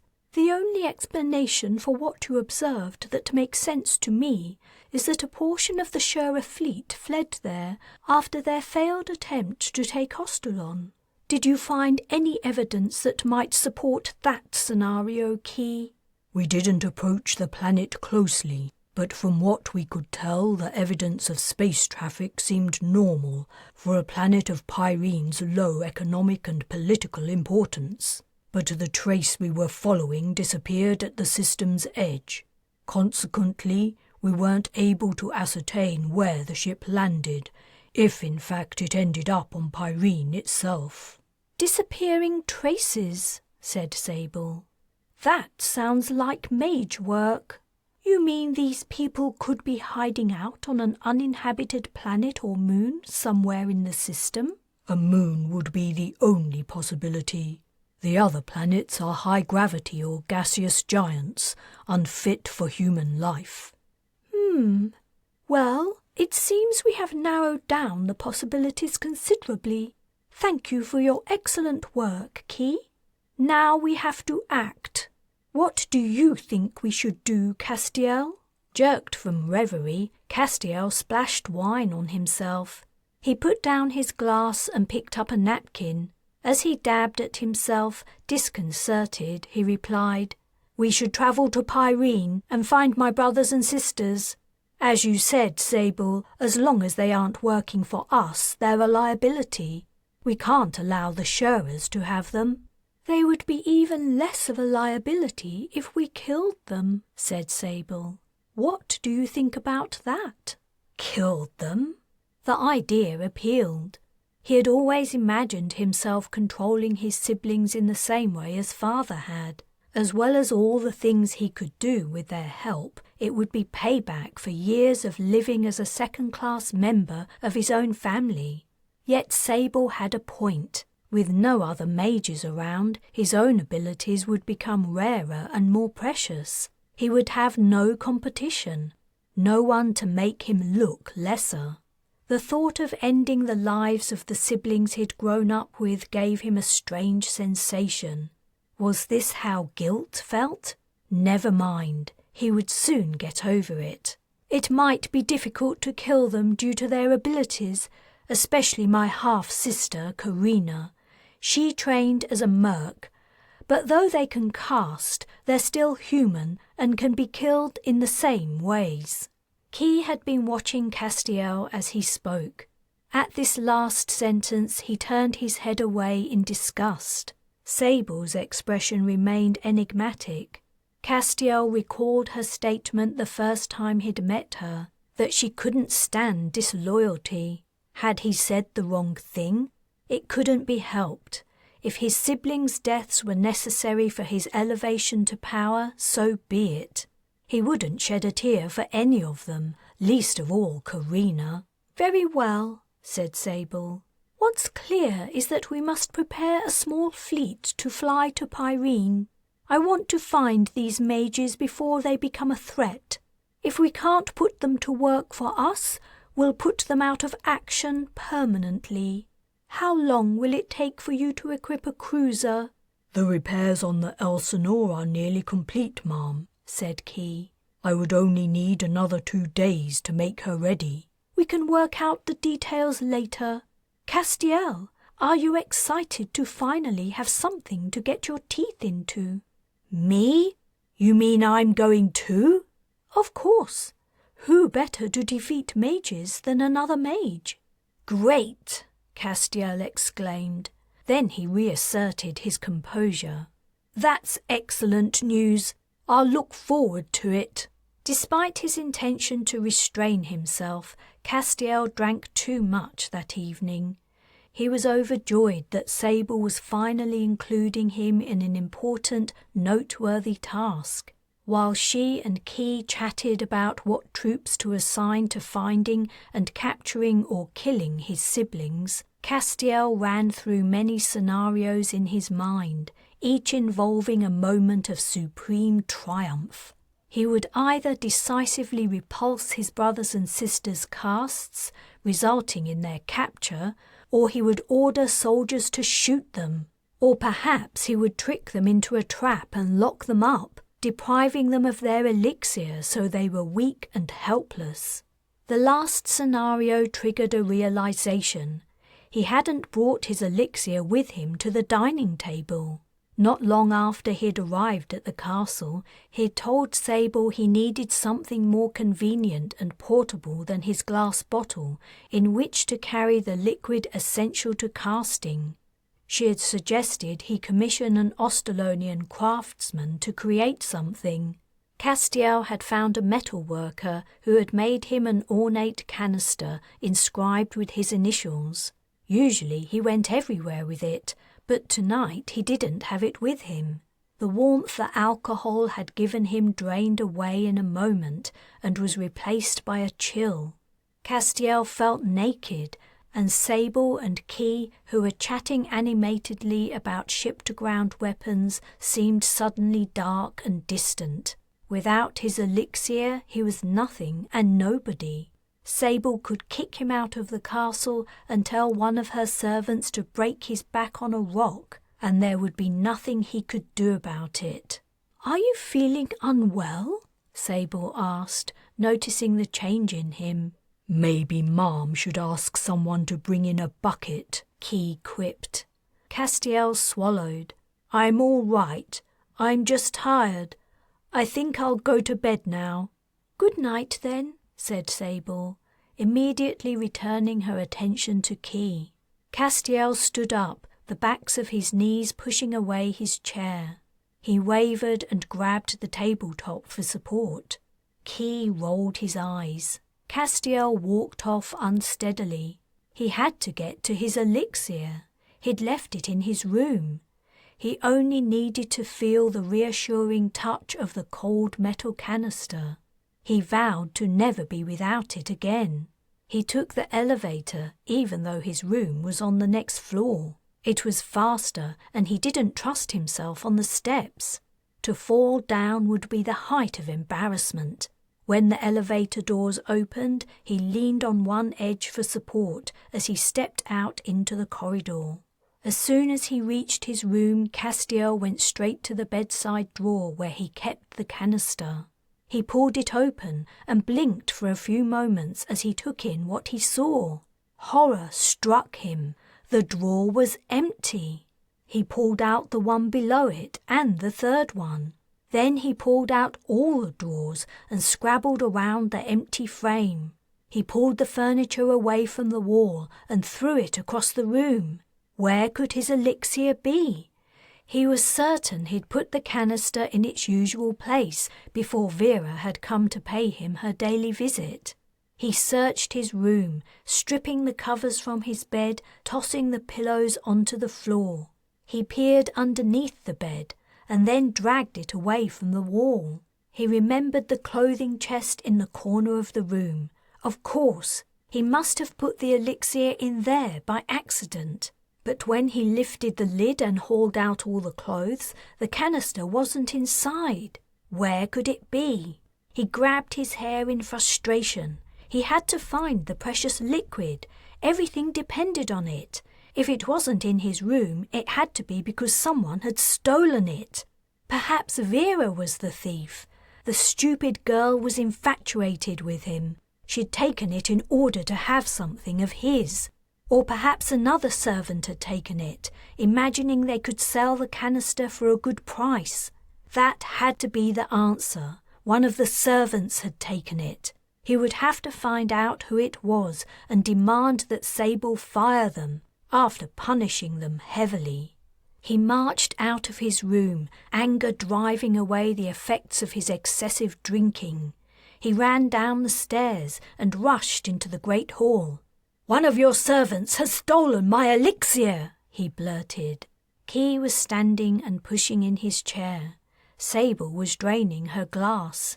Both turned to Castiel, their eyes widening at his outburst. "I demand that all the servants' quarters are searched until it's found, and then the thief must be punished severely." "Your elixir?" asked Key. "Do you mean this?" He picked up Castiel's canister from the tabletop. It had been there all along. He must have put it down somewhere he couldn't see it, and in his drunken state he'd assumed he'd forgotten it. He wished he could undo his outburst. He wished he could wind time back by 1 minute, but he couldn't. "Yes," he said quietly, "that's it." Key maintained a sardonic gaze on Castiel as he crossed the hall. The commander held the canister out at arm's length, waiting for Castiel to take it from him. When the container changed hands, Castiel returned to the staircase, feeling Sable and Key watching him the entire way. They were silent, but after he'd climbed a few steps and was out of their sight, Sable's laughter pealed out and was quickly joined by Key's loud, deep chuckles. Castiel opened the door to his room and surveyed the mess he'd created. He was furious. He hated Sable and Key for laughing at his mistake. He hated that he'd done something so stupid. One thing was clear. He wasn't going to sleep in the disarray caused by his frantic search. He went to his interface and called the servants' quarters, demanding that Vera come up to his room instantly and tidy it up. He flung himself onto his bed. He would take out his anger on the girl. A minute later there was a knock at the door and it opened. The servant panting outside wasn't Vera but another young girl. Castiel sat up in surprise. "Where's Vera?" "I don't know, sir," the girl replied, catching her breath. "I was told I am to be your room servant from now on. My name is—" "I don't give a shit what your name is. I want to know what—" Did he really want to know what had happened to Vera? Not at all. Or at least, not if this girl could meet his needs in the same way. She was certainly as pretty as Vera had been. "I want you to tidy up this mess," he said. "But that isn't all. Come over here." The girl took quick steps across the room until she was only a few feet from his side. "Take off your clothes." To Castiel's surprise, the girl complied with his instructions without a moment's hesitation. His eyes widened. It was so easy. Vera hadn't been a fluke. It was much easier than he'd been led to believe in the stories he'd read and dramas he'd watched. But maybe it wasn't so remarkable. After all, he was an important member of the Dirksen household. Of course the girl would do whatever he wanted. Perhaps what was happening was normal in rich and powerful clans. Come to think of it, he remembered seeing his father caressing the female servants in the mansion on Ithia. So this was normal. If only he'd realized earlier, he could have had so much more fun. The girl was naked. "Well, what are you waiting for?" Castiel barked. "Get on the bed." His former anger over his embarrassing mistake returned. He would work it out of his system on this girl. She would soon perform her service in as much discomfort and pain as he could inflict, and afterward he would watch as she tidied up his room. He used the servant roughly, yet though she didn't enjoy it, she didn't seem to mind too much. He wondered if she'd been beaten frequently at home, and so she'd become insensitive to pain. When he was finished, he pushed her away. "Get dressed." "No, wait. Pick up in here before putting your clothes on. Then you can leave." "Yes, sir." The girl climbed off the bed, and Castiel let his gaze linger on her welts and developing bruises. He had exhausted himself. He could have performed more interesting feats by casting, but it would not have been as satisfying or cathartic. Expending his strength was much better. His drunkenness had worn off too, and he felt the beginnings of a headache. When the girl was gone, he would heal himself before he slept. His eyelids drooping, he watched the servant as she folded the clothes scattered about the floor and carefully laid them inside the chest in the corner. Was she smiling to herself? It seemed she was. His eyelids lifted, and he pulled himself back from the brink of sleep. Why was the girl smiling? Was she a masochist? Had she enjoyed all that he'd done to her? He felt cheated. What he'd done was for his pleasure, not hers. If she liked it, that took away most of the point of the exercise. He thought back to Vera. She also hadn't seemed to particularly mind what he did to her, no matter how brutal he'd been. It was a strange coincidence that the two servants had reacted in the same way. It was too much of a coincidence. He wasn't as experienced as he hoped to become, but even he knew that most women didn't like being ill-treated. He'd seen his mother shrink from his father's approach often enough. So why? He sat bolt upright. "You!" He pointed at her, though he couldn't possibly mean anyone else. "Why are you here?" "I'm your room servant, sir." He was out of bed in an instant and by her side. He grabbed a fistful of the girl's hair and wrenched it, twisting her neck and bending her head almost to the floor. "Why are you really here?" "Ow! Please, sir, please! Let me go!" She fell to her knees. "Ha! You don't like it so much now, do you? Not now there's no point to it. Not now you aren't exciting me." Castiel had a vision of throwing the girl down and stomping on her face until she told him the answer. But Sable Dirksen had probably threatened even worse punishments. Sable was no mage, however. She couldn't stop him from finding out the truth, though he already knew it. He just wanted to hear it from the girl's lips. "Stay there." In 3 strides he was across the room and taking his elixir canister from the drawer. He sipped the liquid, closed his eyes, and cast Enthrall. He opened his eyes. The girl's stare was blank when he returned to her. "You, why were you sent here?" "I am your room." He kicked her. "What was the other reason you were sent here?" "I am to allow you to use me, sir." "And why is that?" Castiel's hands were clenching into fists. "So that I may become pregnant, sir. If I give birth to a live child sired by you, my family will be richly rewarded." He let out a roar and punched the girl in the face. "And Vera, she is pregnant? That's why you replaced her?" "Yes, sir." Castiel knocked the girl down. She lay where she fell, blood oozing from her nose. He began to kick her over and over. Sable Dirksen had been tricking him the whole time. After he'd told her that magehood was passed on from parent to child, she had hatched a plan to force him to sire children for her. More mages who would be entirely under her control. Damn her! Damn Sable Dirksen and all her schemes! He would not forget her treachery and deceit. Not for a very long time. Chapter 17.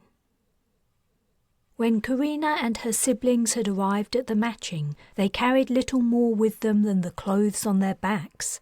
Not long after they walked into the camp, however, with Ira, Justin and the rest of the crew of the Haihu. They had food, somewhere to sleep, and the warmest welcome Carina had ever known. It had taken her days to become accustomed to the idea that she no longer had to hide what she was from strangers, because everyone she met was the same as her. She had never known a time when she had not been forced to keep her abilities secret, with the threat of torture, slavery, or death hanging over her. The new sense of freedom was dizzying, and her brothers and sisters seemed to feel the same. After a childhood of spent living under the domination of their father in a household full of pain and long months of hiding and running, they could finally relax and be themselves. The boys and girls had become more childlike, playing endlessly in the long grass of the prairie. Over the days they had grown fatter and the colour had returned to their faces.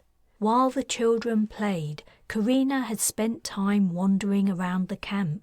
She discovered there was no formal structure to the matching. Over the course of months, young mages would arrive, spend as much time at the camp as they wanted, and then leave at a time of their choosing. Some left with partners they had met. Others had the locations of new friends memorized in order to arrange later meetings. A few left without either of these things, but it seemed not unhappily. Perhaps they would return for the next matching, or perhaps they were content to remain single. The young mages passed their days meeting and talking with others over meals or drinks. Some had brought musical instruments and gave performances. Others sang, recited poetry, or put on plays. Some taught skills like cooking and crafting. Carina's memory of her dreams became stronger now she was actually at the place she had dreamed about, and the camp retained a dreamlike quality. She almost could not believe it was real. Was it because it felt too good to be true, and if she truly believed in it, the place might suddenly vanish in a puff of smoke? As if to keep her anchored in the more familiar, harsh world outside the matching, two aspects of the camp marred her experience. The first was that she did not fit in. The young mages she met had clearly been raised in loving families, and if they had experienced hardship, it was only of the economic kind. The second problem Carina had with the camp was how Darius's days were spent. While his brothers and sisters played, he spent most of his time with the spirit mage. When he returned to their tent after a long day of training with the old woman, he was often too tired to play and would fall asleep soon after dinner. Darius said he was helping the spirit mage, whose name was Magda, with her summoning, and she had begun to teach him some things only spirit mages could do. Carina's unease about the situation increased, but she wasn't sure what to do about it. One thing that particularly saddened her was that Darius was asleep in the evenings when the spirit mage told her stories, though she guessed Darius would eventually know all the stories himself. It turned out that one of Magda's roles was to function as the repository for the oral history of the clan. Every night, a couple of hours after sunset, someone would build a large fire in the centre of the encampment, and the spirit mage would sit beside it and tell a story from the mage's ancient past. She told a different story every night, and would often say she knew more stories than she could tell at one matching. Though Carina disliked the way the old woman had monopolized Darius, she would often attend these storytellings. Parthenia would come to listen to the stories too, but Carina knew better than to attempt to sit with her sister. When she had tried, Parthenia had gotten up and walked away, drawing the curious stares of others. So instead, Carina usually found a space at the edge of the crowd, far from the fire, and sat on a blanket spread over the damp, flattened grass. She would cover her shoulders with another blanket and listen. One evening the spirit mage told a very old story from the time the mages departed their home planet, Earth. Carina's attention increased in focus when she understood what the subject was to be. She had never given up her dream of returning to Earth one day. At that time, most of Earth's population was living in a country called Antarctica, said Magda, which spanned the southern pole. The equatorial regions were desert wastelands too hot for human survival, and the land masses in between were tropical wildernesses, disease-ridden, and the sites of frequent hurricanes, tornadoes, and floods. Some communities survived in the high mountains, and the Mage clan was one of these. Earth had not always been in this state, with so few areas suitable for human habitation.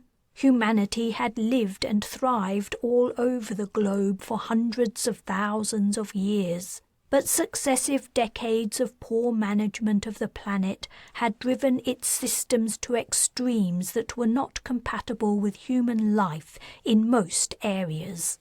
The planetary government's proposed solution to this crisis was to approach the Mage clan and insist they use their special abilities to fix the damage and return Earth to its previous livable state. No amount of explanation would convince the government this task was entirely beyond mages. Or perhaps the government did not want to hear. Perhaps all it needed was a scapegoat, for its next step was to announce to the world's media that the Mage clan had refused to aid humankind, that it was waiting for non-mages to die out. Then mages would make Earth into a paradise only they could enjoy. The government employed technology that put words into the mouths of the Mage Council on vids and hollows. Try as they might to deny the lies, the mages were not believed. Perhaps the rest of the population wanted to believe the deceit, which made them easy to convince. By that time, mages had long been feared and hated. Rumours abounded of what kind of people they were and how they lived in their secret mountain castles, most of which were untrue. The mages were so divorced from regular human life, they rarely attempted to correct what was said about them. Due to the government's propaganda as it sought to deflect the blame for its failings, resentment against mages grew ever stronger. The clan came to the decision that remaining on Earth was simply too dangerous. If they did not leave, one day their mountain abodes would be attacked and they would be murdered or enslaved. The engine that permitted interstellar travel had been invented, and the mages determined they would be among the first to abandon Earth for the stars. It took them longer than 2 Earth years to construct their colony ship, but eventually the day came when they were to board the vessel and depart their home forever. A few of the clan did not want to leave. Many sad goodbyes were said, and then the thousands began to transport to the launch site.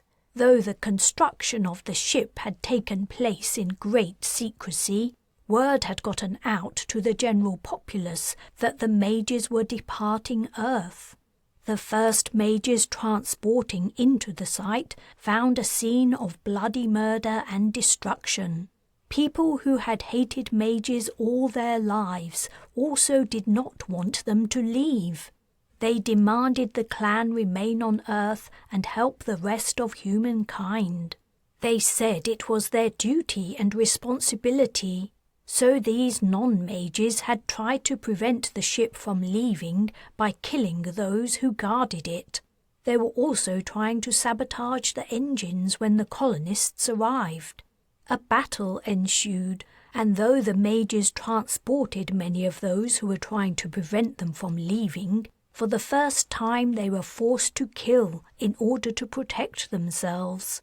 They won the battle, and they knew their time on Earth was done. Thus it was, with great sorrow and shame, our ancestors departed their home, never to return. The spirit mage fell silent. The story was over. After the mage had taken a drink and a few moments to gather her thoughts, she would begin another. The evening was growing late, and possibly the next story she told would be the last tonight. Parts of this story of leaving Earth were new to Carina. Ma had told her that mages had left due to persecution, but she hadn't given her the details about the state of the planet. Carina wondered if her ambition to return to Earth was foolish. She might go to a massive effort to arrive at the home planet only to find a barren wilderness. As she was contemplating this idea, a figure approached out of the darkness. The man was tall and broad, and at first she thought it was Justin who had come to listen. But then she saw the man's beard was shorter. She peered over at him and was surprised to see him sit down next to Parthenia. The two talked quietly while the spirit mage began her next story. She guessed the newcomer was Justin's brother, the ranger at the tower on Ostalon. She did not listen to the new story. The spirit mage's tale seemed to have sucked away her hopes for a future of safety and happiness, far from this galactic sector. She realized she had been listening to Magda's story so avidly because she'd been hoping to hear information that would give clues to Earth's location. But the latest story had driven home the fact that her clan had been intent on getting as far from Earth as they could, not returning there. In the story that had been passed down, no galactic coordinates were mentioned. Yet there was the map, which Carina had drawn thousands of times over as a child, and which she still recalled every time she meditated. Someone in the distant past of mages had wanted Earth's location to be remembered, perhaps long after its galactic coordinates had become obsolete and meaningless. She pondered the problem, withdrawing into herself, until before she knew it, the spirit mage's final story was over, and the crowd was breaking up to go to bed.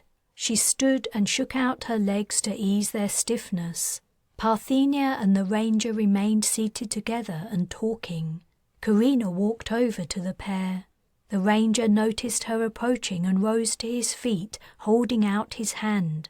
Carina, my name is Jace. It's nice to meet you again. Parthenia turned her face away. Carina shook the ranger's hand, somewhat perplexed. Again? Have we already met? Yes, though only briefly, before you and your brothers and sisters disappeared. Huh? She wondered what he meant. Then the penny dropped and her eyes widened. Of course! How stupid of me! That was you at the forest on Ostalon. It was. I was walking alone after dark, laying low and waiting for the hostilities between the Shurers and Dirksons to blow over, so I could leave the planet and come here, when I spotted a fire in among the trees. I made my way over, wondering who could be there so far from civilization. I saw your shelter and went in for a closer look. And then I also guessed you must have something to do with the mage children I had helped weeks previously, one of whom I finally found again. He smiled at Parthenia, but she continued to hold her face averted. Jace frowned in confusion. It's okay, said Carina.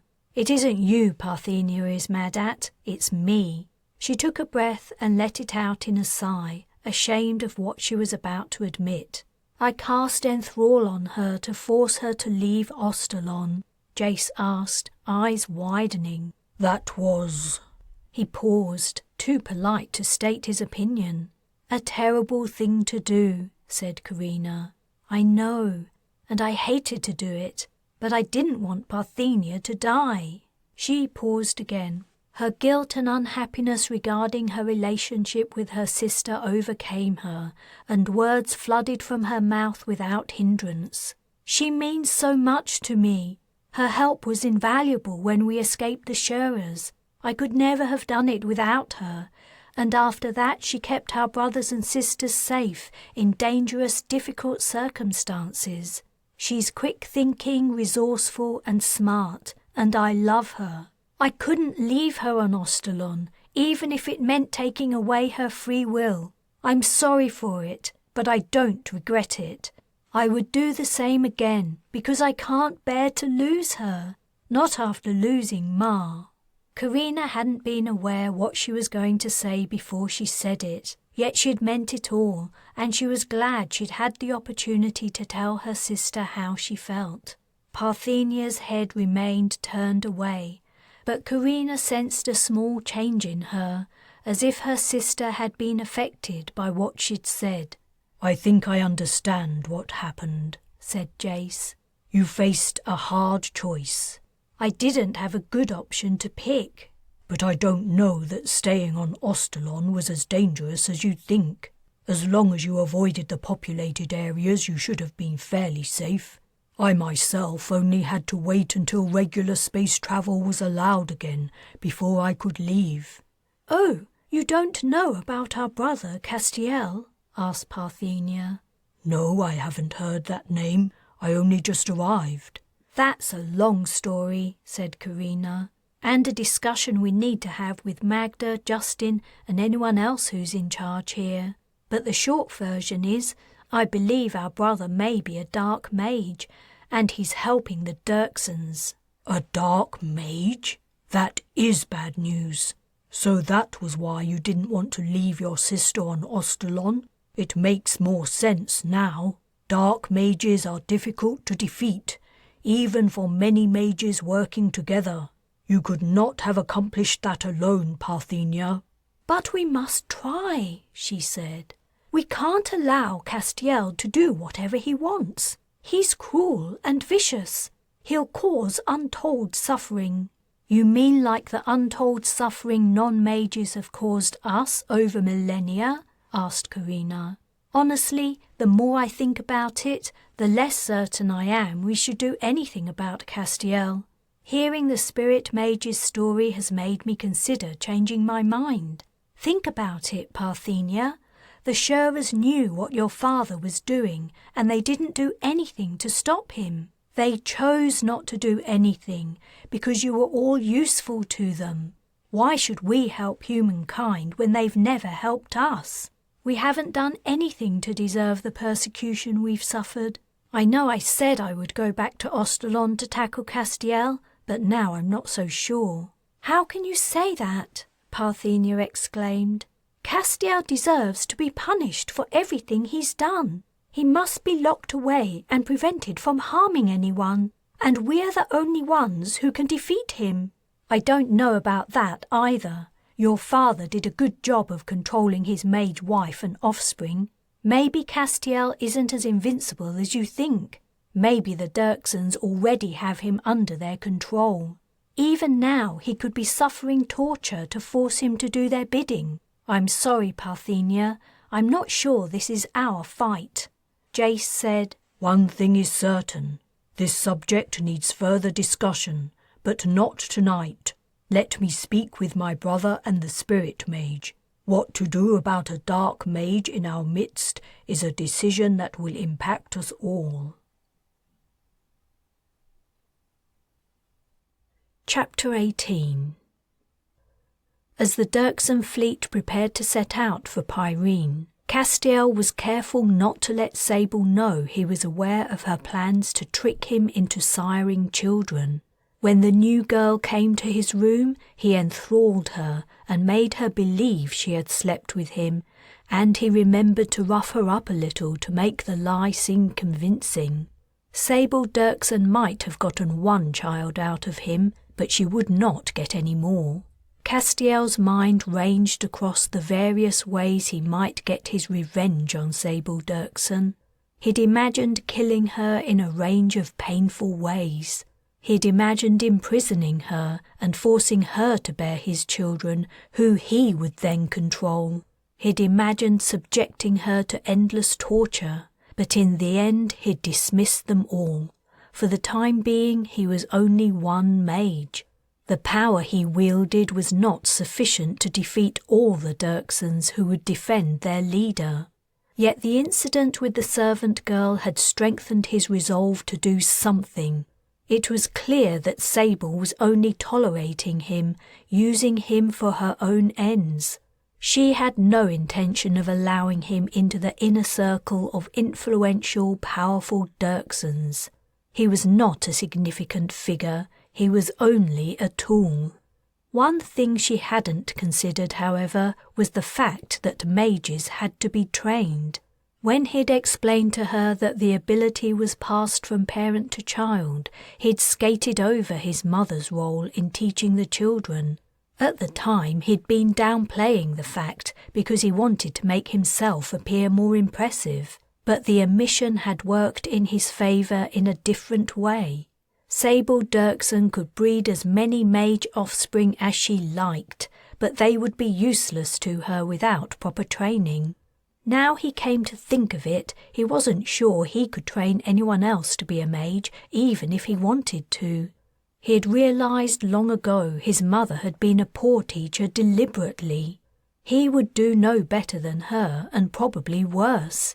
He also had an inkling he would lose his talent over time if he didn't practice other things, but he wasn't clear on what they were.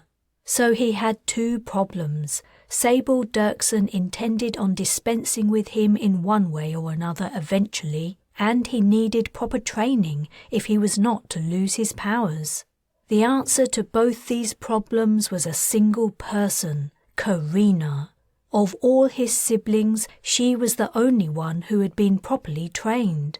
Carina really knew what she was talking about, and she could teach him to be more powerful, so powerful he could foil Sable's plans to use him for her own ends. And if he caught Carina, he would have his brothers and sisters too. That would make 6 mages. With a force as strong as that, he wouldn't need Sherers or Dirksens. He could build an empire large and powerful enough to take on and defeat both clans. That was what he had to do. Finding and capturing his siblings had to be his top priority. Luckily for him, Sable's plans were dovetailing into his own. The day after he had enthralled the servant girl and discovered Sable's scheme, Castiel descended the stairs to the great hall in a positive mood. Tiredness stalked him after his long night of worry, but he mentally brushed aside the small discomfort. For the first time since arriving at the mountain castle, he finally felt like he knew exactly where he stood and what he needed to do. "You seem cheerful this morning," Sable commented as he sat down at the dining table. Key was also here. Had he spent the previous night with Sable? For once, Castiel experienced no twinge of jealousy. He no longer wanted the small thing that remained for Sable to offer him. He would not sully himself with an intimate relationship with the snake. "I am cheerful," Castiel replied. "My latest servant is a very pretty, willing young woman. I appreciate you finding her for me after the previous one left so suddenly." He couldn't resist playing along with Sable's plan in order to see her reaction. If Commander Key was aware of Sable's scheme, he gave no sign of it after hearing Castiel's response. The man ignored him as he always did, unless speaking directly to him. Sable was a master of subterfuge, as she, too, didn't do anything other than smile indulgently at his comment. She wouldn't be smiling for much longer. The day finally came when the fleet was ready, and Castiel and Sable went together to the shuttle that would fly them up to the battle cruiser Elsinore. No one knew what they would encounter at Pyrene. Perhaps the Dirksens would have a long search on their hands to find Carina and the rest of his siblings. Whatever they might encounter, Sable and Key had tried to prepare for all eventualities. All Castiel had to take care of for the trip was his elixir supply. When he'd been aboard the Nightfall, his father had brought along a tank of the stuff. Mindful of the fact that he might be involved in a protracted battle, Castiel had made similar preparations.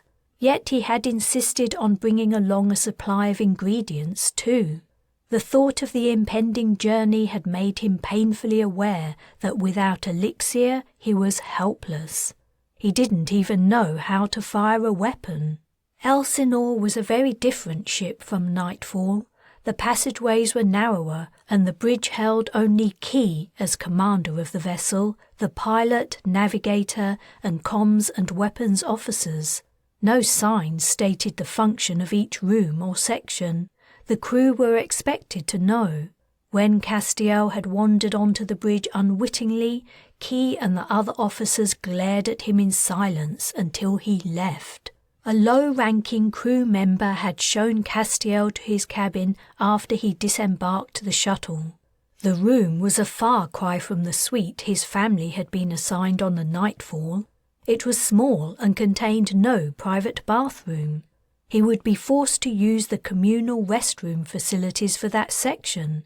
As if that wasn't bad enough, his bed was one of two, and the crew member who had shown him the place told him not to stow his luggage on the other bunk because someone else would be using it. Who his bunkmate might be, Castiel had no idea, but whoever it was unconscionable that he had to share at all. But he didn't know what he could do about it. Like it or not, he needed these people for the moment. All he could do was bide his time and plot his revenge for the many insults that had been piled upon him. Worse still, there wasn't enough space to accommodate the tank of elixir he'd brought along. The container would have to be stowed in the galley, along with ingredients for cooking. The taste of elixir was disgusting, so it was unlikely the liquid would end up in a stew, but nevertheless, the fact that it wasn't near to hand made Castiel extremely uncomfortable. After accidentally walking onto the bridge, he had returned to his room. Or rather, he tried to return. He had already lost his bearings in the passageways of the large ship. Everywhere seemed to look the same, though he guessed there were subtle differences and clues that were unknown to him. His wanderings resulted in giving him an informal tour of the Elsinore. From the mess to the briefing room, he got to know the ship pretty well. He even happened upon Sable's quarters when he spotted her leaving a room. He caught a glimpse of the interior, which was substantially larger and more luxurious than his own. He wondered who would be lining up outside the room the next quiet shift, and whether the Dirksen leader would manage to work her way through the entire crew before they reached Pyrene. When he finally found his cabin again, he was irked to see someone lying in the top bunk. He'd left a bag on the bed to claim it, and the person had moved the bag to the bottom bunk. Rhys Dirksen's hateful visage confronted him. He would be forced to spend weeks cooped up with one of the most loathsome people on Ostalon. Rhys didn't look surprised to see him. He only smirked and lay down again. So Rhys had been given the information about his bunkmate while Castiel had been kept in the dark. Had Sable Dirksen deliberately put them together to make it easier for Rhys to spy on him? Castiel sat on the lower bunk, weighing his options. Rhys's move to secure the top bunk was obviously a ploy to signal his dominance. Castiel couldn't allow the step to go unchallenged, but he was unsure of what to do. Hate him as he might, Rhys was older, taller, and stronger. He couldn't physically remove him from the bunk. As much as Castiel hated to admit it, Rhys was pretty smart. He doubted he could trick him into giving up the superior sleeping place. All he had as an advantage was casting. That was going to be the only thing he could use to force Rhys out of his bed and show him who was boss. He went through a mental list of the casts he knew. Transport, locate, enthrall, rise, fire, heal, clear, break, lock, repulse, send and open were the ones he had practiced often. And there was split too, but he didn't think the Dirksens would take kindly to him using split on Rhys, satisfying though it might be. They would soon put an end to his affiliation with them through ending his life, mage or not. No, he needed to do something effective but that wouldn't cause long-term damage.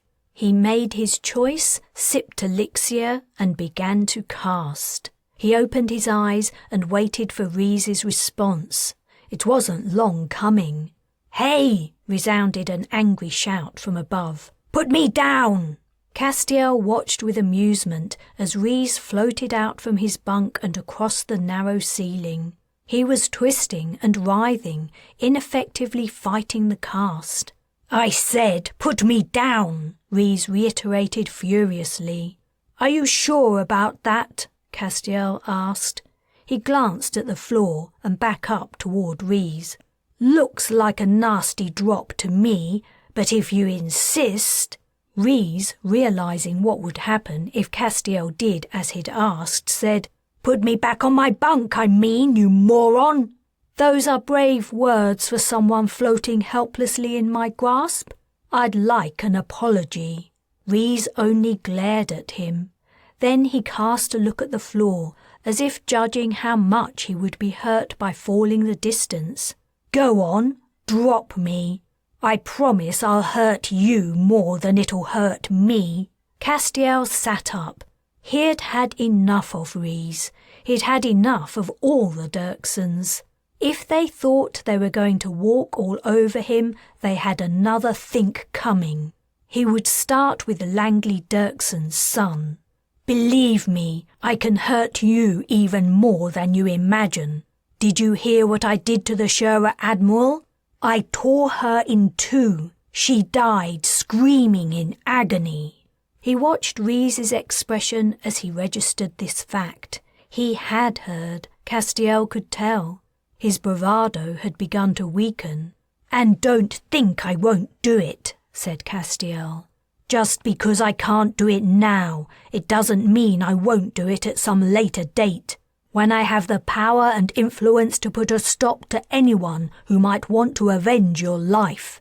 So you better watch out, Rhys Dirkson. You piss me off, and I won't ever forget it."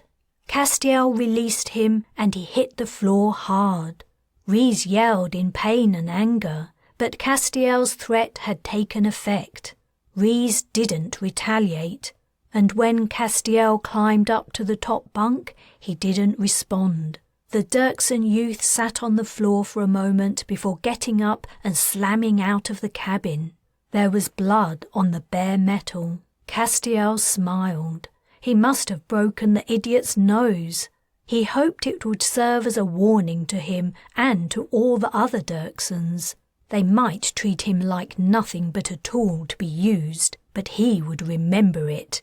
He would note who showed him favour and who disrespected him, and when the time came, they would pay.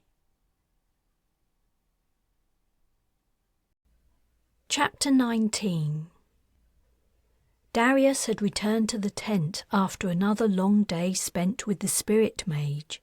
Dinner had already been eaten, but Carina had saved some for him. While the others went out to the natural spring at the camp centre to wash away the dirt and dust accumulated during the day, she sat with her sleepy brother, encouraging him to eat more before he went to bed. He did force down a few more mouthfuls before his eyelids drooped and his head nodded. Bryce picked up the little boy and carried him to his sleeping spot at the edge of the large tent. "He can't go on like this," she said after Bryce returned to her side. They sat outside the open tent flap, watching the evening bustle of the camp. She wasn't worried about Darius overhearing her.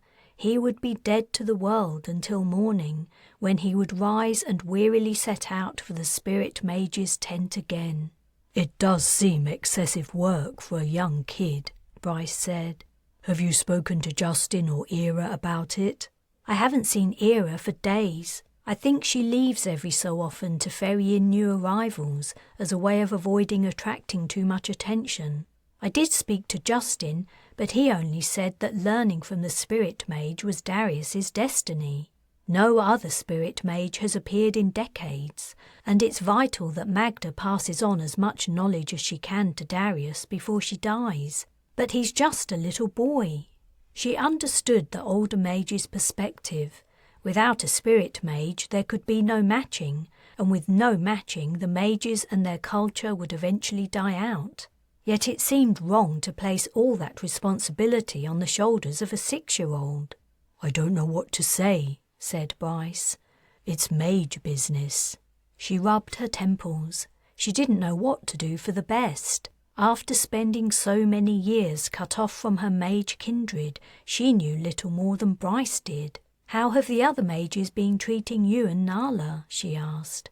In her preoccupation with Darius and the novelty of living among hundreds of mages, she had forgotten that her friend's experience would be very different from her own. "I'm not sure they know we aren't mages. I haven't told anyone, and Nala has no reason to either. For once, mage reluctance to tell anyone anything is working out for us." She smiled. "But, considering this is a matching, have you been approached?" She raised her eyebrows in mock curiosity. "Maybe. How about you?" I have far too much going on to think about things like that." "I think the ones I know already are enough trouble." She laughed, but then she grew somber. There was one mage who was more than enough trouble for everyone, Castiel. All the mages that, as far as Carina could tell, were in charge, knew about her half-brother, but no one had mentioned what should be done about him. Would the responsibility fall to her? And if it did, should she do anything? The more time she spent at the matching, the more distant the problem of a dark mage had become. She wouldn't need much persuasion to abandon the difficult, dangerous task of putting a stop to his activities. The next day, Carina was walking through the camp and she happened to pass by the spirit mage's tent. She was debating whether to go inside and ask to speak to the old woman about Darius, and perhaps about Castiel too, when, to her surprise, Magda poked her head through the open flap. "Carina, please come in for a moment," she said, before withdrawing into her tent. Reluctantly, Carina lifted the flap and went inside. It was the first time she'd seen the interior of Magda's tent. The floor was spread with rugs and utensils, lamps and ornaments hung from the struts. 2 full bags made of thick embroidered cloth sat in one corner. The spirit mage also had a decorative decanter full of elixir and a couple of beakers. "Darius isn't here?" Carina asked. "I sent him home early. The child was tired. Perhaps I have been pushing him too hard." "Perhaps you have," said Carina, trying but failing to keep an accusatory tone out of her voice. "You care about him very much, don't you?" "Of course I do. He's my brother." "And he's also the only spirit mage who has come forward. I know I'm asking a lot of him, Carina, but I have little time left in which to teach him." The old woman appeared suddenly frail and ancient, and Carina felt a pang of pity, yet her sympathies remained with her brother. "Sit down, dear." Carina didn't sit. She remained standing, stooped under the tent's low roof. "What do you want to talk to me about?" Magda, who was sitting cross-legged on the floor, reached up and took Carina's hand in her own. "I feel your presence whenever you walk past my tent. You are full of pain. You are radiating hurt. I think you bear the most suffering of anyone in this camp. I'm surprised Darius can tolerate being around you for long. I want to help you if I can." Magda's words surprised Carina. She'd never imagined her presence might bring her brother discomfort. The knowledge hardened her bitterness. "I don't think there's anything you can do to help me, unless you can change the past." "No one can do that, but sometimes it helps to explore it, accept it, and move on." "You think I should accept everything that's happened?" Carina remained stubbornly standing. "How's that going to help me?" "Please, sit. I want to tell you about Faye and Chris." The mention of her parents' names broke through Carina's defences. Her resolve not to open herself up to this woman quavered. She lowered herself to her knees. "What do you want to tell me about them?" Or perhaps it would be better if I showed your parents to you. Showed them to me? How? Mages could not keep images or recordings of each other. Everyone knew that. Spirit mages do not only remember stories. One thing I have been teaching your brother is how to memorize what he sees. When he is older and I am dead, he will be able to pass on these images.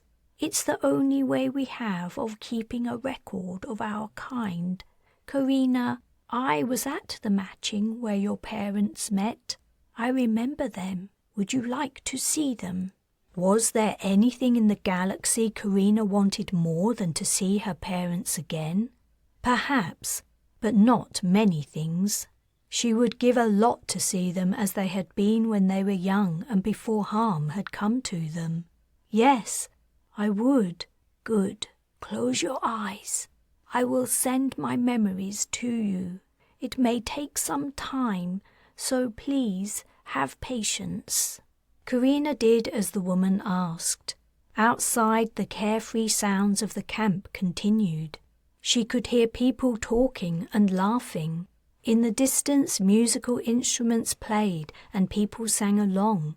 Someone had started a fire and she could hear it crackling. Faint smells of food cooking invaded the tent, but she saw only darkness until she saw them. The setting was the same. She could see the camp and the people, almost identical to the present, but the scene must have been more than 20 years previously. Ma and Ba were walking through the long grass at the edge of the camp, just talking, but the look of love that passed between them was so strong it was almost palpable. Ma looked exactly how Carina remembered her as a child, but more distinct and real. Her face was fresh and plump, not thin and sallow as it had been after years of torture from Stefan Scherer. Ba was a young, strong man, maybe not as handsome or strong-looking as some, but his expression was honest and kind. It was too much. Instead of bringing her joy, the sight opened wounds deep inside Carina, wounds that had festered under scars she had forced herself to grow. The image of her parents so young and innocent, so full of love and happiness, so unaware of the horrors that lay in their future, caused her almost unbearable agony. Her eyes snapped open. "Stop! Stop it!" She leapt up, knocking her head against a hanging cooking pot, and ran out of the tent. Momentarily blinded by the strong sunlight and confused by her emotional state, she paused. Then she set off through the camp, hardly knowing where she was going. What had Magda been thinking? She was either an idiot or a sadist. Carina couldn't understand why the old woman would subject her to something so painful. She had made everything worse, not better. She strode on, unheeding of the glances of the young mages, until she found she had somehow made her way back to her own tent. She stumbled inside. The place was dark and quiet. Only Bryce was there, stretched out and snoozing. Carina's entrance woke him. "Hey, what's—" "Where's Darius? Magda said she'd send him back because he looked tired." "He's gone to play on the prairie. I guess he missed his brothers and sisters more than sleep." When she realized Bryce was alone in the tent and the children were not around, she turned and fastened the entrance. "What are you doing?" She had gone over to Bryce. He sat up. Welcoming the news they would be alone for a while, she kissed him hard on the mouth. For a moment, Bryce was too shocked to respond, but then he kissed her back and pulled her close. She remembered the first night they'd met on Ithia. Bryce had kissed her then. She hadn't forgotten what a good kisser he was. As they held each other tightly, her pain began to lose its edge. She needed to push it all away, push the hurt back down where it belonged. But then Bryce stopped kissing her. He looked into her surprised eyes and then disengaged himself from their embrace.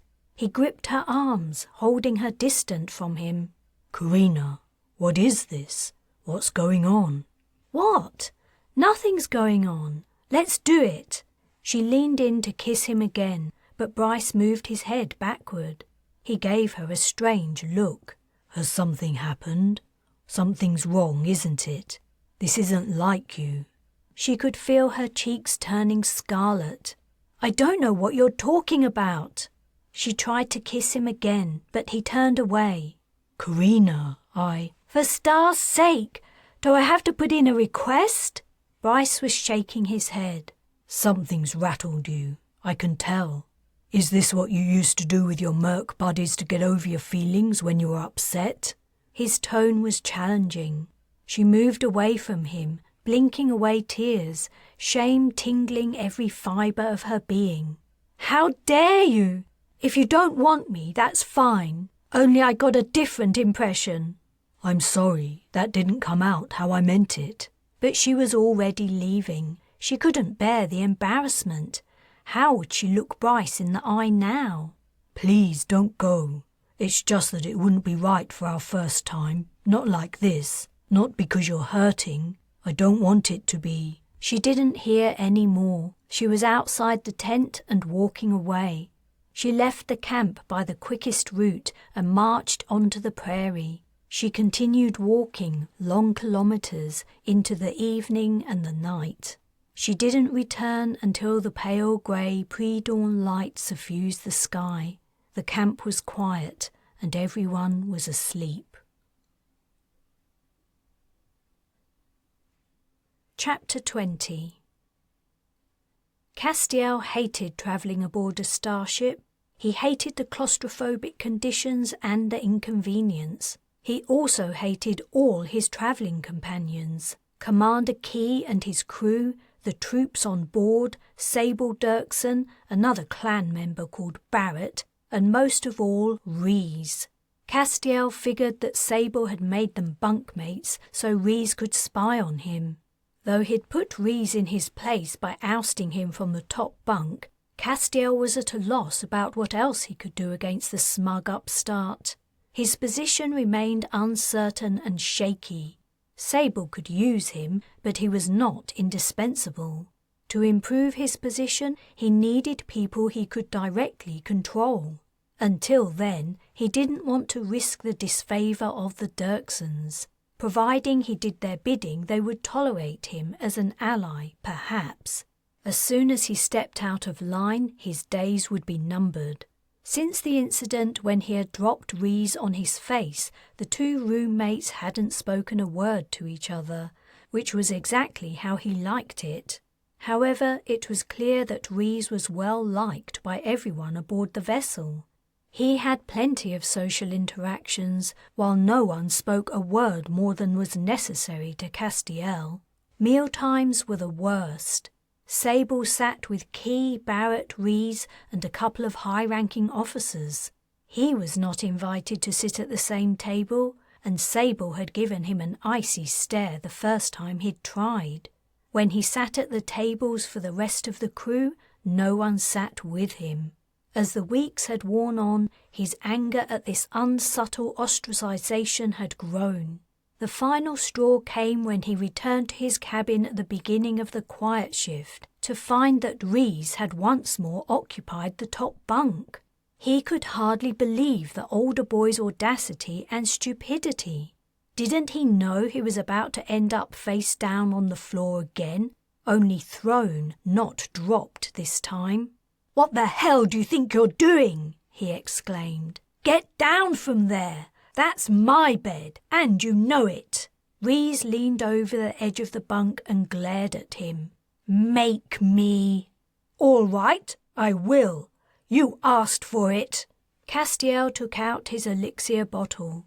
He wondered how hard he could throw Rees without any retribution from Sable. Then fury seized him. He was sick and tired of everyone's treatment of him. He would throw Rees from the ceiling to the floor and perhaps bounce him around the cabin with some transport casts. Maybe he would stop short of actually killing him. He didn't care what Sable said or did. He had enough elixir to inflict some serious damage on someone before anyone could stop him, come what may. Rhys was watching him. Castiel took a swig from his canister without breaking eye contact with the Dirksen brat. When the liquid hit his tongue, he spat it out in surprise. The taste was wrong. It wasn't elixir. He took another sip. The liquid was plain water. He stared at the canister. How had they managed to switch the contents? He kept it by his side all the time. Rhys was laughing. I wish you could see your face. It's quite the picture. His laugh faded and his expression grew malevolent. Not so cocky now, huh? Fear began to creep up on Castiel. Without his elixir, he felt naked and very vulnerable. He turned to leave, but there came the sound of movement behind him. A heavy weight landed on his back. Rhys had jumped onto him. His face hit the door. He heard the crunch of his nose breaking. Agony stabbed at him, and hot blood gushed out. He yelled. Rhys's impact had forced him to the deck. 2 hands grabbed his hair and lifted his head before slamming it into the floor again and again. Rhys was yelling at him. You're nothing but a traitor, Castiel Shura, betraying your own kind. Your sister isn't even a Shura, but she refused to help us. She had some honor. You're nothing but a slime ball, a turd, a faithless, disloyal, two-faced toad. Finally, the banging of his head on the floor stopped. Rhys climbed off his back. Castiel heard him stand, and then Rhys's boot thudded into his side, and pain erupted again. Rhys kicked him 3 or 4 more times. He moved away, and the door opened. You'll be given your potion when we want you to use it, said Rhys. And if you use it on one of us again, we'll kill you. The door closed. Castiel lay still. The blood from his nose had formed a lukewarm, sticky pool around his face. He had never hurt so much in his life. His head throbbed. It felt like Rhys was still banging it on the floor. His side ached where Rhys's boot had landed. He fought the urge to cry even more. He would not shed tears like a baby. He was a man, and he would behave like one. That was what Father would have wanted. In time, he found the strength to sit up, though he didn't want to move from the floor. He sat in his blood and brooded on his pain and hurt. He would never forget this moment. He had tried to help the Dirksens. All he'd desired had been to progress to his rightful place at the head of the clan. If they'd allowed him that, they could all have benefited. But instead the clan had chosen to use him, like he was nothing. They wanted what he had to offer, but they refused to give anything back, not even the recognition he was owed. So be it. He had played along, and so he would continue, for exactly as long as it suited him. Then they would all pay, and pay dearly. As if Rhys's attack had been a trigger, Castiel noticed a deepening in the coldness he experienced from everyone aboard the ship. He was not confined to his cabin, as he'd suspected might happen, but no one spoke a word to him. No one looked at him. If he didn't move aside in the passageways, the crew would walk right into him. It was like he was invisible, a ghost who didn't know he was dead yet. The supply of elixir he'd brought aboard the ship had predictably disappeared from the galley. When he asked the cook where it was, the man had looked through him as though he wasn't there. He guessed the liquid would reappear when they arrived at Pyrene, but he wasn't even sure of that. As he drifted about the ship while the seemingly endless journey dragged on, Castiel wondered why, if he was no longer considered an ally, only someone to be used, the Dirksens hadn't put him in the brig. When the answer to this puzzle hit him, his cheeks turned fiery red with anger and shame. The reason the Dirksons hadn't locked him up wasn't due to fear of retribution, but the exact opposite. They didn't fear him at all. They hadn't confined him because they couldn't be bothered. This new understanding hit hard, and it was as much as Castiel could do not to take a knife and murder Sable Dirkson.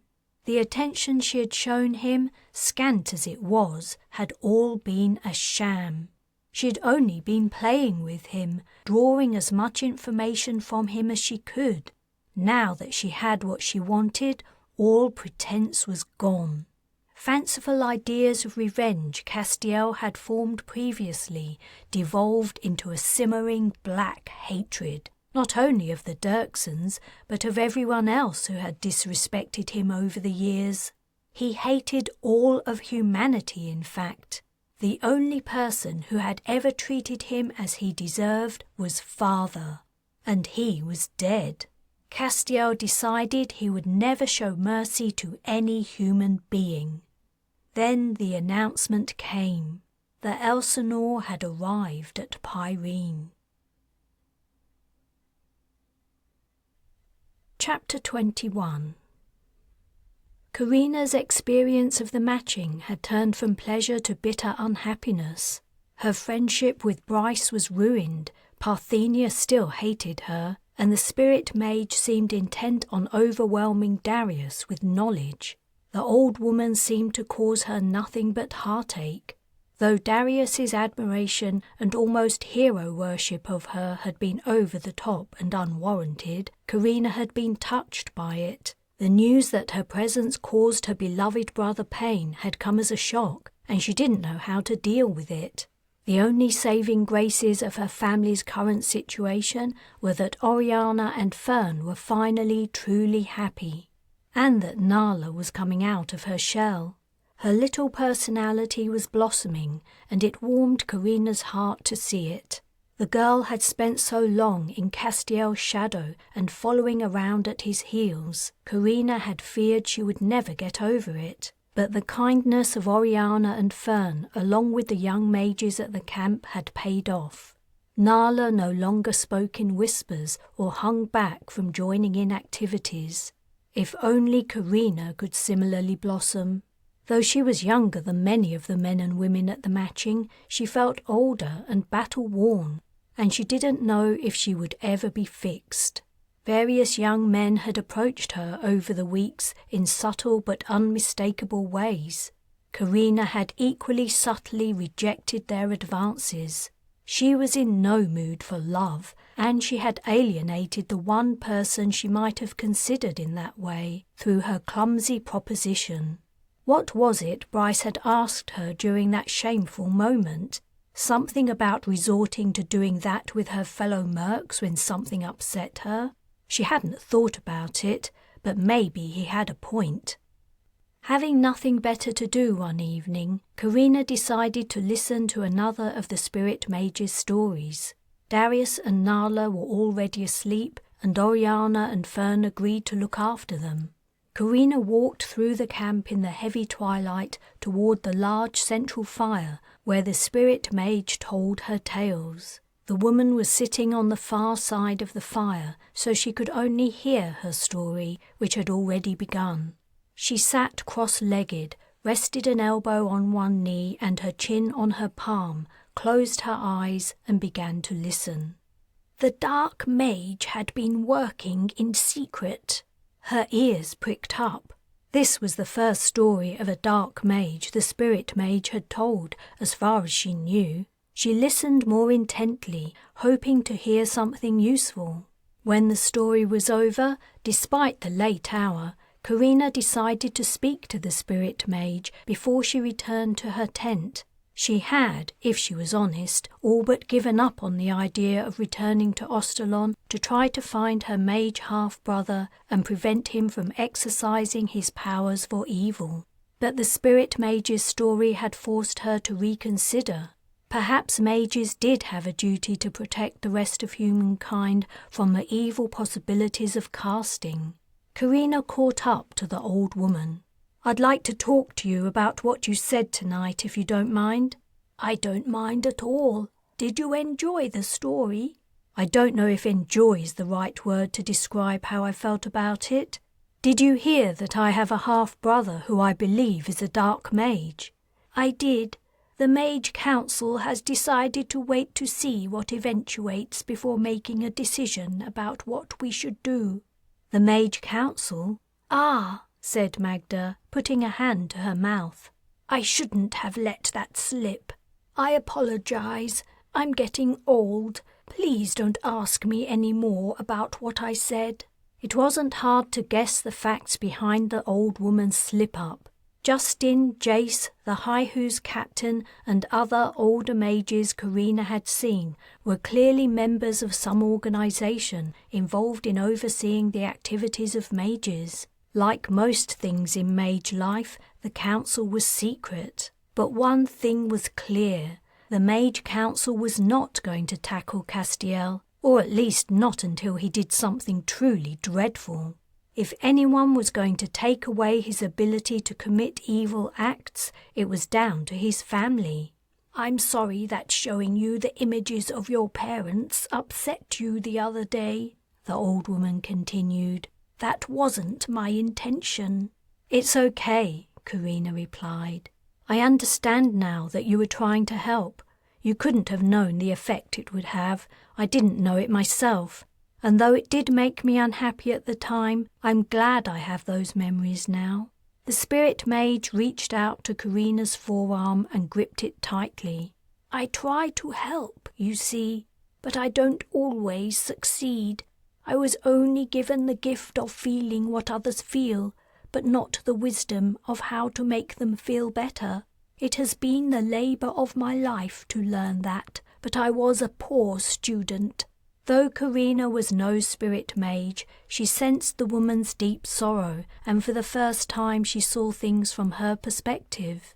The woman had an unenviable responsibility. She carried thousands of years of mage lore in her mind, and it was her duty to pass that on as fully and faithfully as she could. If she failed, it would mean the loss of their history and everything that made them who they were. Carina had only seen her as someone who was taking Darius away and overloading his young mind. She had seen the toll it was taking on him.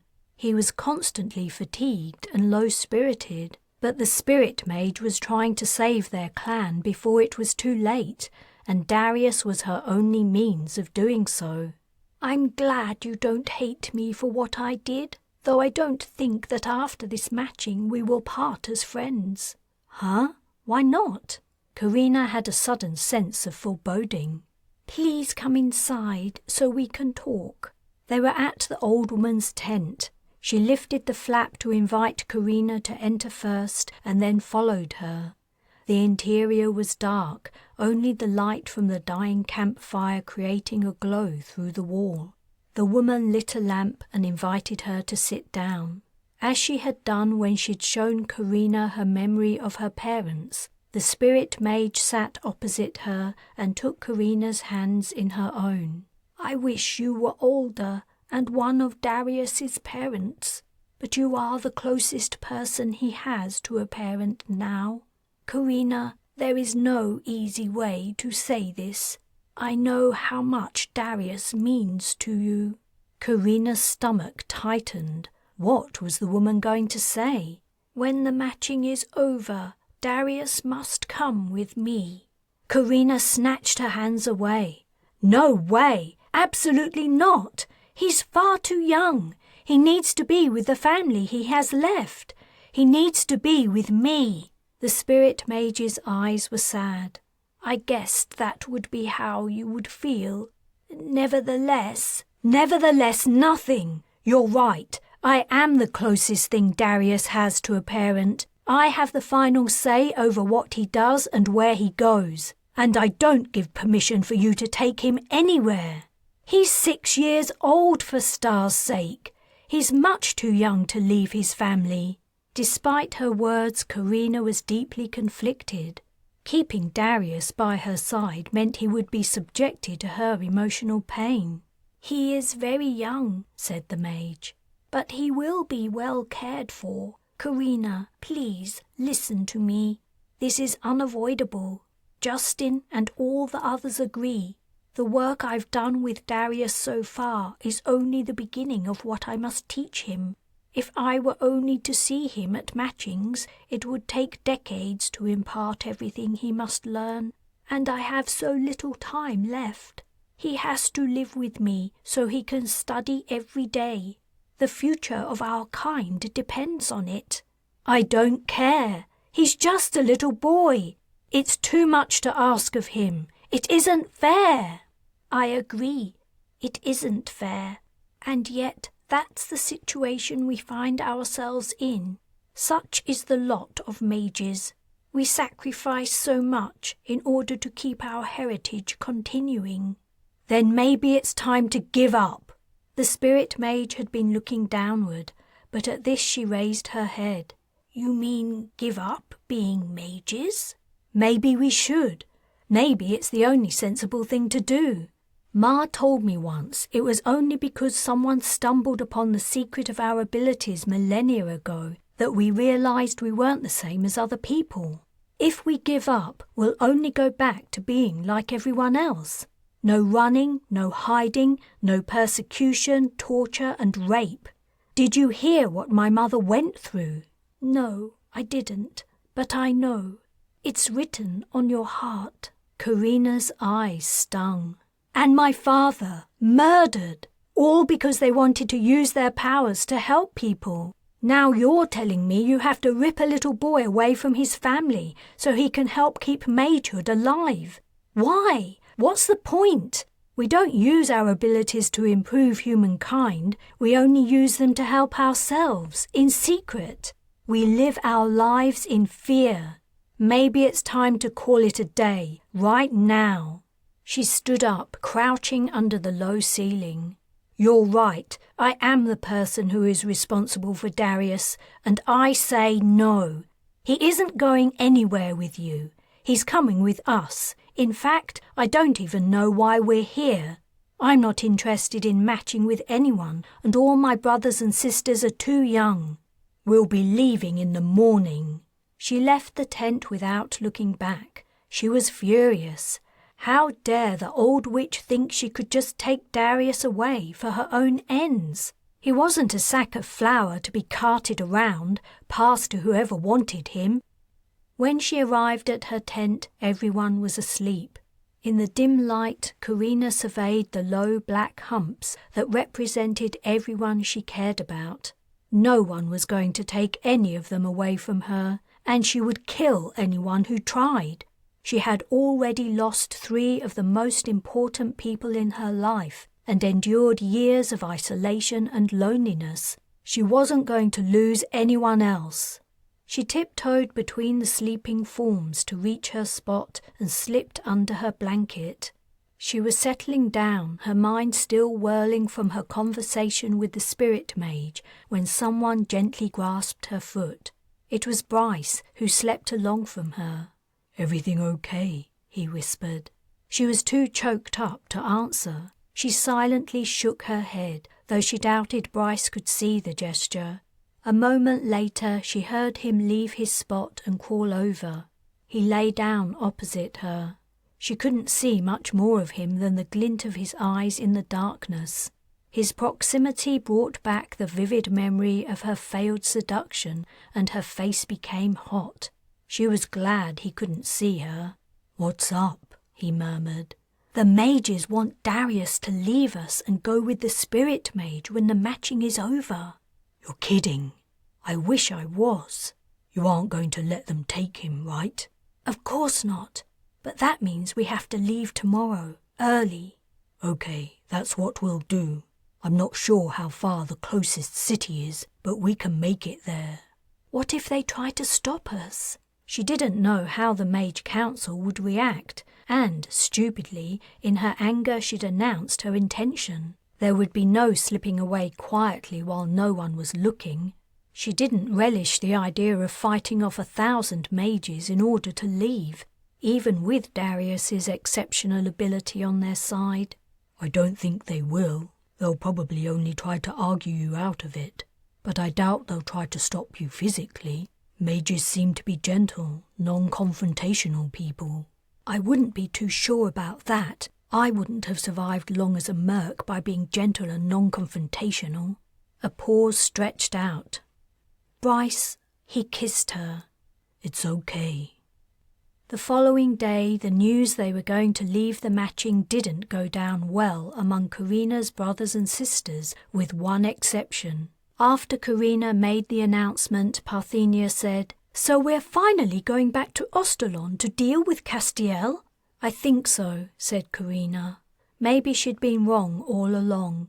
If the matching had taught her anything, it was that her family should stick together and take care of their own, whether that meant a small boy's welfare or preventing his elder brother from committing terrible acts.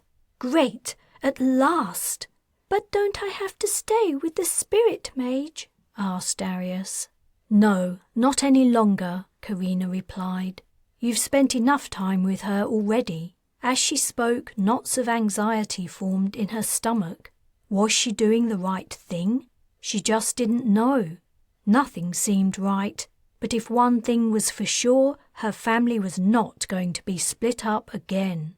Oriana and Fern looked glum, but didn't say anything. Nala began to pack their few belongings. "How are we going to leave?" Darius asked. It was a good point. They had arrived via the Haihu shuttle. Even if the mages agreed to their leaving, Carina doubted they would give them a ride to the nearest spaceport. She didn't know how the other people at the camp had travelled here, or where the nearest city was. Perhaps leaving the matching wouldn't be so easy after all. The tent flap was open, and the morning sunlight was suddenly cut off as a large figure appeared in the entrance. The children stopped their packing, but the newcomer's expression registered that he understood what was happening. "The spirit mage sent to me when I woke up. She told me you might be leaving. I see that you are." His tone was neutral. Carina couldn't guess what he thought of her decision, or if he would try to stop them. She sized him up. Though he was far larger than her, she might be able to take him if he didn't know how to fight.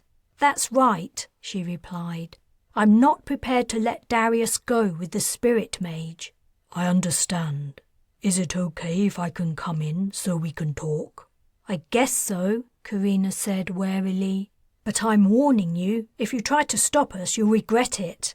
Jace halted as he entered the tent, stooping low, and looked Carina in the eyes. "It seems you haven't learned much about mages in your time here." He sat down and continued, "Have you considered that you could also live on the spirit mage's world and see Darius whenever you wanted to?" Carina felt suddenly foolish. No, I hadn't considered that. But he's too young to be trained in this way. The fate of all mages is too heavy a burden to place on the shoulders of a young child. Besides, we have other work to do. We must find our dark mage brother and stop him from hurting anyone. "So you don't want Darius to live with an old lady in safety on a backwater planet, but you're happy to take him into conflict with a dark mage?" The way Jace put it made Carina think again, but she quickly came to the same decision. "I know how it sounds, but I will keep Darius safe, and the rest of the younger children too. You have to understand that we're a family. We have our own path to follow. And though you say the spirit mage lives on a safe backwater planet, that's exactly what Ostalon was before the Dirksons decided to make it their base. The same with my home planet, safe, boring and dirt poor. But that didn't stop Regians from paying us a visit and starting a massacre. Nowhere in this galactic sector is safe with a dark mage running loose. Castiel is our brother, and it's up to us to neutralize him. Then we can leave the Sherras and Dirksons to continue their feud while we search for Earth." She took a breath. There, she'd said it, crazy as it sounded. Jace's eyebrows rose. "You have it all figured out, don't you?" His words sounded mocking, but his intonation was serious. "If that's your wish, no one here will stop you." You won't? She found it hard to believe he would give in so easily. But the spirit mage was telling me it's vital Darius is trained by her. She seemed to think the future of mage law depended on it. She may well be correct. On the other hand, perhaps another spirit mage will appear. Maybe someone older than Darius who has been lost or delayed. Who knows what might happen, but I am convinced your intention is sincere, and you are capable of protecting those in your charge. It is clear you would give your life before you allowed them to come to harm. In any case, you have always been free to leave whenever you wanted. It would go against everything we stand for to keep you here by force. Relief washed over Carina. She wouldn't have to fight Jace. He was a good man, and she would have regretted it. Do you have a plan for reaching the city? He asked. Not exactly. I thought we would have to walk there. You aren't well equipped for that. I will wait outside while you finish packing, then I'll take you to your transportation. It didn't take them long to pack. They had the clothes they'd been wearing when they arrived, plus a few donated belongings. Nala had been given a doll made from dried grass that she treated as the most precious thing she'd ever owned. Her attachment to the toy was odd, considering all the valuable things she must have been given in her former life. When they were ready, they stepped out into the sunlight. A pile of full cloth bags had appeared beside their tent. "Who do they belong to?" asked Oriana. "They're all of yours," Jace replied. "Word has gotten around that you're leaving. People know you have nothing, so they wanted to help you out." Carina's throat felt thick and her eyes stung.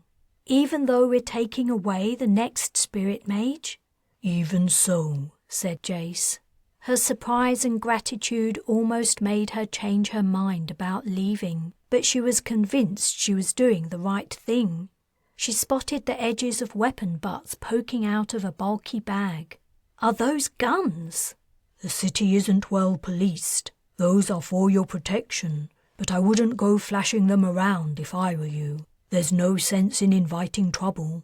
"I understand. Please give everyone our thanks." "I will, but they don't need it. They're only doing the same for you as they would for any fellow mage.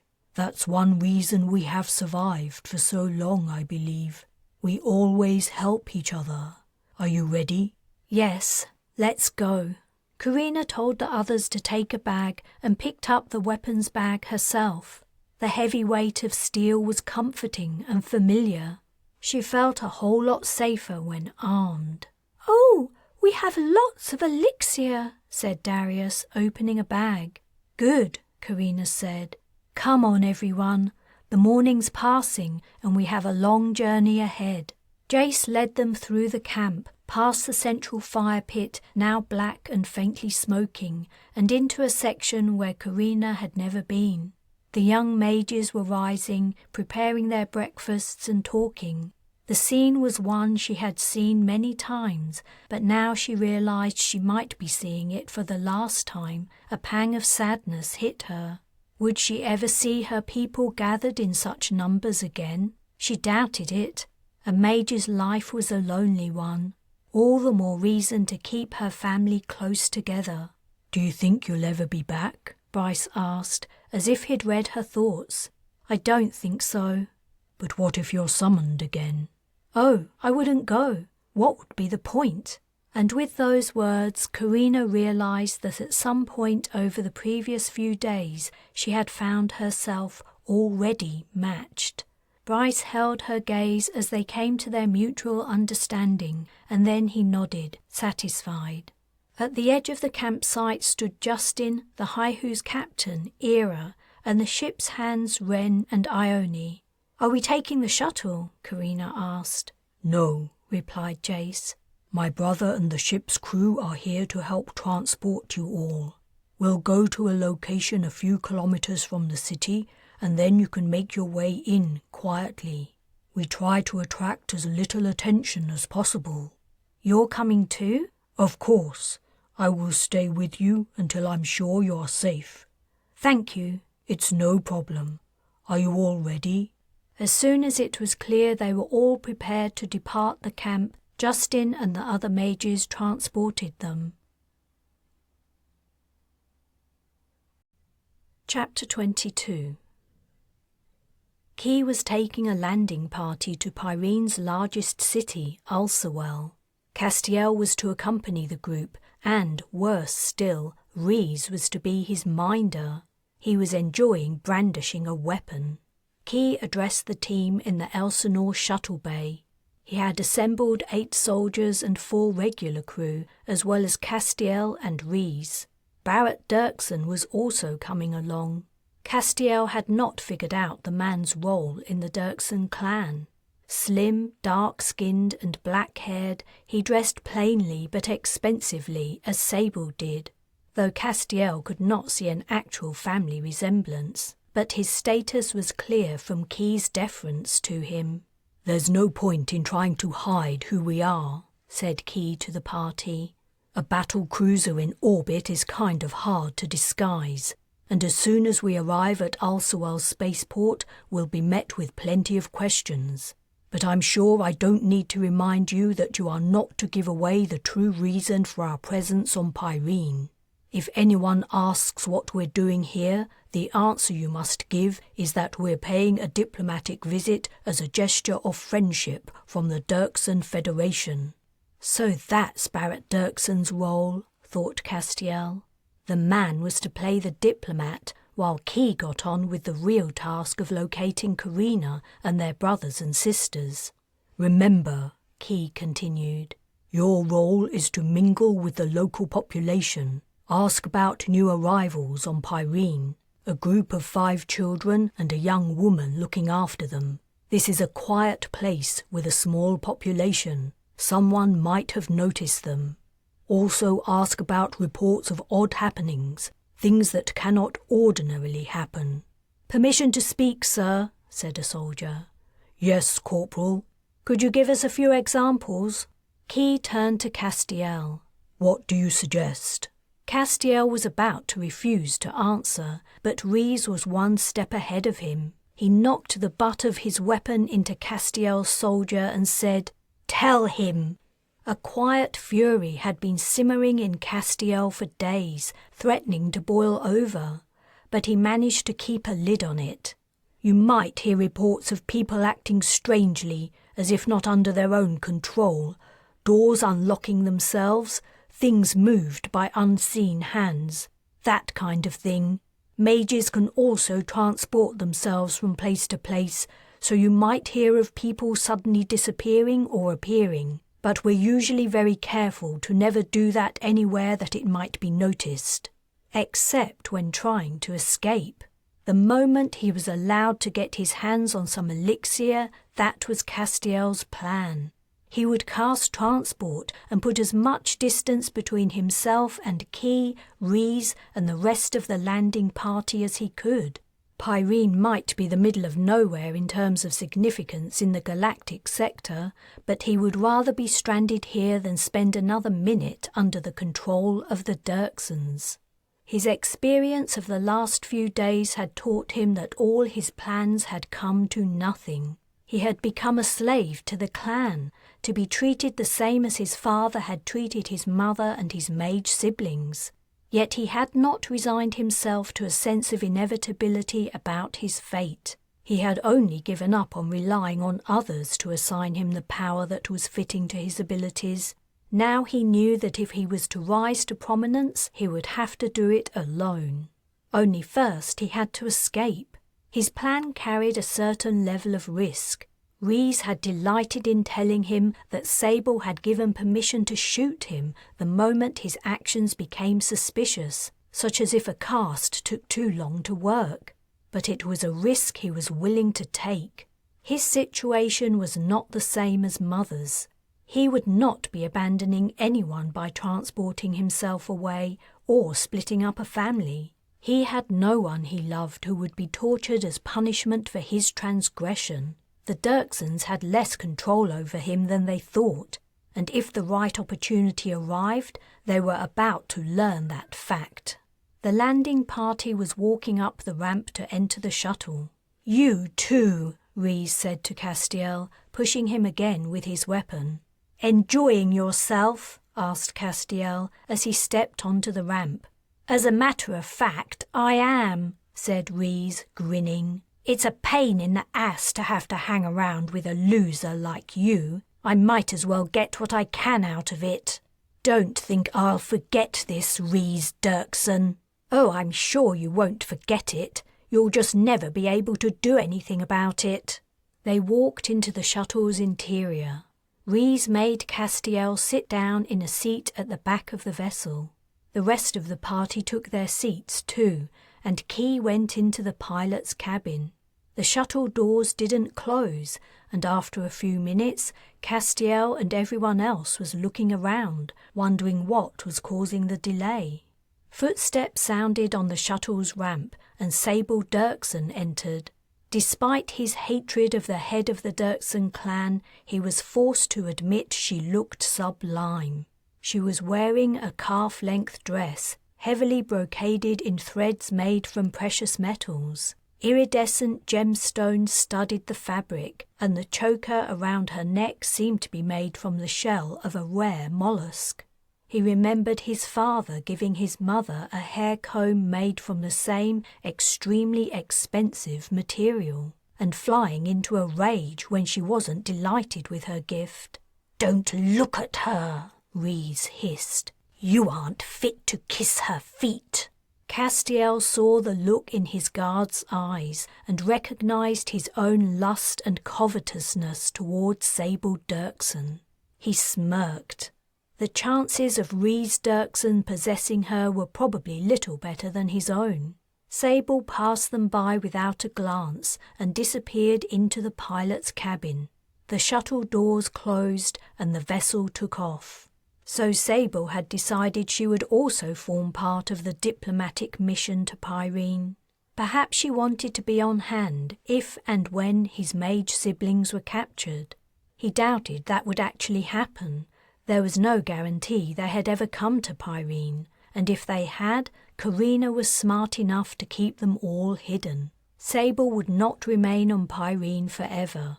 Eventually she would have to concede defeat and depart. These combined realizations made his heart sink. If no sign of mages could be found on the planet, it was unlikely he would be called upon to cast. He would never be allowed access to elixir, and he would never have the opportunity to escape. He would remain a prisoner indefinitely.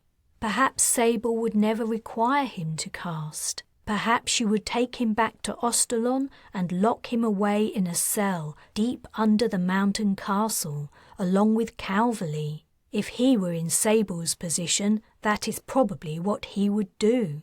She had spoken of mages as threats and liabilities, and, after all, at the end of the day, he would always be a Shura. "Thinking about what you're going to do to find your sister?" asked Rhys, leaning uncomfortably into Castiel's shoulder. He didn't deign to answer. "I would if I were you," said Rhys. "If I were you," he repeated, "I would make myself as useful as possible. Otherwise we might see no reason for keeping you alive." Castiel stared doggedly ahead at the seat back in front of him. Would the Dirksens actually execute him? He hadn't considered that. The notion that someone would or could put an end to his life was too detestable to contemplate. Yet now Rhys had brought up the possibility he could not exclude it. His resolve to escape the Dirksens at the earliest opportunity became even more urgent. Remaining under their control was a constant threat to his liberty and his life.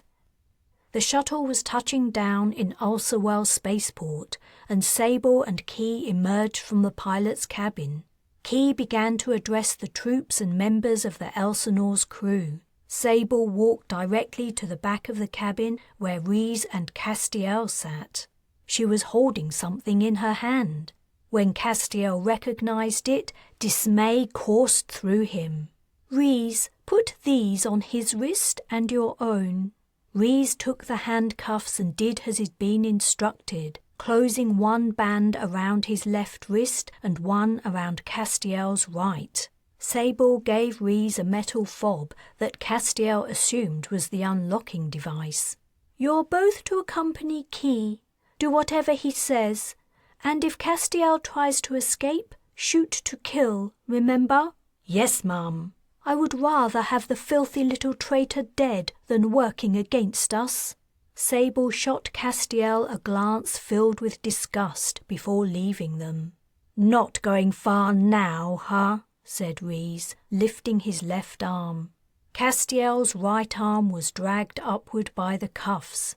Their appearance had certainly made things more difficult. If he managed to cast transport without being shot, Rhys would be coming along. Chapter 23.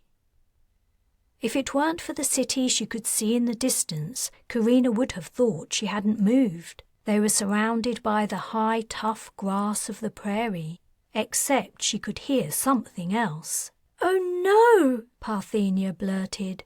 "It's those horrible animals!" Carina turned to see what her sister was talking about. Several meters away, 30 or 40 large four-legged animals were enclosed by a fence. A dwelling stood next to the fence along with a barn. The door opened and a middle-aged woman came out. "Are you talking about my horses, young lady?" asked the woman. "They aren't horrible." Parthenia flushed and looked at her feet. "You'd better get used to them," said Jace, smiling. "They're your transportation." "Huh?" Carina asked. "How can they take us into the city?" "We have to sit on their backs," said Fern. "There were horses on Ostalon too. Didn't you ever see any? The first night we spent there, we slept in a barn that held horses. I think they're nice." "Do we have to use them?" asked Parthenia.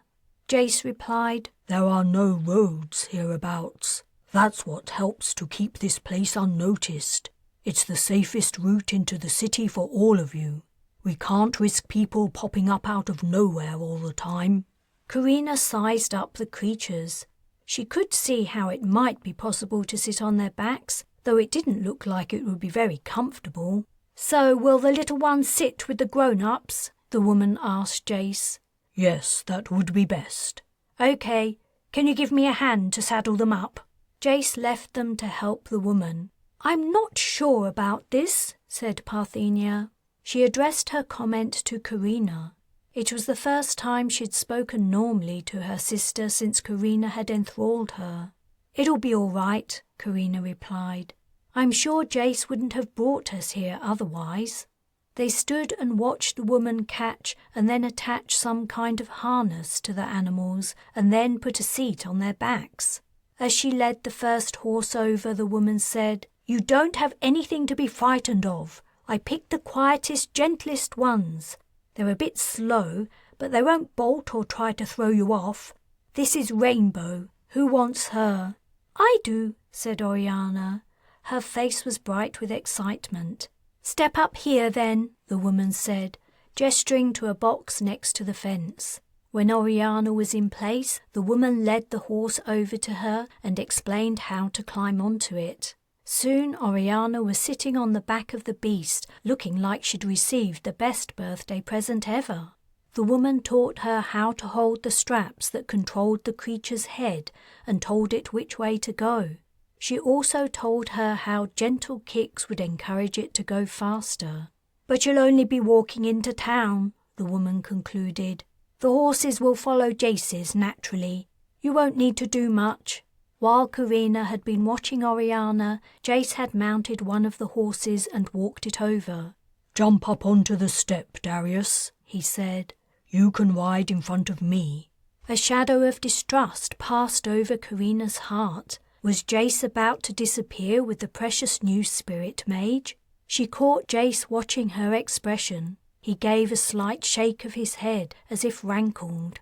Darius leapt onto the steps and allowed Jace to lift him onto the horse.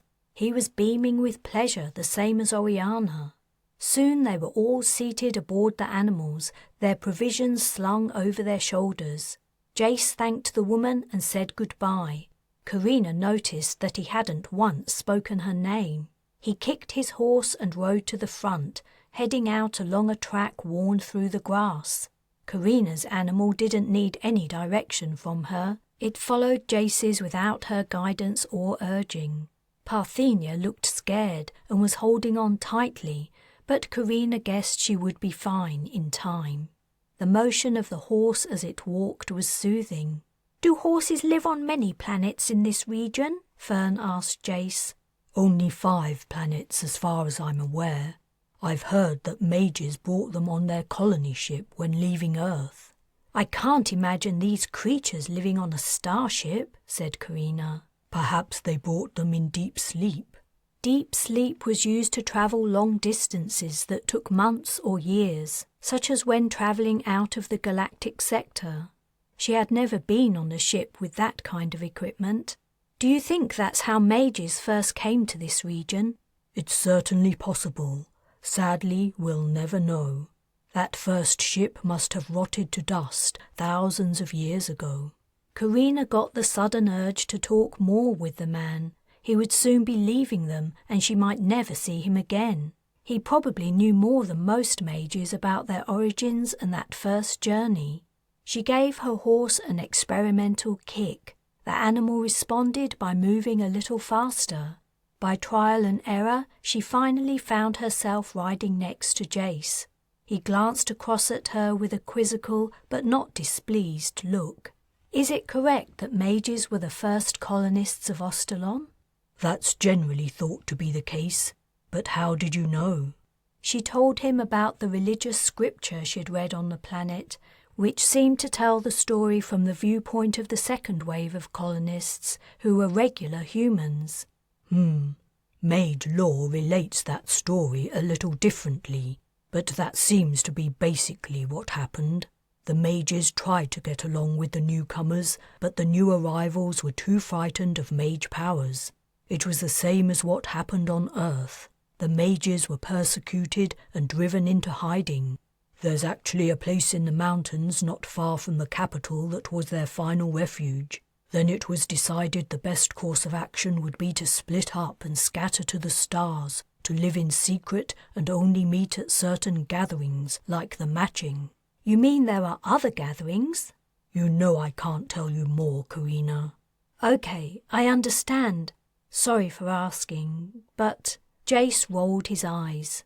"Do you know the Ostalonians burn characters as a ritual?" I do. They also burn the map. "Ah, of course." She recalled the moment in the temple when she'd seen a paper thrown into the ritual flames. The paper covered in dots. That's right. It's the map, and it has numbers too. She sat upright in her saddle and swiveled to face him. "You're kidding! They must be coordinates." If they are, they're wrong. "How do you know?" Because people have travelled to them. They lead to empty space. "What people?" Mages who lived a long time before you or I. You aren't the first person to try to find their way back, you know. Earth is lost, Carina. You should forget about it. "Do you think the entire system was blown apart?" I think they would have found the remains of it if that were the case. But according to the stories, there was nothing. Either Earth never existed and our origin story is a myth, or the coordinates are wrong. The conversation was such a revelation, Carina rode in silence for a while as she digested the information. "I think the coordinates must be wrong. They were written so long ago, we no longer use the same system for mapping the galaxy." Whatever the answer is, it means we can never go back. It would be impossible to find an unknown planet without correct coordinates. The galaxy is too vast to search. "But we know they came to Ostalon or a nearby planet first. That's a start." We know nothing of the kind. It's all guesses. And anyway, if you did manage to find Earth, what are you imagining you'll find there? Mages left the place for a reason. What makes you think it's livable or will be welcomed back? She didn't have good answers to the questions. I guess I would just like to see where my ancestors came from. And maybe I hope that things might have changed there in the intervening time. Wouldn't it be wonderful if we had a home where we could live without fear of torture and slavery? Mages had that on Ostalon, and look what happened. It's the nature of humans to fear anyone different from themselves and to persecute them. Human nature will never change. I used to think that too, but Bryce taught me differently. Jace's expression twisted as if he were uncomfortable. There's an exception to every rule. As they rode, the city drew nearer, and soon they reached the end of a street of cheap one-story houses and shacks that petered out onto the prairie. This is where we part ways. He halted his horse, and immediately the rest of the animals followed suit, except for Oriana's, which turned its head as if wanting to go home. Whoa there, Jace called at the animal, causing it to stop and shuffle restlessly on the dirt track. Don't try to get down yourselves, he said to the younger riders. Wait for me to help you. Carina watched him dismount and then did the same herself as he lifted Darius down. Soon everyone was off their horses and waiting, while Jace tied a line between the animals to lead them home. When he was finally done, he strode to Carina and enveloped her in an unexpected hug. Though she wasn't a small woman, she felt crushed in the large man's embrace. He released her and thrust a packet into her hands. It's the local currency, he explained, earned by honest means. But we can't accept. We're mages. We help each other. One day you'll have the opportunity to help someone else. Now that money should pay for a few nights' lodging and food. Simple, low-paid work shouldn't be too hard to find. Good luck, Carina, and the rest of you. I hope our paths cross again someday. Before she had the opportunity to answer, Jace had swung himself up onto his large horse and walked it away. They watched as the train of animals slowly departed. It looks like that's it. Let's find somewhere to stay. Chapter 24.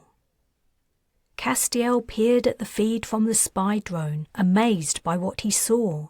He was sitting in a room at the hotel suite the local government had assigned to the Dirksen delegation, watching a scene that was opening entirely new avenues of discovery about the world of mages. Rhys was restless as he sat beside him, joined to Castiel's wrist by handcuffs. Castiel smiled. After nearly a week on Pyrene, Rhys seemed to have entirely lost his smug delight at being his guard. The knowledge brought him a modicum of pleasure.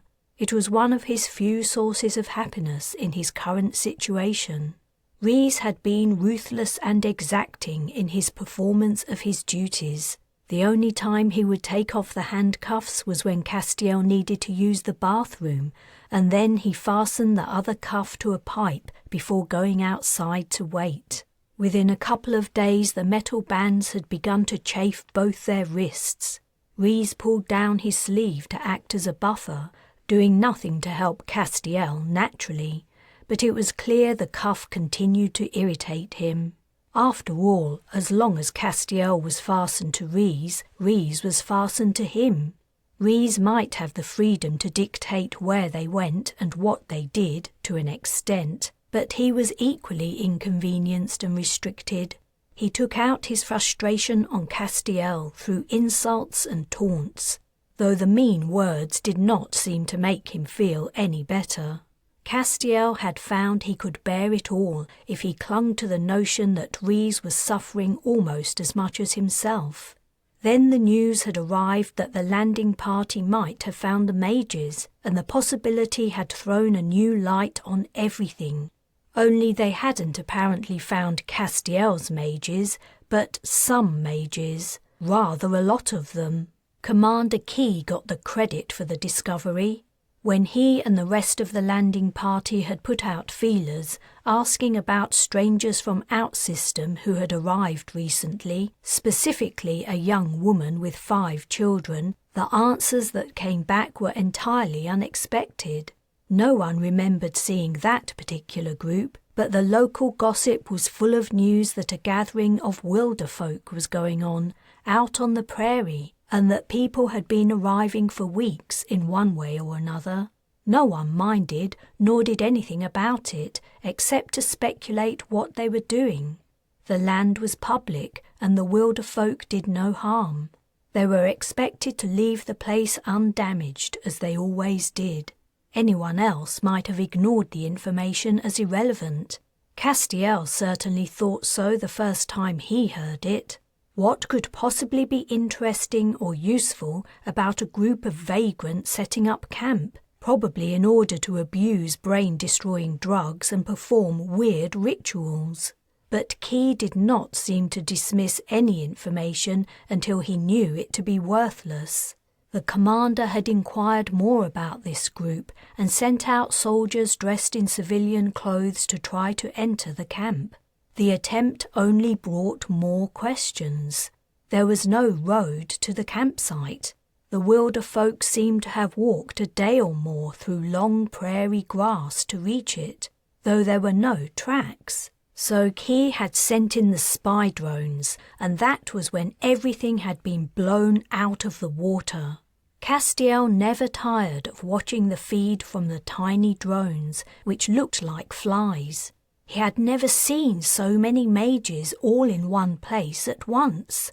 He had never even imagined so many existed. Mother had always avoided talking about anything to do with mages unless father forced her. Consequently, Castiel's knowledge of them was sparse. He had formed the impression that casting was something done rarely and for special purposes, yet the images from the encampment showed people starting fires, transporting objects or themselves, rising water from a spring, and performing other casts as if it were the most ordinary behaviour. "Your sister led us to a nest of mages," Rhys sneered. "You should be proud." "Bullshit," Castiel replied. "We don't even know if she's on Pyrene, let alone at that campsite. No reports have come in about her." "She's here. I'd bet money on it. It's only a matter of time until she turns up." "I doubt it. If she's on Pyrene, where is she?" Castiel nodded toward the screen that displayed the drone feed. "We've seen hours of recordings now, and no one spotted her." "Unless you have, and you're lying." "Why would I lie? Why would I want to protect her?" "Yeah, you're right. I was forgetting what a snivelling little squealer you are. You wouldn't piss on your family if it was on fire." Castiel couldn't think of a suitable comeback, so he only said, "You know what Carina looks like, and the rest of them too. If any of my siblings were there, you would have seen them by now." Key came into the room. Sable was with him. Castiel hadn't seen her for days, while she and Barrett had been attending meetings with the Pyrenian governments. Sable's garb had reverted to its usual expensive simplicity. Key turned off the drone feed and addressed the room. "We have received permission from the Pyrenians to round up the mages and deport them.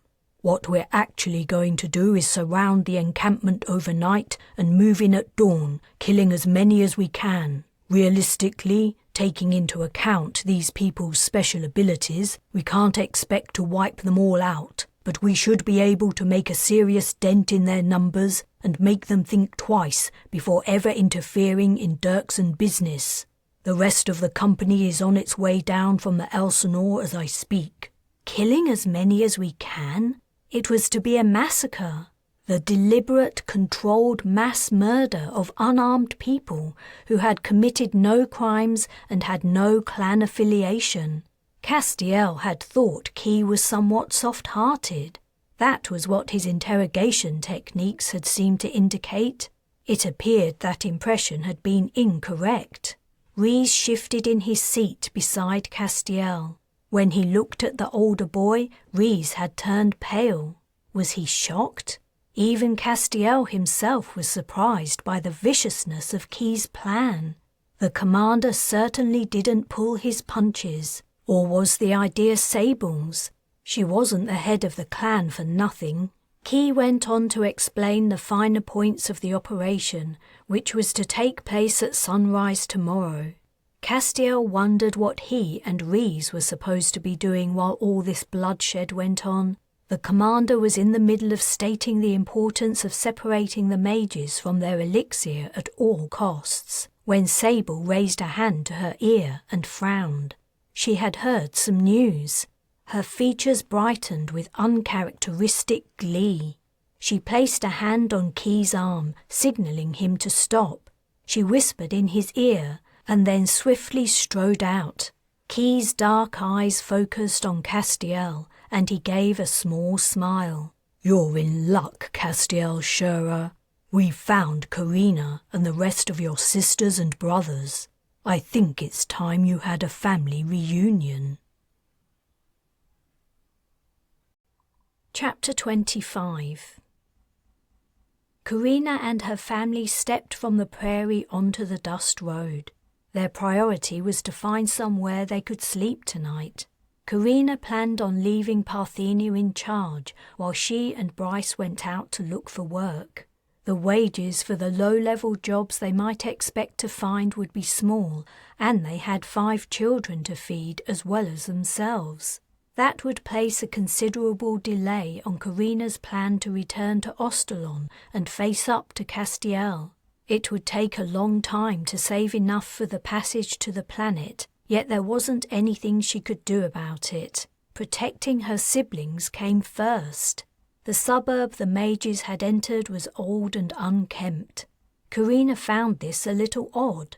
Usually newer buildings were found at the edge of metropolises. That was where expansion took place. On the other hand, Pyrene was not a rich, quickly developing place.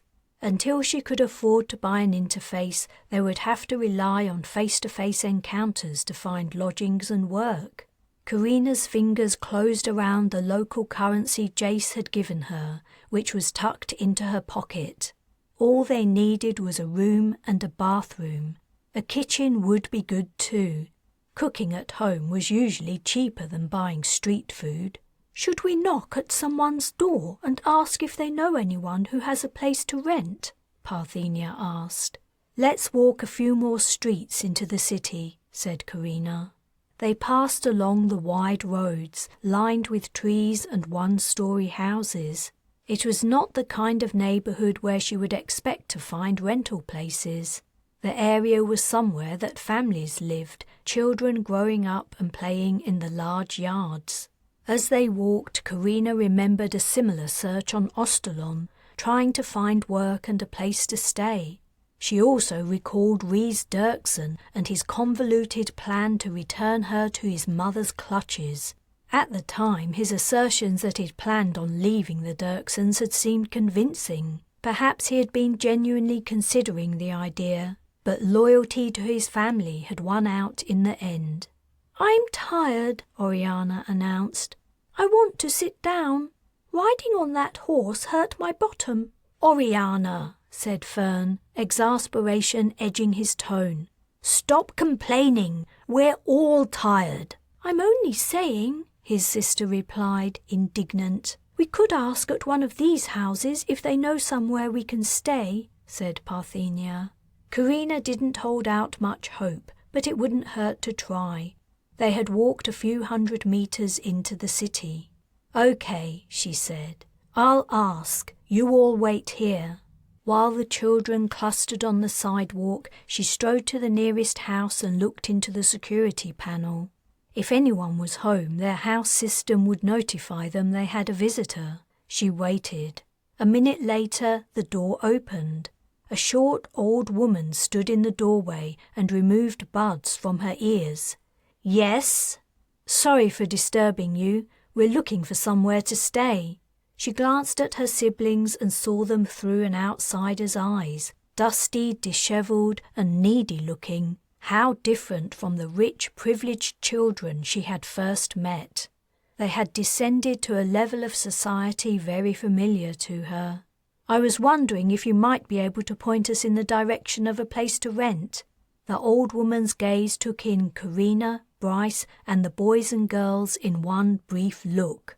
"You won't find anything like that around here. You need to go into the city centre." "Okay, thanks." Carina turned and stepped down from the porch. As she returned to her waiting family, she shook her head. But then the old woman called out, "Hey, wait a minute. Come back."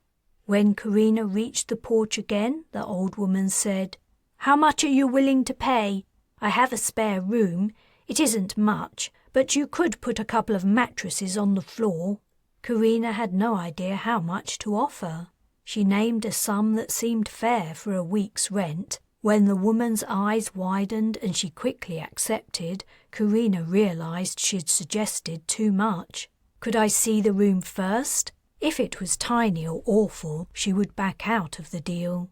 The old woman introduced herself as Bridget and invited Carina into the house. "I'm Tamira," Carina said. "Most people call me Tammy."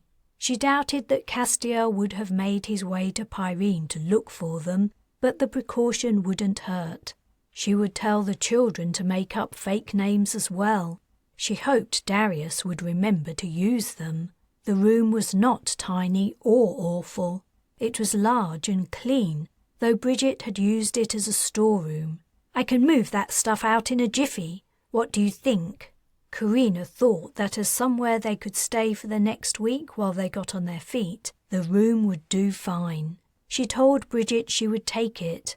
"But we don't have any mattresses. Will it bother you if we sleep on the floor?" "Makes no difference to me. You can swing from the ceiling for all I care." As Carina walked through the house again on her way to tell the family the good news, she saw that Bridget's furniture was old and threadbare, and the place had not been decorated for many years. She felt less bad about overestimating her offer for the rent. The woman could clearly use the money. "Are you Wilderfolk?" Bridget asked before Carina stepped through the front door. "Wilderfolk?" Bridget looked down, embarrassed. "I'm sorry, I didn't mean to pry." "It's okay, but I don't know what you're talking about." "Are you from the group camping out on the prairie right now?" Carina didn't see any reason to lie, and she couldn't think up a credible background story at such short notice. "Yes, we are." "Is that what people call us?" "We do. I hope you don't think it's rude." "No, it's fine." Carina's curiosity was piqued. "What do people say about us?" "Only that you all seem to meet up every few years, here on Pyrene or somewhere nearby. You gather and live in a camp for a few months and then you go. No one knows why for sure, though I've heard some rumors. Not that I believe them, of course. People love to gossip and think the worst of everyone, don't they? I'm sure you're all fine folk, just going about your business. Nothing wrong with that." It would have been impossible for the Pyrenians not to notice several hundred people gathering for months, but Carina hadn't considered how the matching might be perceived by outsiders. Should she send to Jace to tell him what she'd learned? But she couldn't if she wanted to. She didn't have anything of his to locate him. The money he'd given her would be imprinted with the trace of many hands. Anyway, she decided, Jace and the rest of the Mage Council were probably aware of the mage's image as Wilderfolk. It seemed harmless enough. "I'll go and tell my family to come in." Oriana was delighted with the news that she didn't have to walk any farther. She and the rest of Carina's family followed her into Bridget's home. The old woman was already moving things out of her spare room. Carina and Bryce offered to help her while the children opened the bags the young mages had given them and began to take out blankets and other donated possessions. Soon the room was empty of Bridget's stored boxes, which she had crammed into spare corners of her home. From what Carina could tell, Bridget seemed to live alone. She guessed the old woman might have been tempted by the idea of some company as well as the rent money. Carina watched her brothers and sisters as they unpacked and made themselves at home, gabbling noisily and bantering with each other. Company was certainly something Carina could provide, in spades. Then she noticed Oriana wasn't helping.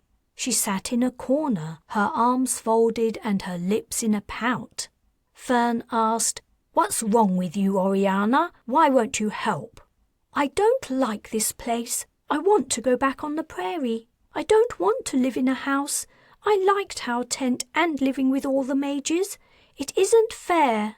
Carina rolled her eyes. Oriana was turning into a real pain in the ass. Something would have to be done about that, but if the girl's spoilt entitlement was the worst Carina had to face, she would be happy to settle for it. Chapter 26. Bridget had been kind enough to cook them dinner, so Carina and Bryce didn't have to leave the house to buy food. The woman wouldn't even accept the money Carina offered her. In fact, she'd seemed embarrassed that she wanted to pay, and she had wondered if she had violated a cultural expectation, perhaps insulting Bridget with her offer. It was always hard to navigate the social norms when visiting a new planet. They were too many to fit around Bridget's small table, so they ate in their room, sitting cross-legged on the cloths that other mages had given them. The children had also discovered light metallic bowls, plates and cutlery among the offerings. The generosity of the young mages at the matching gave Carina a twinge of regret. Had she done the right thing to leave, taking Darius with her? Would the current gathering be the last in the history of mages? She rubbed her forehead to ease the headache she'd had for hours. "What's wrong?" Bryce asked, before popping a spoonful of Bridget's delicious stew into his mouth. "Just wondering if we should be doing this." "No, we shouldn't," Oriana said. "But it isn't too late to change our minds. We could transport back to the camp right now if we wanted to. We all know where it is." "Don't be stupid," said Fern. "What would Bridget think if she came in to find an empty room when no one has gone out of the door?" "Well, we don't have to leave like that," Oriana retorted. "We could leave in the morning, go somewhere quiet where no one can see us." "No," said Parthenia. "We have to return to Ostalon. We have to find Castiel and stop him from helping the Dirksons." "Maybe I should go back to Magda, Carina," Darius said, concern written in his big brown eyes. "We aren't going anywhere," said Carina, recalling guiltily that she had not allowed her brother the opportunity to say goodbye to his teacher and mentor. Her headache was pounding, and the split in her family's opinions was only making it worse. If anything was clear, it was that they had to stay together and have a common purpose. Their time at the matching had only served to divide everyone. "We have a plan, and we're sticking to it." "You have a plan more like," said Oriana. Fern poked her in the ribs, and she shoved him in the chest with the heel of her hand. "Stop it!" Carina snapped. "Come on, kids," said Bryce. "Knock it off. Things aren't going to be easy for the next few months. We need to make a special effort to be nice and get along." Fern and Oriana looked daggers at each other, but they stopped fighting. However, Oriana pushed her spoon into her bowl and put the bowl down. "I've had enough." She stood up and walked to a corner of the room, where she began to make herself a bed on the floor. "Don't worry," Bryce said softly to Carina. "She'll come around." Oriana overheard and narrowed her eyes at him. She viciously plumped up a cushion and threw it down. The small spat left everyone out of sorts. The rest of their dinner was eaten in silence, except for the scraping of spoons. Fern finished Oriana's stew, and when everyone had eaten, Parthenia offered to take the utensils to the kitchen to wash. Nala went with her.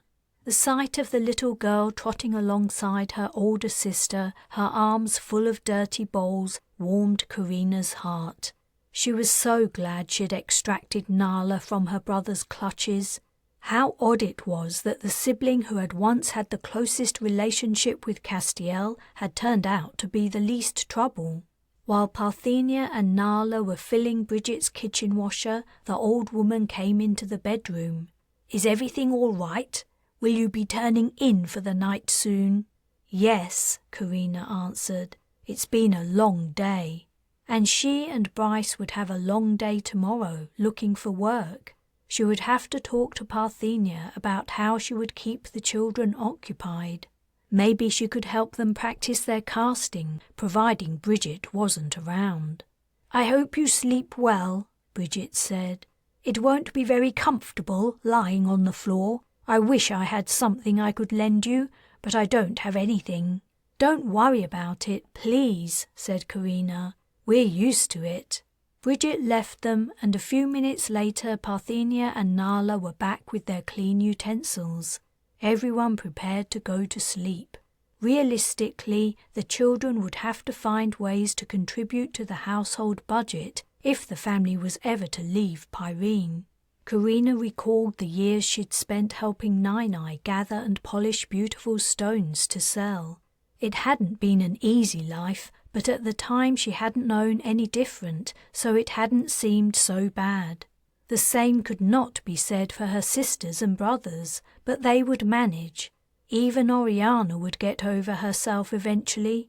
No matter how hard things got, at least they would have each other. Oriana had already lain down, her back to everyone. Carina helped the others to fix up their beds. In truth, the hard floor wouldn't be as comfortable as the compressed prairie grass under the tent at the matching, but they would be okay. Everything would be okay. Carina was sound asleep, her head on Bryce's shoulder, when light and noises wakened her. She opened her eyes and found herself looking into a muzzle. She drew in a sharp breath and stiffened. For a moment she thought she was having a nightmare, but no, she was awake, and what was happening was very, very real. "Don't move," said the soldier at the other end of the weapon. Assuming the order didn't apply to her eyes, Carina's gaze roved the room. Another soldier stood next to the first, pointing a weapon in the direction of Bryce's head. From the tenseness of his muscles, she guessed he was already awake. She squinted toward the door and was entirely unsurprised to see Castiel standing there. What did surprise her was that Rhys was with him, and that the two were handcuffed to each other. This fact threw her into confusion. Was Rhys guarding Castiel, or vice versa, and why? "Get up," said a voice to her left. Another soldier had spoken, presumably to Parthenia or Darius. Both of them had been lying on that side of her when they'd all gone to sleep. She heard movement and the sound of quiet sobs. "Darius, I hope you're happy taking a 6-year-old prisoner," she said to Castiel. The soldier knocked her forehead with the muzzle. "Shut up." She had been expecting some kind of gloating retort, or at the very least a smirk from Castiel, but she got nothing. The dark mage looked gloomy. Rhys's expression was even gloomier. What was going on? "Your turn," her guard said. She slowly rose to her feet, taking in the room with her improved vantage point. Bryce stood up beside her, ordered to by his guard. Parthenia and Darius also had a guard each, and so did Nala and Fern. That made 6 soldiers in total. The Dirksons were clearly taking no chances. The men and women were armed, but not wearing armor, Carina noted, trying to figure out how the hell she could help her family escape. She needed to do something, and soon. Once they were all locked away somewhere, it would be much harder to regain their freedom. The soldiers had already found the weapons Jace had given them. The bag was open, and next to the door, its contents plain to see. The elixir supplies were out of reach, and even if she managed to reach them, there was the eternal problem of the lag. She would be dead before she could cast. Darius's guard was searching him, roughly patting down the little boy as if he were an arch criminal who could pull a knife on them at any moment. Satisfied that Darius wasn't about to murder anyone, the soldier moved to her while Parthenia's guard covered her and her brother. The soldier's hands were thorough as he felt her body, but she wasn't carrying anything useful on her person. She'd mistakenly thought they were relatively safe in Bridget's home. The old woman must have betrayed them. Her embarrassment when Carina had offered to pay for their food suddenly made more sense. Bridget must have made the call by then. Had the authorities issued an alert about a wilderfolk family coming in from the prairie? Maybe they'd offered a reward. The old woman seemed poor enough to be easily bribed. It was Bryce's turn to be searched. "I'm sorry, Carina," said Rhys. Castiel stared at him. "Sorry?" she asked. "Sorry for what? For imprisoning children? For subjecting us all to a life of captivity and slavery? Or maybe for something else? I'd love to hear which of the hundreds of thousands of crimes your clan has perpetrated that you're sorry for." Rhys could not meet her gaze. "I thought it was all necessary, for the greater good, you know. I had no idea what my clan was capable of. I've been naive. I understand that now." She shook her head in disgust. "Please spare me." Then she added, "If you feel so bad, why not let us go? There's still time. Order these soldiers to release us." "I can't do that. They aren't operating under my orders. I'm only here as an observer." "The Dirksons plan to kill all the mages," said Castiel, sneering. "That's what's eating him up. Even I think it's excessive, and I guess that's saying something." "What?" asked Parthenia. Her mouth hung open and her cheeks lost their colour. "It's nearly dawn, so they'll be starting soon," said Castiel. "Out at that camp on the prairie. You must know it. That's why you're here, right? Sable, Dirkson and Key found out all about it yesterday. They plan to send a clear message to mages to never use their powers against them." "But why?" asked Parthenia, horror in her voice. "Why would they think mages would harm them? Mages only ever do good." "I beg to differ," said Castiel, smirking. "This is your fault," yelled Parthenia. "You've made the Dirksons feel threatened by all you've done. If any one of those mages die, you'll have blood on your hands." "Make her be quiet," Castiel said to the soldiers, but they ignored him. "Anyway," he continued, "let's not forget who started this. It was you who did all that casting for Father, helping him with all those business deals. That was what first alerted the Dirksons to our existence. They've feared our powers since then." "That was because he made me," Parthenia exclaimed. Carina was struggling to absorb the news that the mages at the matching were about to be attacked. All the young women and men, Justin, Jace, Magda, they could all die. Of course, as soon as they realized what was happening, they would be able to transport themselves away, but there was bound to be a lot of bloodshed. She was also confused about Castiel's place among the Dirksons. He seemed to have no status if the soldiers didn't follow his orders. "What are you doing?" she asked him. "Why are you here?" "I'm to make sure none of you casts. Not that I really give a shit. Not anymore." So Castiel was in Rhys's custody, and Rhys was undergoing a moment of remorse. Carina wondered if she could exploit the situation somehow. Maybe there was a chance they could escape. Then it hit her. Where was Oriana? The revelation came as such a shock she swung around to check her sister really was missing. "Keep still," her guard barked, and swiped the side of her head with the muzzle of his gun. The crack dazed her. "Hey, leave her alone," shouted Bryce. His guard thrust his weapon into his chest. Blood trickled down her face. Where had Oriana gone?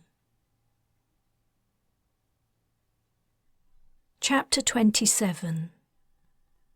Oriana listened to the sound of everyone's breathing. One by one, most of her sisters and brothers had fallen asleep, and so had Bryce.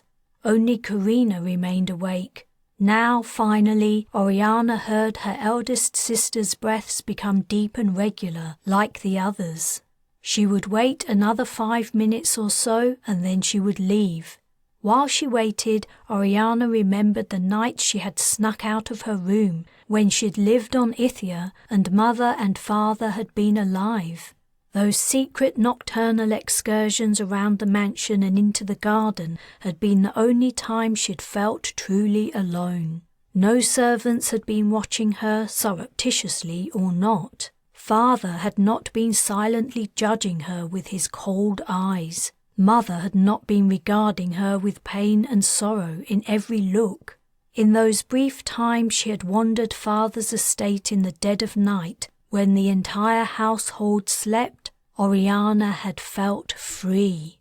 It had been an illusion. None of them had been free, not even Father. He had been a slave to his pride, arrogance, and ambition. Was what she planned to do due to pride or arrogance? No, she only wanted to be free. She wanted to choose her own life. She had been through enough hard times. She deserved to make her own decisions on how she lived. Oriana slowly sat up and pushed down her blanket. Fern was sound asleep, dribbling like he always did, the starlight through the window lighting up his face. Everyone else was shadowy lumps in the darkness. She had already thought out her list of what she needed to take. Clothes, elixir, her brush and toothbrush, and a couple of blankets. That would be all she would need. She had packed a bag while she'd been getting ready for bed. No one had even noticed what she was doing. A sense of self-satisfaction warmed her. She had made careful preparations. She wasn't a silly little girl running away for no reason. She had made a decision maturely, and now she was going to act on it. Oriana stood up, picking up her filled bag from the floor. She picked up her shoes in her other hand. She would put them on when she was outside the house so the noise of her footsteps wouldn't wake anyone up.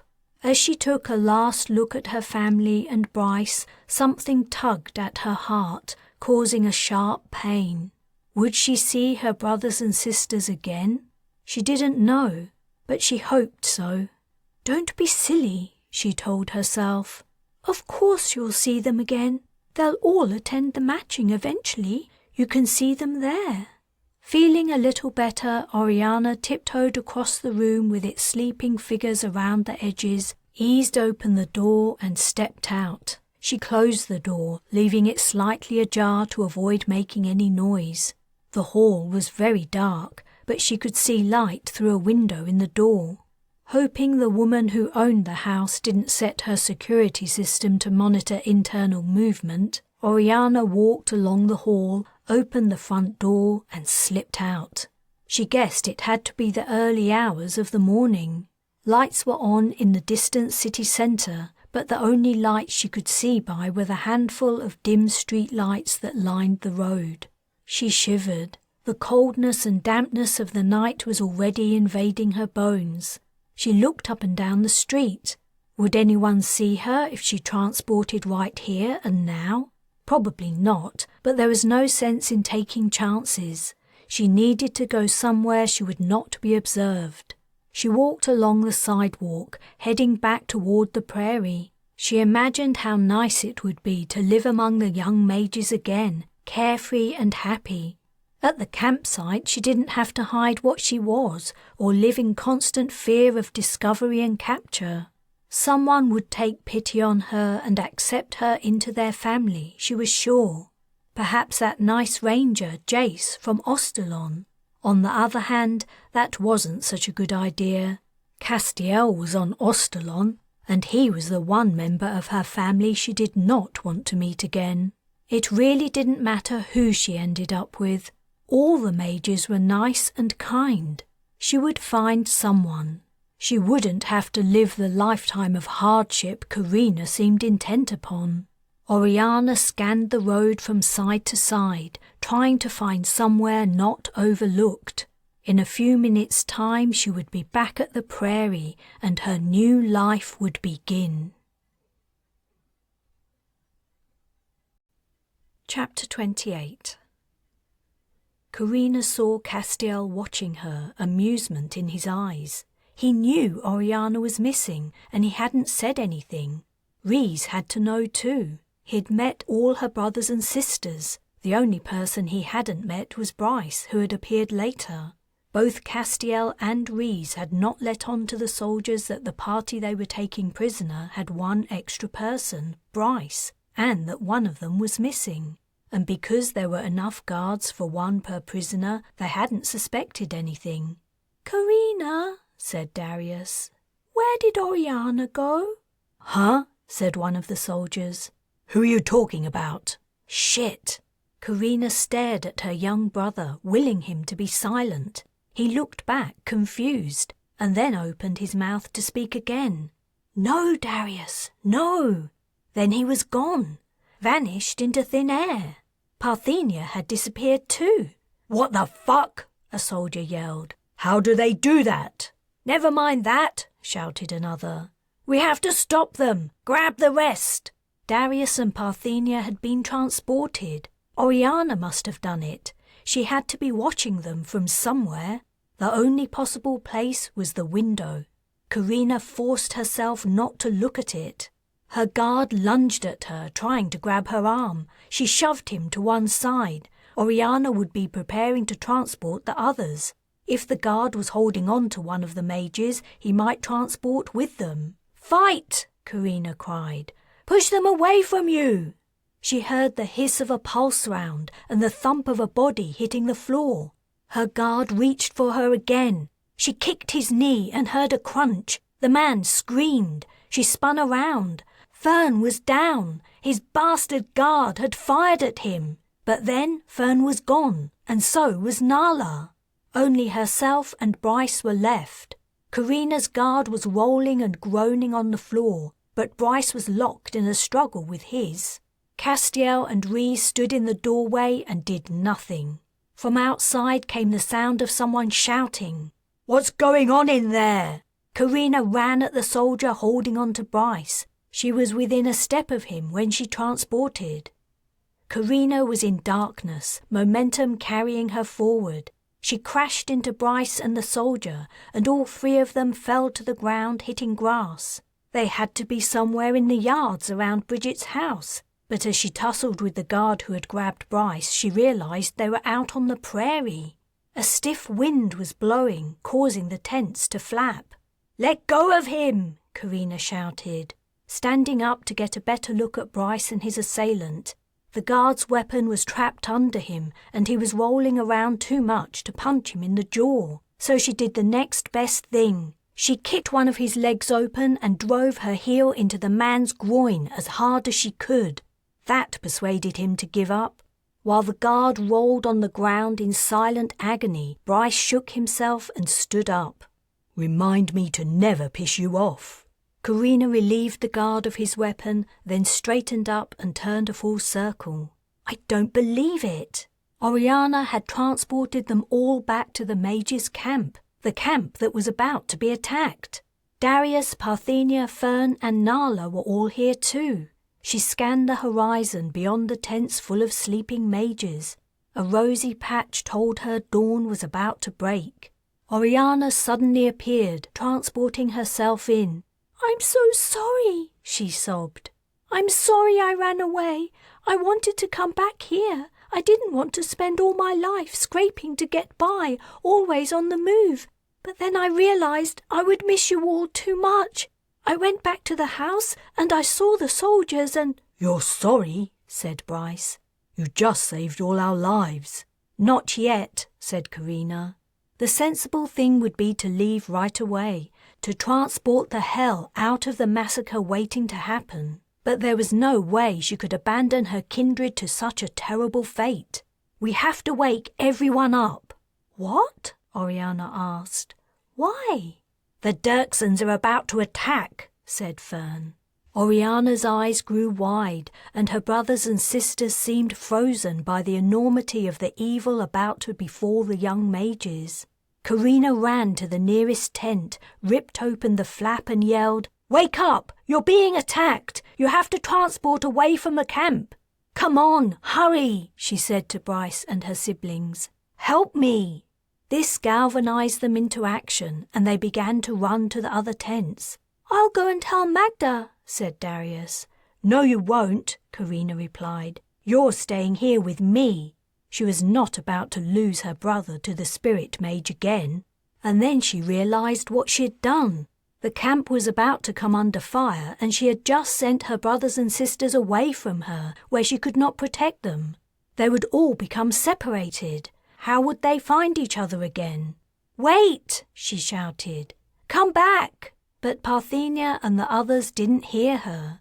The noise in the camp was growing louder as the young mages woke up and asked each other what was going on.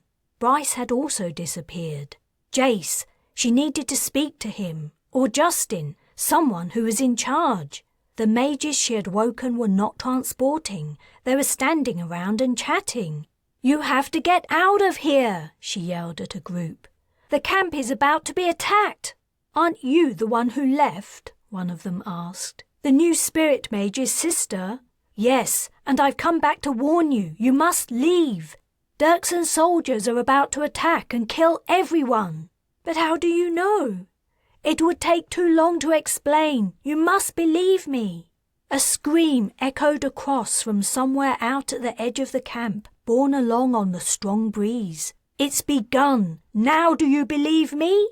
The mage's expressions grew frightened. One of them nodded and returned to her tent. Grab whatever you can, quickly. Take all the elixir you can carry and transport as far from here as possible. Hide out somewhere until it's safe to leave Pyrene. But before you transport, send to someone else in the camp and tell them to do the same. Carina grabbed Darius's hand. Do you know where Jason Justin's tent is? No, only the spirit mages. Oh, then the spirit mages it'll have to be. Screams and shouts were sounding from another direction. The soldiers were closing in. Mages were already dying. She had to try to save as many as she could, but she couldn't do it alone. By the time everyone received a warning, the soldiers would be halfway through the camp. In fact, now she thought about it, the spirit mage was exactly the person she needed to see. When they burst into the old woman's tent, she was sound asleep, despite the increasing mayhem going on around her. She grabbed Magda's shoulder and roughly shook it. Be gentle, Carina, said Darius. She's very old. I know, but... She bit her lip. Without the spirit mage's help, hundreds of people would die. The rheumy eyes opened and blinked blearily. What? Carina, my dear, you came back. A scream of protest suddenly cut off came through the walls of the tent. What was that? Magda asked. Can you send to everyone in the camp? You summoned them all, right? Can you send to them? It's very important. Yes, She sat up, pushing down the blankets that covered her. What's happening? The Dirksons are attacking, and they plan on killing every mage they find. Magda's mouth gaped. She looked at Darius. It's true, he said. Bring me my elixir. Darius had already grabbed it. He handed the spirit mage the canister and she removed the lid. Do it with me, Darius. I'll need your help. You know how. After he nodded his agreement, she added, Drink half of it. You'll need it. Between them, Magda and Darius drank the entire canister of elixir. Then they held hands and closed their eyes. All around, the sounds of fear, dismay, and confusion were rising, bubbling up like water in the spring at the centre of the encampment. But Carina could hear another sound, a muted, rustling roar. She couldn't figure out what it was. Magda and Darius unclasped their hands. As Magda opened her eyes, her skin increased in pallor. She looked exhausted. I've done my best. I cannot do any more right now. Darius also looked tired. Then Carina suddenly recognized the sound that had been puzzling her. It was fire. The Dirksons had set the camp on fire. Rather than go from tent to tent, they were trying to drive all the mages out into the open, where the soldiers could pick them off like hunters shooting game. She felt as though she were about to vomit. "Can we go and find Parthenia and the others now?" Darius asked. "We can." Then a thought struck her. "Darius, can you send to them, even though you don't have anything of theirs, the same as you did just now to the mages in the camp?" His little face brightened. "Yes, I can." But then his features darkened again. "But not to Bryce or Nala." "It's okay, we can find them. Tell the others to come here, to the spirit mage's tent." While waiting for Darius to cast, she said to Magda, "You should leave. It isn't safe anywhere in the camp now. The soldiers will be here soon. Or the fire will reach you." "No, my place is here, until everyone has gone. My role is to save magehood for the future, and I will do that to my last breath." "But you're the repository of our history. If you die, our history dies with you." "Our history did not seem so important to you yesterday," said Magda, her eyes twinkling. "You have a lot to learn, Carina. If I run out on my people, there's no point in me remembering anything." She did not have time to argue with the old woman. She knew what she was doing. "Did you send to the others?" she asked Darius. "I did." "Right, let's go." "Wait," said Magda. "Take some elixir with you, or you won't be able to transport yourselves out." Carina grabbed canisters for herself and Darius and ran out of the tent. The sky was red. The hues were from the rising sun and the burning encampment. Smoke and flames were billowing upward in the far reaches of the camp, but the breeze was blowing the fire closer every second. Somewhere out there were Fern, Parthenia, and Oriana, hopefully now heading toward the spirit mage's tent. She would have to find Bryce and Nala. How, she didn't know yet. On the plus side, mages were transporting away from the site. She could see them leaving their tents, clutching bags, and then disappearing. She could also see shadowy moving forms inside tents, backlit by the glow of flames, vanish from sight. "Darius," she said, "I'm going to transport you to the—" Where could she send her brother that would be safe? "But I want to stay with you." She was forced to acquiesce, as she could not think of a place on Pyrene where Darius could wait for her in safety. "Okay, but stick to me like glue. Don't leave my side." Darius gripped her hand and they set off. As soon as she found Bryce and Nala, they would return to Magda's tent to rendezvous with the others, and then they would all leave together. She didn't think there was anything else she could do to help the stricken mages. Though she carried the guard's weapon, she could not fight off tens, perhaps hundreds of soldiers by herself. Holding Darius's hand tightly, she ran along an avenue of tents. She shouted to the remaining mages to leave immediately, driving home Magda and Darius's message. She and Darius were running toward the flames, but she couldn't help it. The soldiers had set fire to the camp on all sides. Danger lay in every direction. Where was Bryce? Where was Nala? Someone was heading toward them. She recognized her sister. "Parthenia!" she shouted. Her sister had Nala with her. If there had been time, Carina would have kissed her. "Don't stop. Go to Magda's and wait for us. If you see any soldiers or the fire comes near, transport to the trail we followed on the horses, about halfway along." Parthenia nodded and Carina's two sisters ran past her. Her heart lightening a fraction, she ran on. The campsite was beginning to look deserted. She hoped the majority of the mages had gotten away. The Dirksons would scour the planet for them, of course, but if the young men and women were careful, they stood a good chance of not being captured. Carina and Darius were nearing the flames. She didn't dare to move any closer, yet there was no sign of Bryce. She guessed he must have gone to another area. If she didn't find him soon, the entire place would be ablaze. Worse still, the roaring of the flames made it impossible to hear pulse rounds being fired. She had no idea if troops were approaching. "Jace!" Darius screamed. He was staring off to one side, his hand like a vice on Carina's.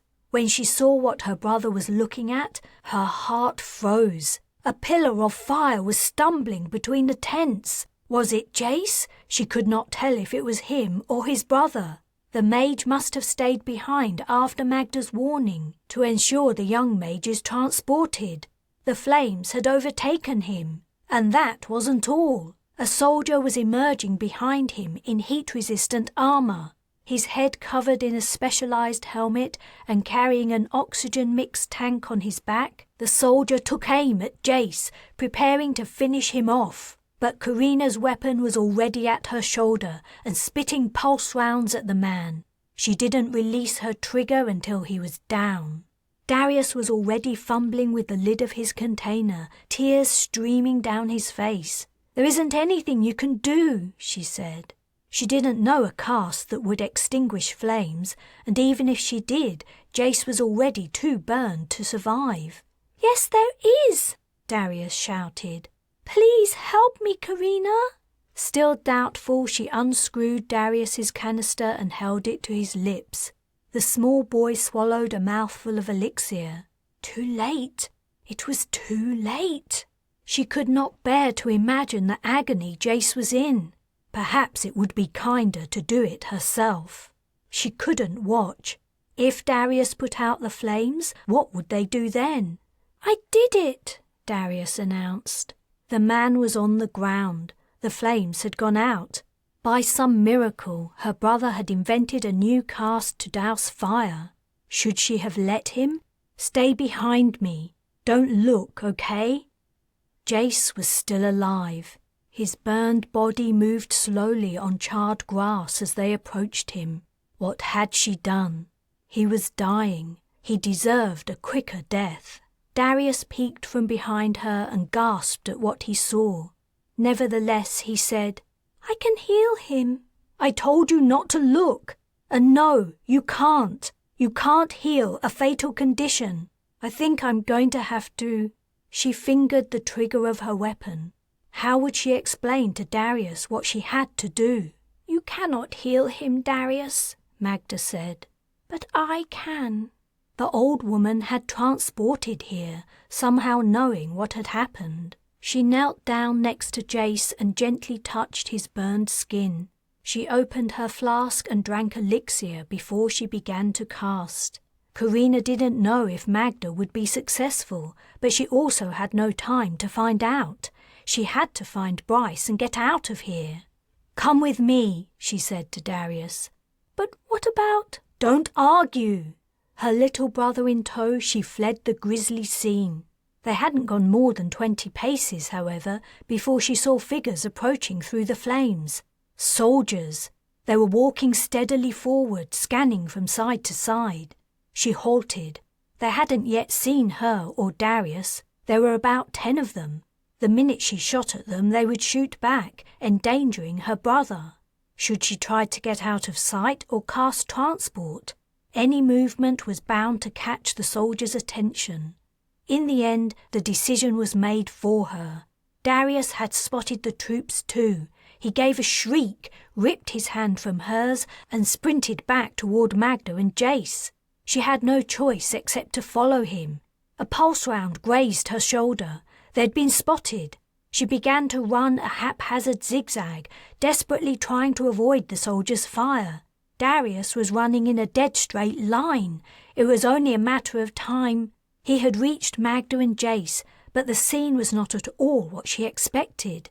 Magda was lying on her side, one arm flailed outward.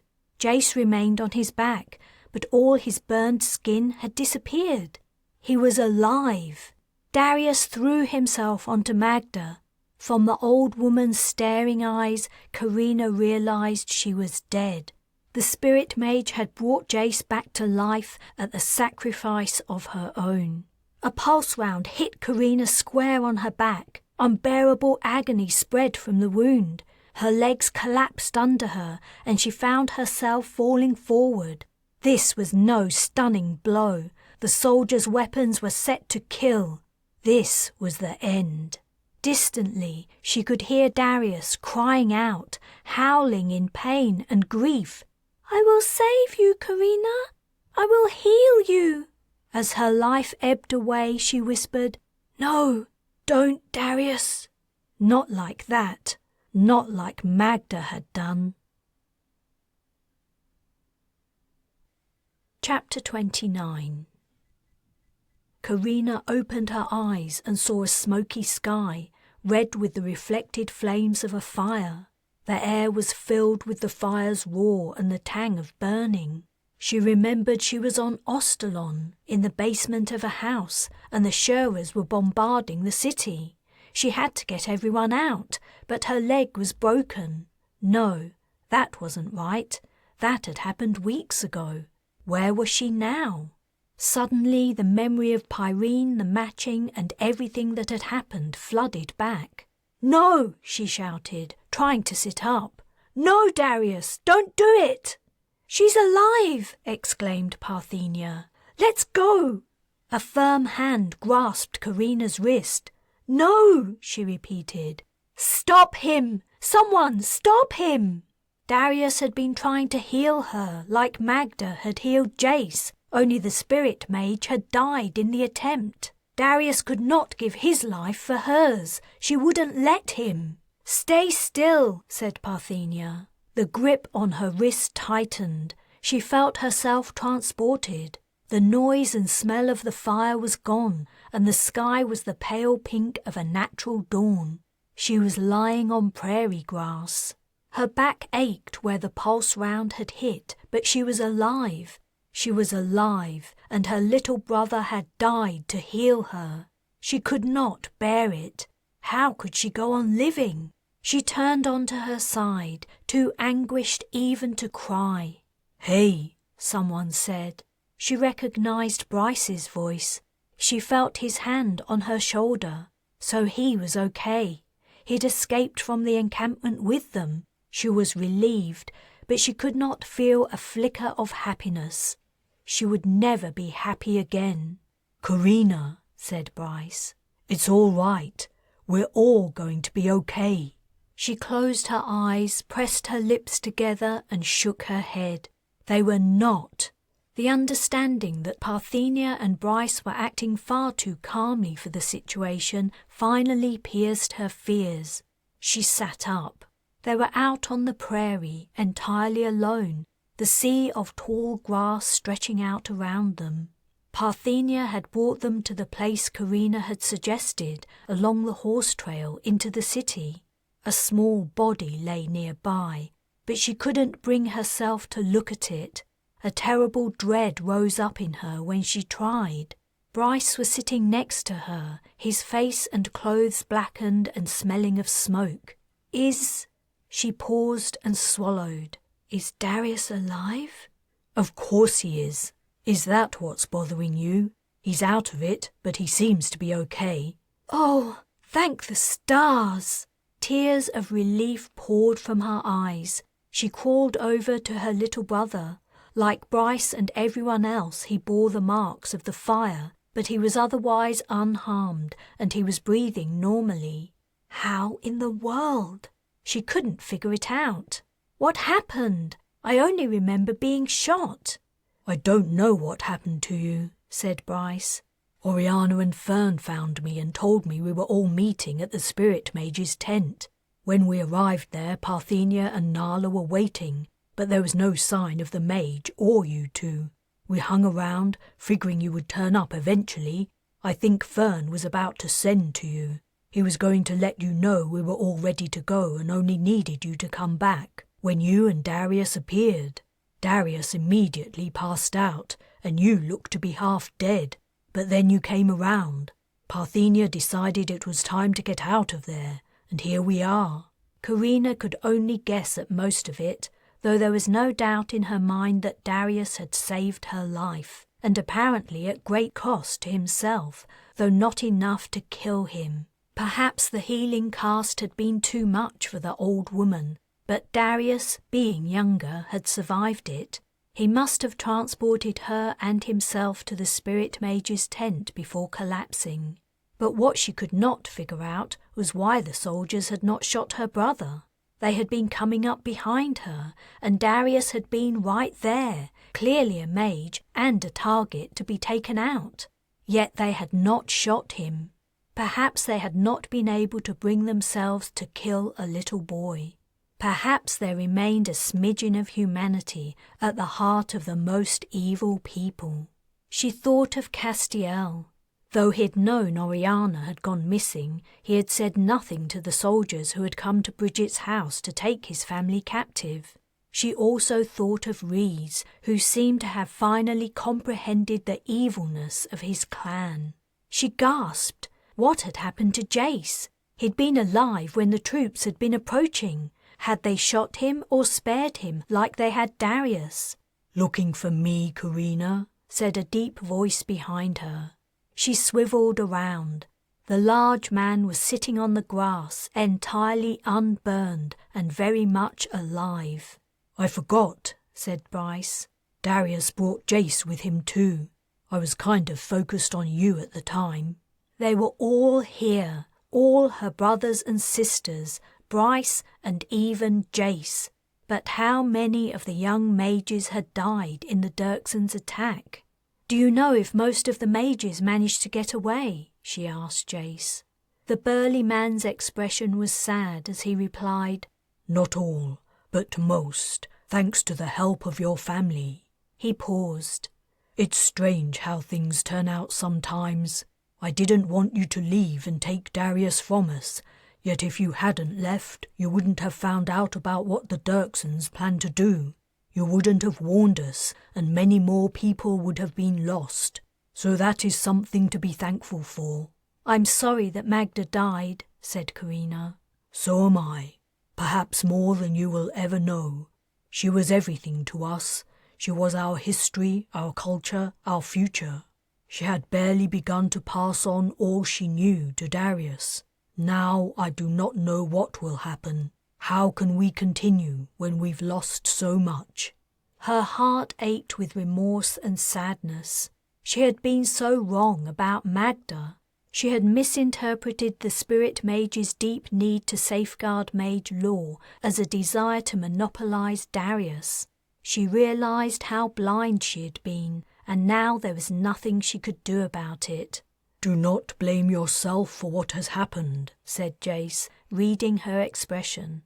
"The Dirksons are responsible for Magda's fate, not you." "What should happen to Darius?" "Though he is a powerful mage, Darius is very young, and he doesn't know anywhere near enough to take over as our clan's spirit mage. Everything has changed. A new era in magehood has begun, and I don't know what will happen to us." "Or perhaps it's the beginning of something new. Maybe we can find a different way of living where we no longer need to skulk and hide." Jace looked downward and didn't answer. "It's kind of empty and lonely out here," said Oriana. "Are we going to leave soon? Where are we going now?" It was a big question, both for their immediate future and their long-term plans. The first thing they had to do was to go somewhere far from the Dirksons' soldiers. But then what? "Maybe we should head into the city," Parthenia said. "But what about returning to Ostalon eventually? Castiel might go back there." "Castiel," said Carina. "I don't think we need to worry about him anymore. I'm pretty sure he isn't a danger to anyone. His plan to gain power and privilege has backfired spectacularly." "Maybe that guy, Rhys, will take care of him," said Fern. "They certainly didn't seem to be best buddies," Bryce remarked. "Are we going?" Fern asked, standing up. He was right to hurry them. The morning was wearing on. Dirkson's soldiers would be scouring the prairie, hoping to find stray mages. Carina sighed. "Let's go where we always go, somewhere safe, out of sight, where we won't attract too much attention. Then we'll have to see what we can do to leave Pyrene without any Dirksons or Shurers on our tail." "And then what?" asked Oriana. "I'm not sure." But in fact, she was. She had always been sure, deep down. She took a breath and said, "Maybe we should try to find Earth." Jace gave a shake of his head. "You're chasing a dream, Carina." "Do you have a better idea?" "I have to admit I don't." "Then a dream is better than nothing." The end. This has been Wildfire and Steel, Mage Saga Book 3, written and narrated by J.J. Green. The next book in the Mage Saga series is Mercenary Mage, Mage Saga Book 4. For more J.J. Green books, visit jjgreenauthor.com.